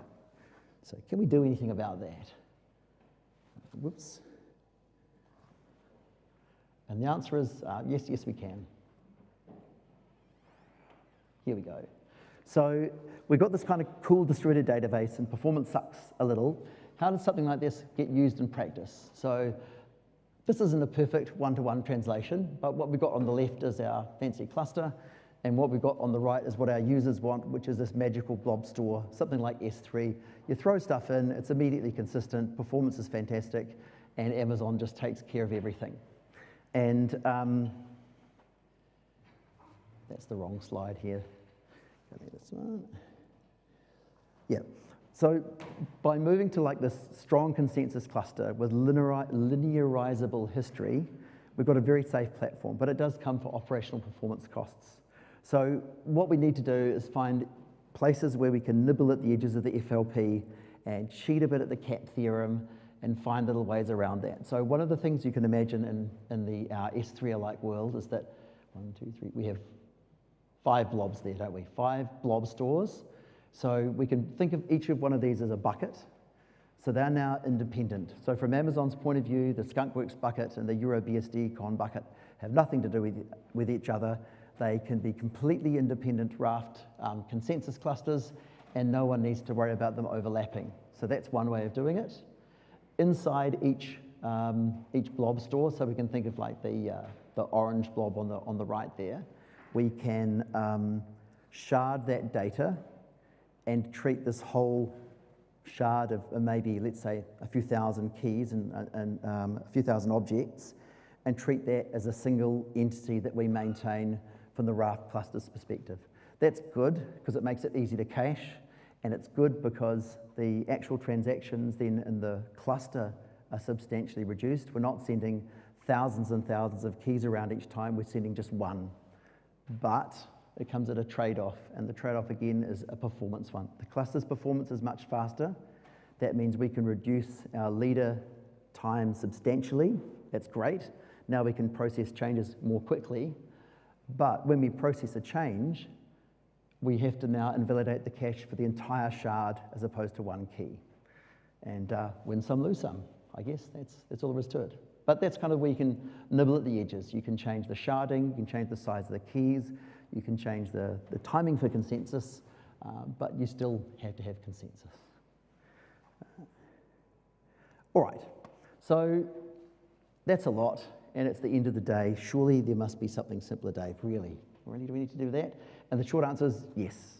It's a lot to digest, a lot to think about, and in practice you can get away with ignoring almost all of this and just pretending everything is a queue, okay? Just a simple queue. And you fill up the queue, that's incoming writes. What do you want to do when the queue gets full? Can you dump the requests? Can you ask the client to retry it? Maybe you can put them in some other system. Maybe it doesn't matter that the writes are acknowledged in 3 microseconds. Maybe it's okay to be 5. Doesn't really matter. Maybe you can play with time. And I use that all the time to reason about it because this stuff makes my head hurt. And I just pretend it's a RabbitMQ or another queue like that. Put stuff in. What is the predictable mode of failure that I want to see at the end of it? You can batch writes. And again, that's another trade-off. But the trade-off is happening outside your cluster. It's happening at the client end. And maybe that's good. Maybe that's not. And you can have smart clients that understand the cluster topology. So they will do things like directing the reads to the appropriate node because they know it's a follower, and directing writes only to the primary cluster node because they know it's the leader. And that's the model for Foundation DB, which you can ask me about afterwards. It's an amazing, amazing distributed database. And you can reduce the need for quorum, which is what I talked about before with the blobs. You can have partitioned writes. We can coalesce quorum updates so that we're processing less traffic in the cluster. And the other one I forgot to mention is it okay to lose data? And sometimes it is, yeah. So great example, any sort of web cache, it really doesn't matter if you lose some data. The next request will backfill it from the appropriate place. Okay, and that was a secret hack. Squint hard, it looks like a queue. So if you take 3 things away, I only want you to remember the CAP theorem, Fisher's impossibility result, and inbounded time. Because most of the time when people talk about CAP theorem or FLP, they forget the inbounded time piece. And that's actually important, but if you have infinite time, most of these problems are okay. So inbounded time. All of this consensus stuff relies on thinking about what is possible in a fixed frame of time and what happens when that clock runs out. What do you do with the data in your queue? Okay, pretty sure that is the end. And there's some buzzwords for you to take away. Just try and roll that off your tongue. Okay. It's not technically correct. It's just everything I put in the talk. So finally, thanks to my artist, my crony artist who helped me with all the slides. I hope it made it a little more interesting to look at than my normal walls of text. And remember CAP, FLP, and bounded time. There we go.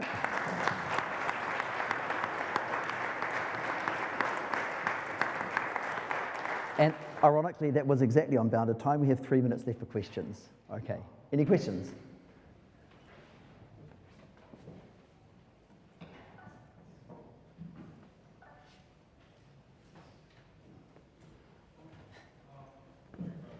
You can speak up and I'll repeat it. There's a mic.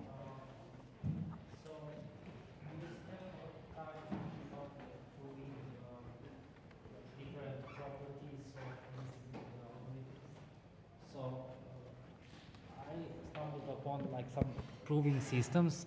Thanks. Okay. So you spent a lot of time like discussing proofs of like certain properties of distributed algorithms. What's your opinion on like there are several proving systems, for instance TLA plus, or like more formal proving systems like Isabelle or Lane 4. Do you see some practical use case for these kinds of things? Yeah, totally. Or it's, yeah. Yep, so the question is, and so in academia there are tools, TLA plus, Isabelle and Coq for producing proofs from algorithms, and Raft and Paxos, to my recollection, are 2 where they have been proven mathematically with these automated tools. So that's a pretty cool thing. You write your algorithm in a certain way in a program-like fashion for these tools, and then they will go through and prove that the properties you requested, the ordering of writes, for example, the validation of reads, always returning the last writes, are actually correct. So yeah, they do that, and it's pretty awesome. Yeah. I think in Amazon as well, they have taken some of these proofs and then translated that, or transliterated maybe is a better word, into actual code to use to run their systems. So, Jan, you have a question. Why can't you acknowledge your right in the Raft algorithm as soon as a quorum of the followers has acknowledged the right? You confirm so the question was, in the Raft cluster, before the term has ended, once a quorum of followers has confirmed that they've received the write, why can't you acknowledge to the user? And we do. The difference is what happens when somebody else wants to read that data. And from my recollection, they have to wait till the end of the round for that write to be available, because each individual follower does not know yet that that is being released to the world. Yeah. So clocks need to be in sync. Whew, I can't answer that. So yeah, it's a great point. Do clocks need to be in sync? And the answer is some companies like Google put atomic clocks in all of their distributed systems so that the clocks are in sync. Yeah, yeah. Which is another physics problem. Exactly, yeah. If you have a trusted time solver, especially one as precise, you can have very short delays. One point. So the bounded time is so strictly relevant with these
and magenta.